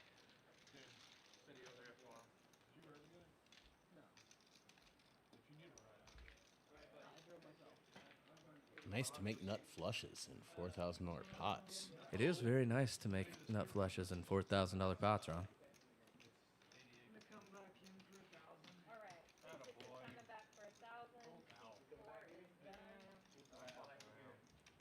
It's an all-night thing. Come on, we've been snowed in forever. Let's go. Thank you. Thanks, Dan. Four's out. Sixes reloading for 1,000. He's like, it's nice to have the nuts. And how's the guy? Sorry, I got to work, man. I'm not coming in today.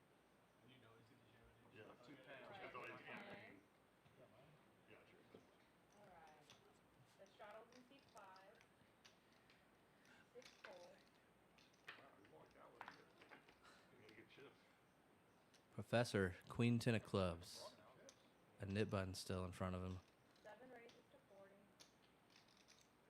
A knit button still in front of Tuition Dan. Philly Murph waking up with ace 10. Some big stacks have developed at this table tonight. I mean, look at that mountain in front of Sam now.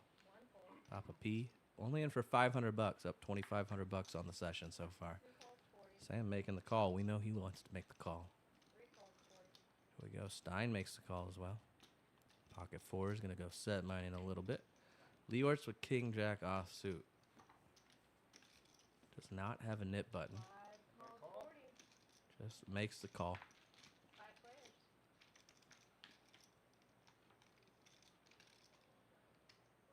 players. 6-8 deuce.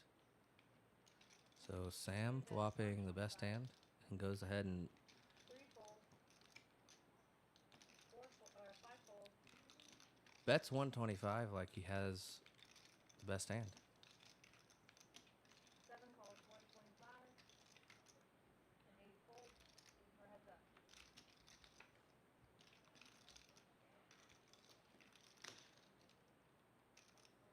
Professor makes the call with the 2 overs. 7 of hearts is the turn. Gives Sam an open-ended straight draw here with his 9.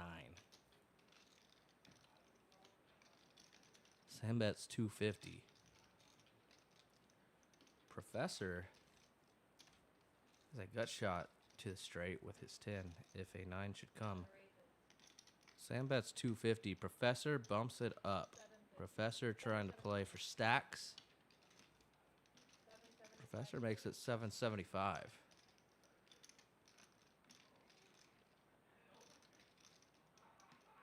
Sam grabs a stack of black chips from his front black stacks. Shuffles it a bit. Makes the call. Here we go. Professor with 1,100 behind, 2,000 in the pot. Professor needs help. And it comes. Oh my goodness. Sam has to be worried about Professor having a 10 for sure. But Sam hitting 2 pair here, 9s and 6s. We could see an over $4,000 pot again.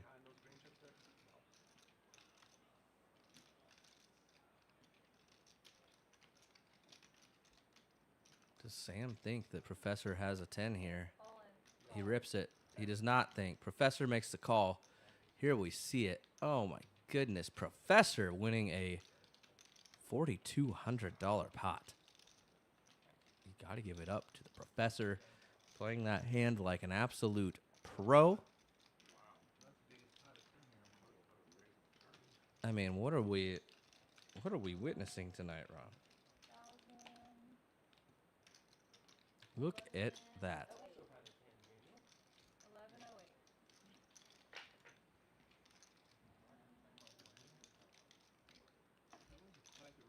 Tough river there for Sam.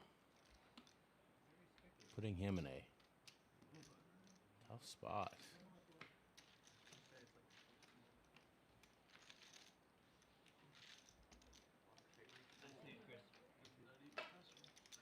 Huge hand.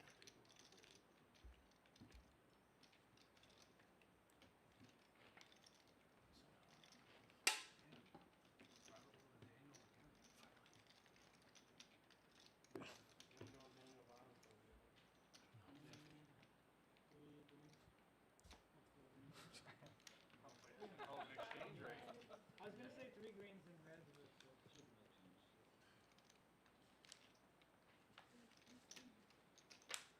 One green was going 3 greens and 5 red, and then just 6 4 greens. Drink some caffeine, man. 7 fold. 8 fold. 9 fold. 1 fold. 2 fold. 3 raises to 50. 5 fold.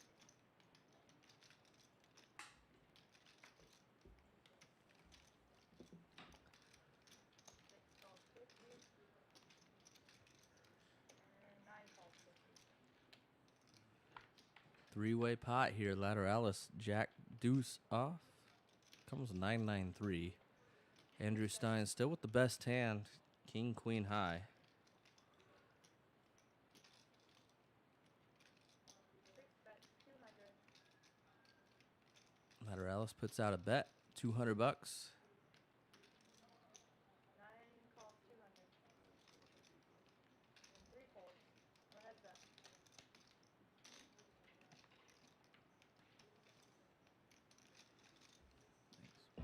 It does come a diamond on the turn.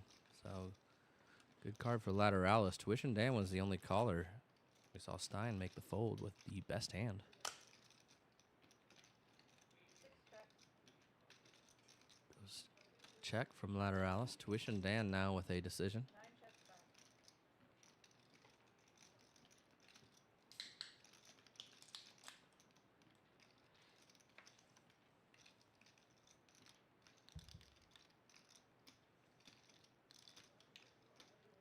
Deuce on the river. Good for Lateralus.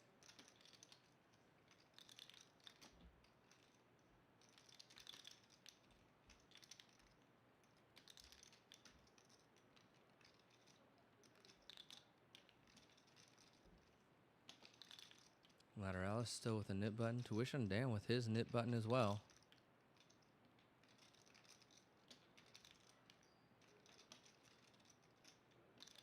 Check.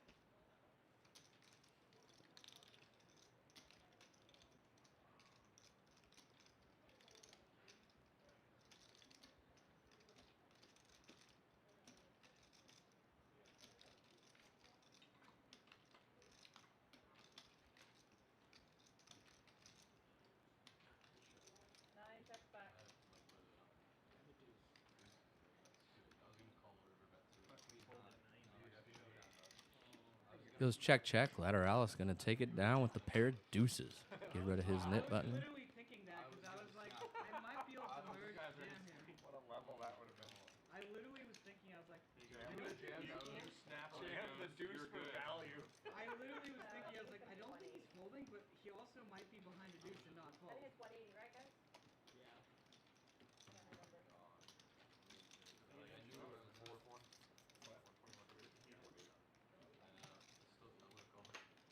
And there it is. There's the splash pot money. 160 bucks going to the splash pot.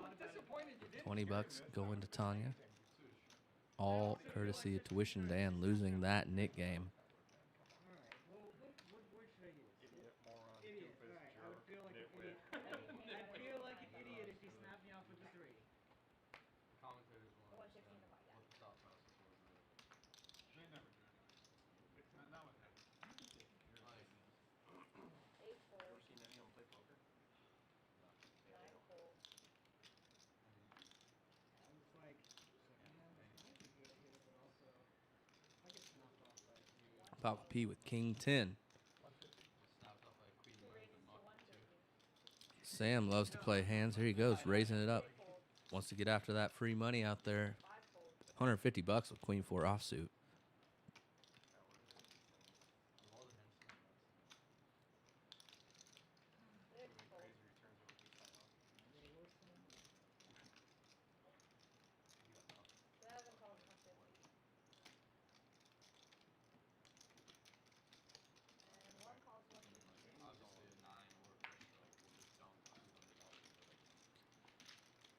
Professor makes the call with ace jack. Papa P makes the call.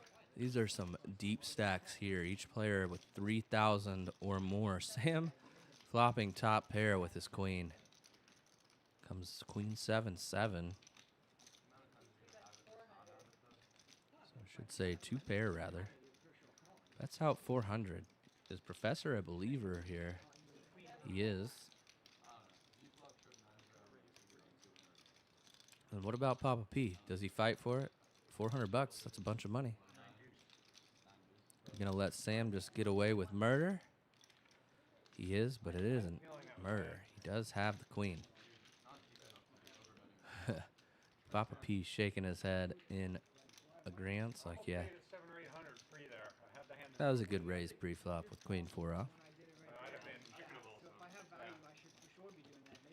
Perhaps a case of take my medicine and get out of the way. So close to going home, I'm probably calling whatever at this point. You pull calling me with free, a lot of stuff. great. I think your range is very When you call, I'd ace jack. you're with. Also, why you call me, because I think my betting range is very wide.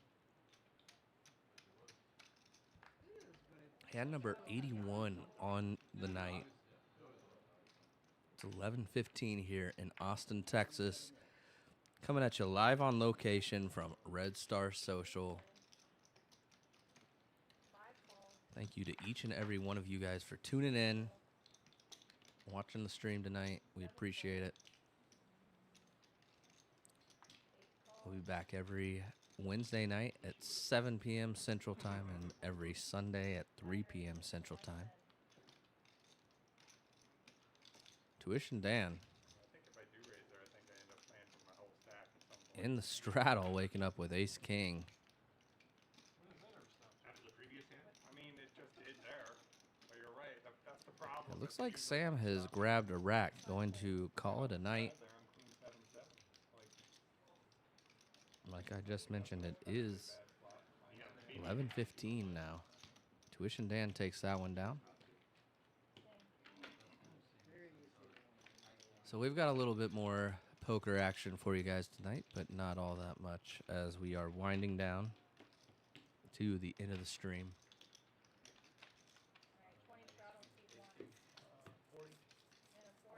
But stay with us, because you never know what could happen in the coming hands. Look at this. Sam racking up chips. Looks like he's getting ready to leave, but he's going to put the 50 straddle on. Andrew Stein waking up with 2,300 in a stack and looking down at King Queen. There's the raise, 135.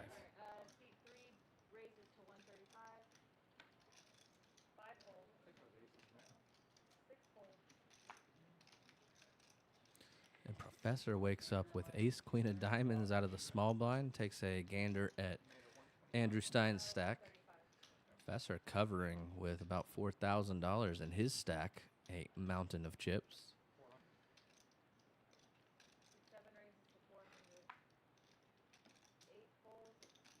Makes it 400. Why not? Papa P, Jack 10 suited. Does he want to play a big pot towards the end of the stream? He is only in for 500, so he's up about 2,400 right now. He does. He's like, I'm cool with being up just 2,000. Let me see this flop and see what happens with the Jack 10 suited. Can't blame him for trying to get in there and see what happens.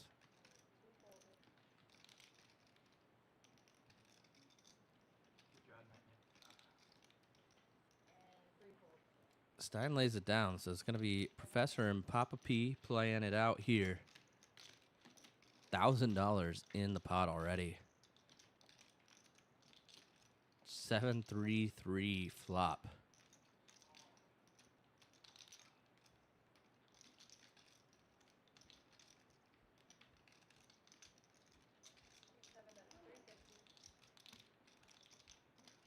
Pretty good flop for Professor to continue on, keep repping that he has an overpair, that he has some big overcards perhaps, and Papa P laying it down, just the Jack 10 of spades, not anything to work with on that flop. Professor shows the ace queen, says, I had ace high. What do you guys think of it? Everybody involved in the hand agreeing that, yeah, it was the best hand, buddy. Thank you.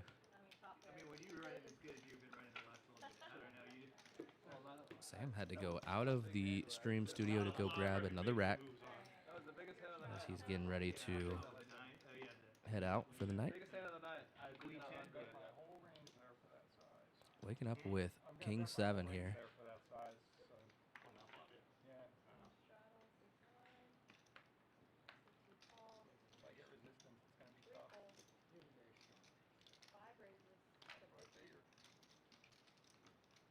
I'm not playing 400 with a 3 or 7 in my hand. I mean, I don't know if you have like 8s, 9s, 10s, jacks, you know, I don't know. If you cold call 400, I mean, you gotta have. You definitely can have sevens. You cold call, but Sevens, yeah. these, you know, with all the combos you have there, not much this value. He saved you. What is it, 50? I call. Now I'm curious again. Now I'm curious. Oh.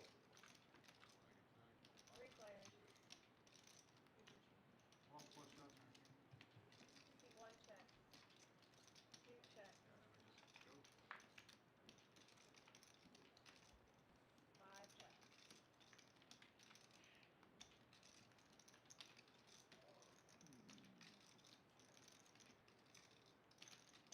One bet 75. Two fold.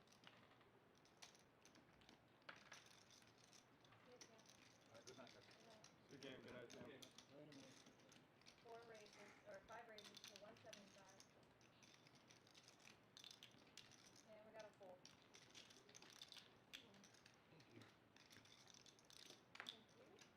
Leeortz taking that one down with King Queen high. And Sam putting on his jacket, getting ready to exit the building, I believe. Take his money and go. Play your hand, you're gonna win every time. Queen Jack 7? And then everyone pays them too. Yeah, Good ending to the night for Mr. Sam. Happy to see him have a nice winning session. And Leeortz waking up with ace queen of diamonds. Definitely a nice hand to have. Five raises to 50. This stage of the night. Running out of time, Leo? You gonna force it? Don't answer that. You can answer. That's fine. 7 calls 50. 8 fold. Professor making the call with 10-7 of diamonds. His diamonds dominated, obviously. Papa P also with diamonds. 3 deuce of diamonds. Cards do funny things. Sometimes these flushes still get there when 3 people have diamonds. It's always interesting. Papa when P bumps that it kind up of thing 175 with the 3 happens. deuce. Leeortz makes the call. Professor makes the call. 3 ways. All players have diamonds. Can we see some diamonds on this board, please? There's a diamond in the window. No more behind it. Nobody with a pair. Paul going to rep the pair, though. Gonna rep the king.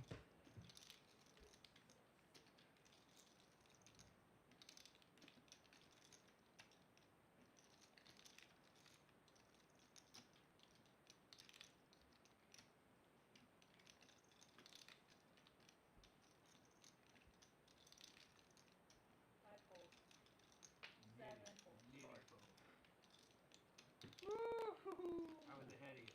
Oh, bring diamonds. I know. Give him a diamond flush. No, I had ace queen of diamonds. Oh shit, don't Yeah. give him a diamond flush. That would have been the Oh best. shit. We all had diamonds. Wow. They weren't coming in. Man, I thought about bluffing that flop too. I was like, is that bit weak or strong? I That's don't know. happened before where like 3 people flopped the flush. It can happen. No, it's just Excuse me, buddy. blueprints, man. I think on one shot, you guys have a king or you don't. If you don't, then I'm the one that has the king.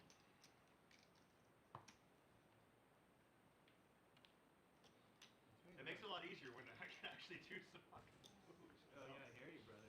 Holy shit. I was surprised he folded me twice last time. That's why when he had the kings the one time, I'm pissing myself for betting into it. He's just calling. It wasn't a Well, it's so hard to make him fold. Massive, well, no, it's been massive alarm bells that with him just calling, not Right. raising. surprise you called that. 9, 12, 30. Should have made it a little bit bigger. Surprised I called like this. With the ace queen. When you had 2 5s and diamonds. Pre-flop.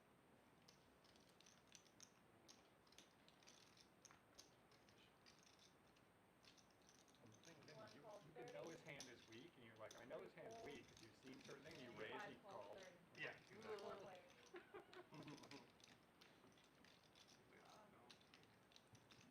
One check. You did it by her steak dinner. Yeah, that fucking 10. Wow. On the 9. 5 check. You make that raise. Ticket If it or calls parries, you. ticket or parries. We see a 9 high flop here. Papa P with the top pair. Yeah, they were. Nobody else with much of anything. 10 was not good. Straight. 10 was not good. Did it? I didn't think of that. Top 2 now. He had 9-6. He put it 2 for your shove started. Man, you think more deeply than I do. You remember hands from like weeks ago? Lateralus does have a gut shot. Straight draw. Should A10 come out?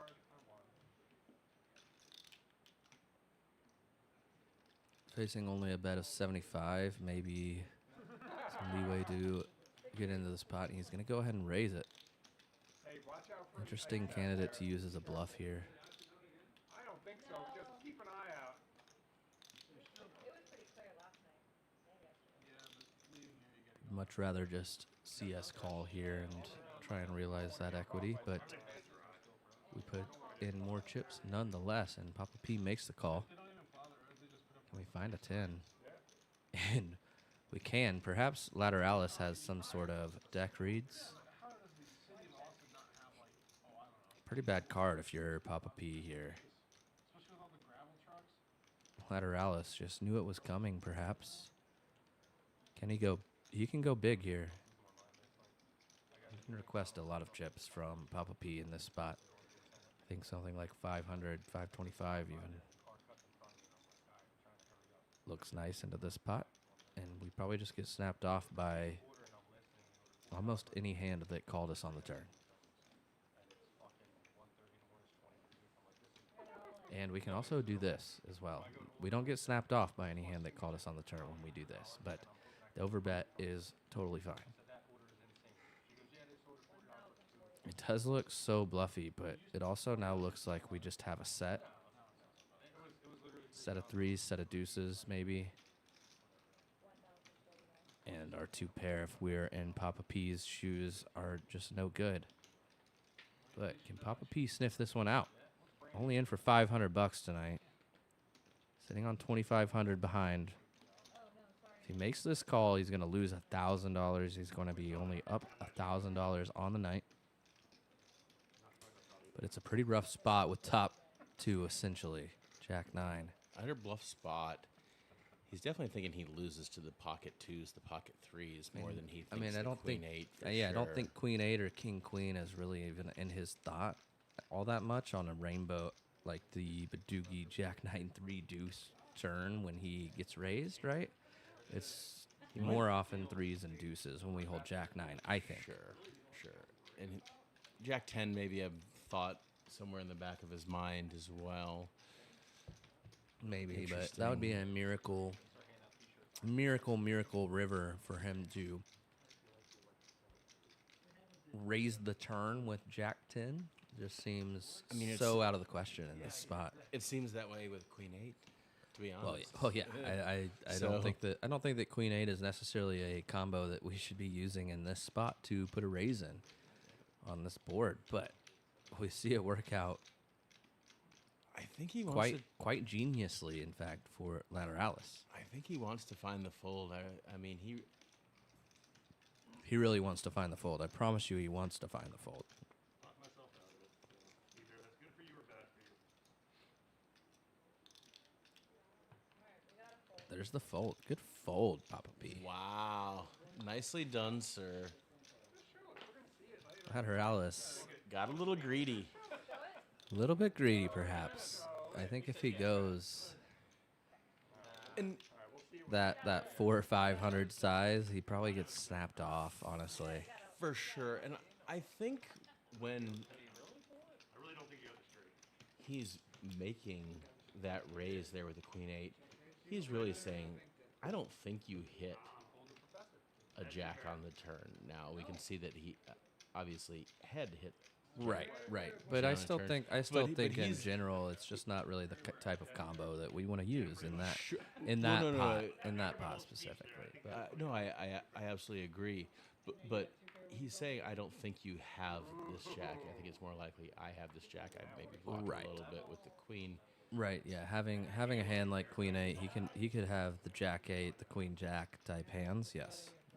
Absolutely. And he's saying, I don't think you have that. But then his river bet basically says, boy, I really hope you have that. Right? So, and was he raising us? Like, Papa P has to be considering that Lateralus could be raising that turn if he hit the jack. If you're taking that mindset that you mentioned with queen jack or king jack, maybe ace jack, but probably unlikely. And then when he continues, that 2x when he continues for that 2x size, almost, it's just it gets weird. So unlikely that because it's an underbluff spot, obviously on that type of board texture, and we see Tuition Dan finally turning an ace here. Been a abysmal night for Tuition Dan. Really, nothing to work with. When he has had it, players have gotten there against him. Murph sniffs it out too. Gets away from the queen relatively easily. Yeah, I think that's an easy spot. When we have queen 7, it comes an ace of spades, puts 3 spades out there. Yeah, for sure. And we're down to the end of the night, guys. Thank you all for tuning in with us tonight. Appreciate each and every one of you. If you haven't yet, please go like the stream, go subscribe to our channel. Coming at you weekly on Wednesday nights, 7 p.m. Central. Sundays at 3 p.m. Central. I'm going to be gone this coming Sunday, so you guys are going to have a guest commentator in the booth, as well as this coming Wednesday, another guest commentator. But I'll be back that following Sunday.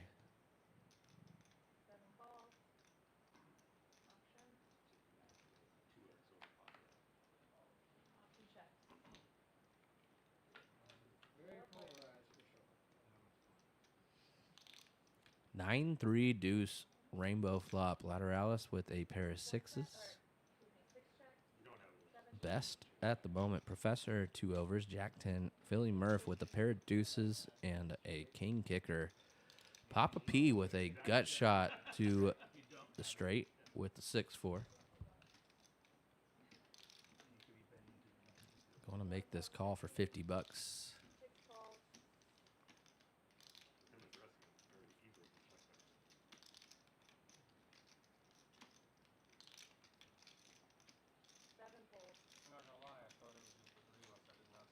Professor is out of the way.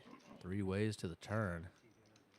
There's an ace on the turn. Gonna slow some things down, perhaps.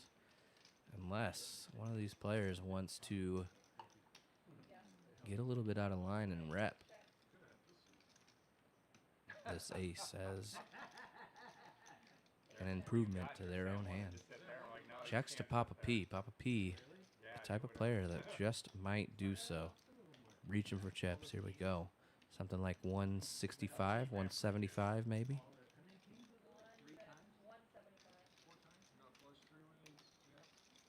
He does go 175. I like this sizing a lot from Papa P. Lateralus now in a annoying spot with a pair of 6s. It is third pair, but you also have Philly Murph to consider behind you.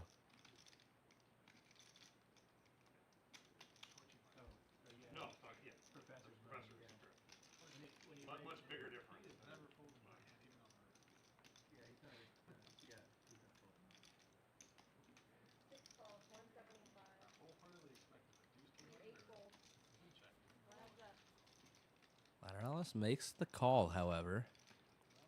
10 of hearts on the river. Doesn't really change the board texture all that much. 6s still good. Can Papa P fire a respectable bet? He does not. He lays down, or he waves the white flag, rather, I should say.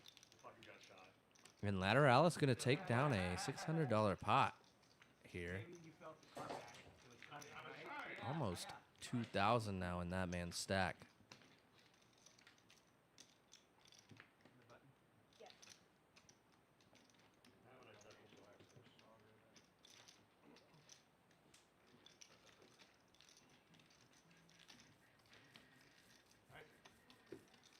Yeah, Papa P wondering what would happen had he fired on that river.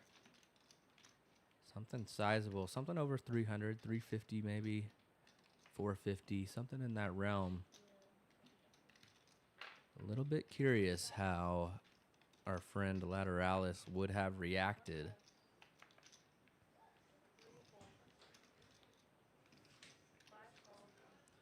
As Papa P checks his watch, acting like he's late for supper time. Sir, it is 11:30 at night.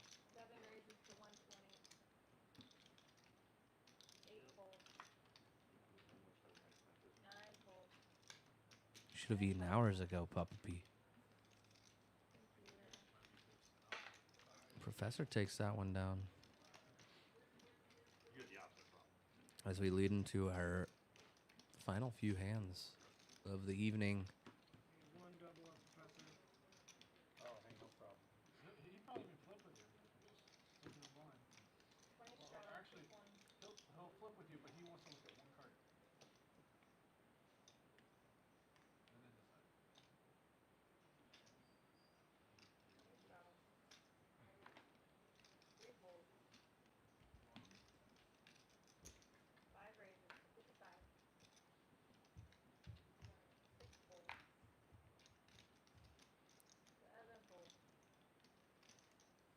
Philly Murph with Queen 10 here after Leeortz bumped it up to 55. Tuition Dan lays down the Jack 8. Let's see what Papa P wakes up with here. King 7. Oh. Makes the call. Here we go. 3 ways for 55 bucks a piece. Queen 5-3. Murph flopping best here. Just checks it over to Leeortz. Leeortz with ace high. Puts in a bet, 80 bucks, the asking price, just under half pot here. Philly Murph makes the call with top pair. Pretty standard spot. Leeortz looking for an ace. Deuce of Spades, a card that does give Leeortz some outs, but Leeortz unfortunately does not hold a spade in his hand. So Murph going to check it on over. Give Leeortz some rope.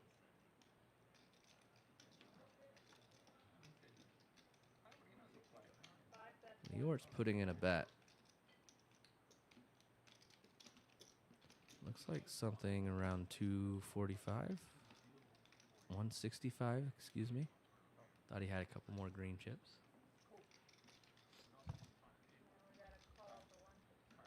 $666 in the middle after the call from Murph. And queen on the river. Welcome sight for Philly Murph. Leeortz with just over pot size bet remaining in his stack. And Murph checks it over. Really giving Leeortz all the rope. Leeortz, no spade. Just ace high at this point. Unlikely that he's going to win at showdown here. I like this check. Trying to give some creative license to something like an ace of spades here to go for it. Yes. Yeah, unfortunately, Leeortz does not hold the ace of spades in his hand. So perhaps maybe more inclined to just check this one back. But we'll see. I mean,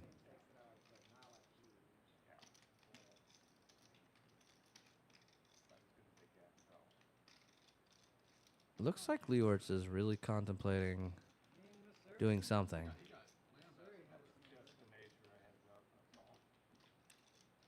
It'd be detrimental if he went small, though. Anything under 300 would be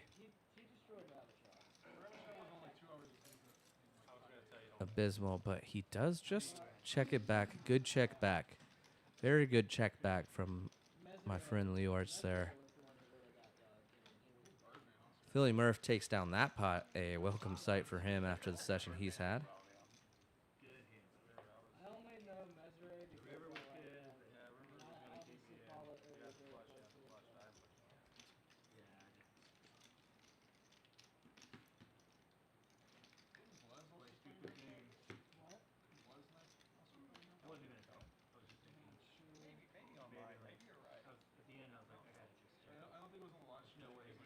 No, it would have been online if they did it. No way it's common. It was like Champions Club or Leeds Show or something.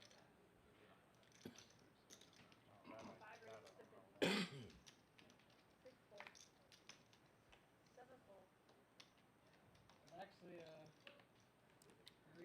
Leeortz bumps it up with ace-10 suited, $55 to go, and Murph wakes up with ace-king here, so we're going to see these two guys face off again. Murph not wasting any time, putting in a pile of chips. Something like 800. See what I mean about not knowing he has a fucking hand? I'm just trying to put both of them in, and I fucking bet enough to get my chips. Or you learned after the first time. No, it's like he's not even there. He throws all his chips out. I'm up against shorties. Meanwhile, he's like peeling. And now Leeortz, a decision for his remaining chips. With ace-10 suited.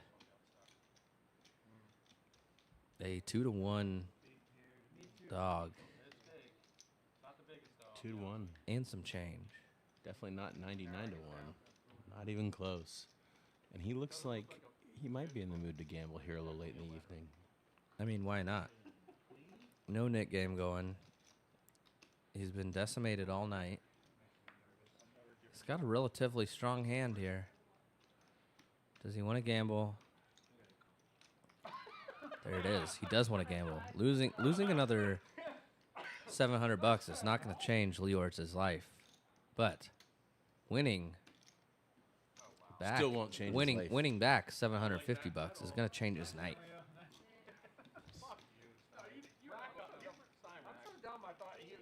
Nice margarita might change my night.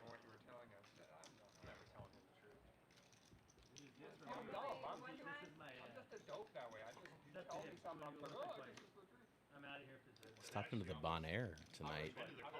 Couple doors down. Couple doors down from Red Star, yeah. Just a good atmosphere over there. Some cheap food. A lot of people in there. Looked like there was something going on gaming-wise. Here we go, 9-8-8 flop. Murph's still well in the lead. Uh-oh. Leeortz picking up a couple extra outs here. They do not come. Leeortz looking for a 10 on this run out. Does pick up a spade, the 8 of spades. Deuce of hearts, no help. Needs a 10. No help. So Murph already dead. Takes. Oh, yeah, excuse me. He was already dead with the king. Murph taking down that pot. Yeah, you can tell it's late. You can tell I've been going at it from sun up to sundown now at this point. Working hard, Cameron Mixon. I am your head commentator here at Red Star. If you're looking to get in one of these games, go ahead and hit me up. Message me on Instagram. That's the best way to get in contact with me at the moment. But we're looking for players constantly for this stream. Like I said, Wednesdays and Sundays. I'll repeat again. Wednesdays and Sundays. One of the cheapest rates to play poker. Not one of, the cheapest, in fact. In town here in Austin and likely in the entire state. So, get on down here. Get on the stream. Who knows? Maybe you can be the next Phil Ivey.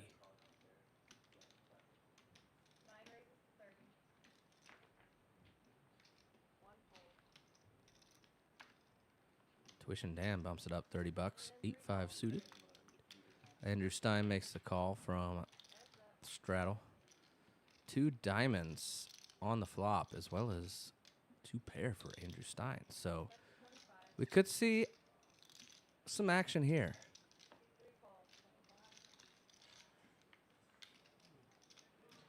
Eight on the turn. Dan picking up a pair. Checks it over. Andrew Stein not going to let this one slip by. 113 in the middle. Like to see something like 95. He goes 85. I like that.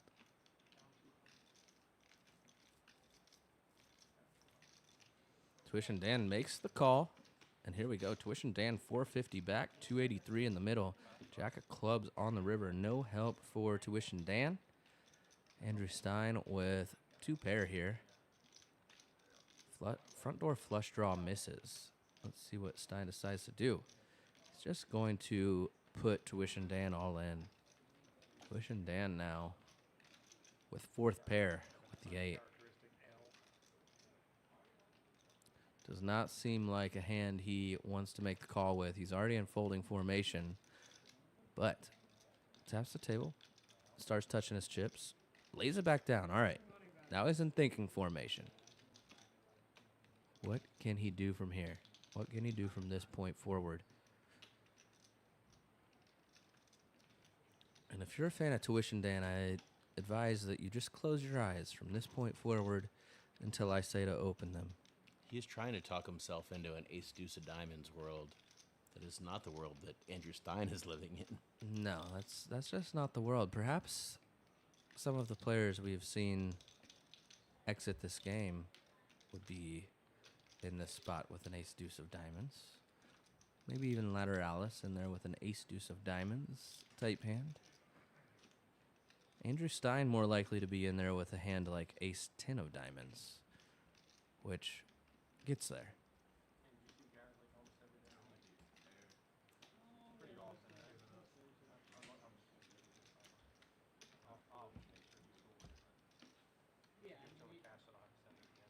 That's so crazy.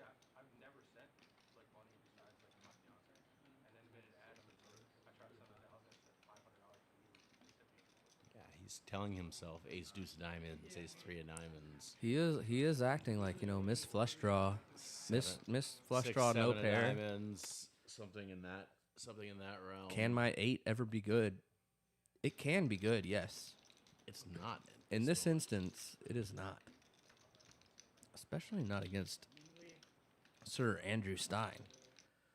I think Andrew Stein's been setting everybody up, though.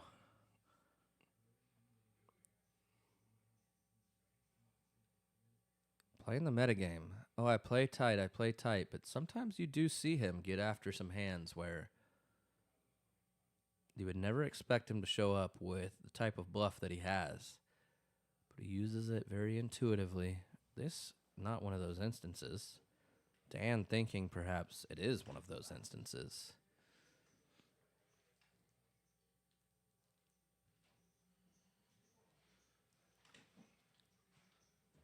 Really thinking this one through. If you're in the chat right now, what are we thinking? Does Tuition Dan make the call? Does he make the fold? One for call, 2 for fold. I think when you talk to yourself this long, you are planning on making the call. Trying to make the hero call. You're trying to talk yourself into the hero call, perhaps. But 1 for call, 2 for fold. Let's see what the chat thinks.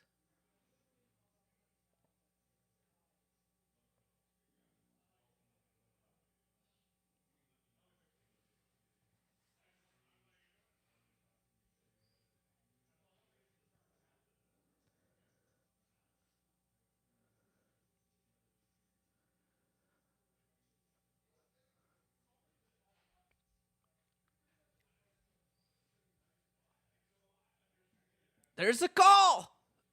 Tuition Dan going to see the bad news. His stack going to the 3 seat, a $1,200 or $1,100 pot. That's going to be it for Tuition Dan on the night.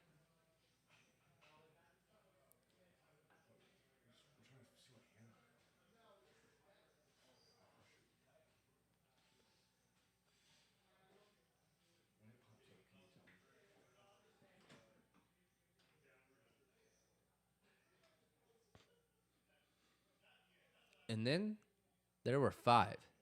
So these players still battling, want to play hands. Professor looks like he's about done. Probably calling it last hand himself.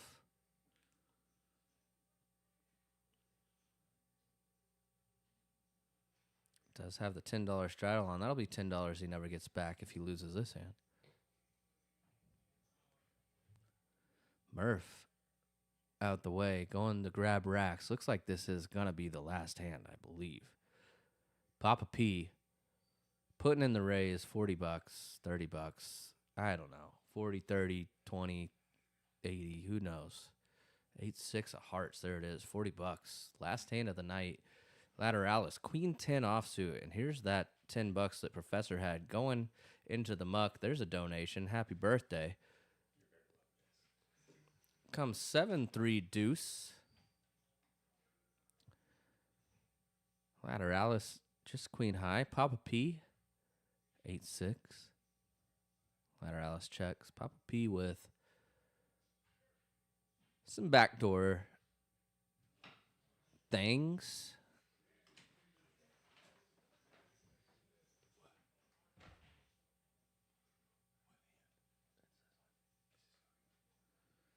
Papa P bets 30. Lateralus reaching for raising chips. Uh-oh. Last hand of the night. Seems to get dicey sometimes. Lateralus not going to be pushed around. $100. Papa P only in for $500, sitting on $2,000 behind. Up $1,500 still, even though he was up about $1 million at his peak. Going to make the call. No, he's not. He's counting out raising chips, guys. Look at this. Do we have just a turf war going on here? This might be a turf war. Look at this.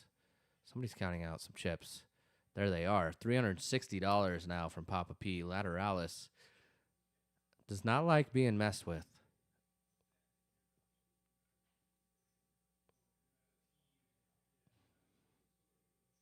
7-3 deuce, 2 clubs, really? Papa P, you have a piece of this? Do you have 7 deuce? That's the only thing, really, that Lateralus has to be considering right now.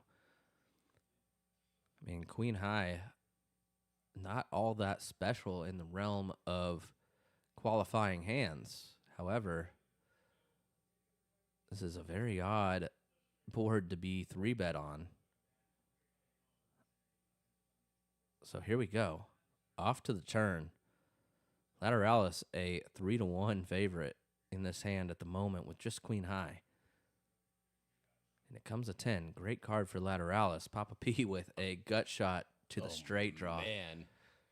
Now He was looking for a way to pick up some equity. I mean, that is a way to pick up some equity there.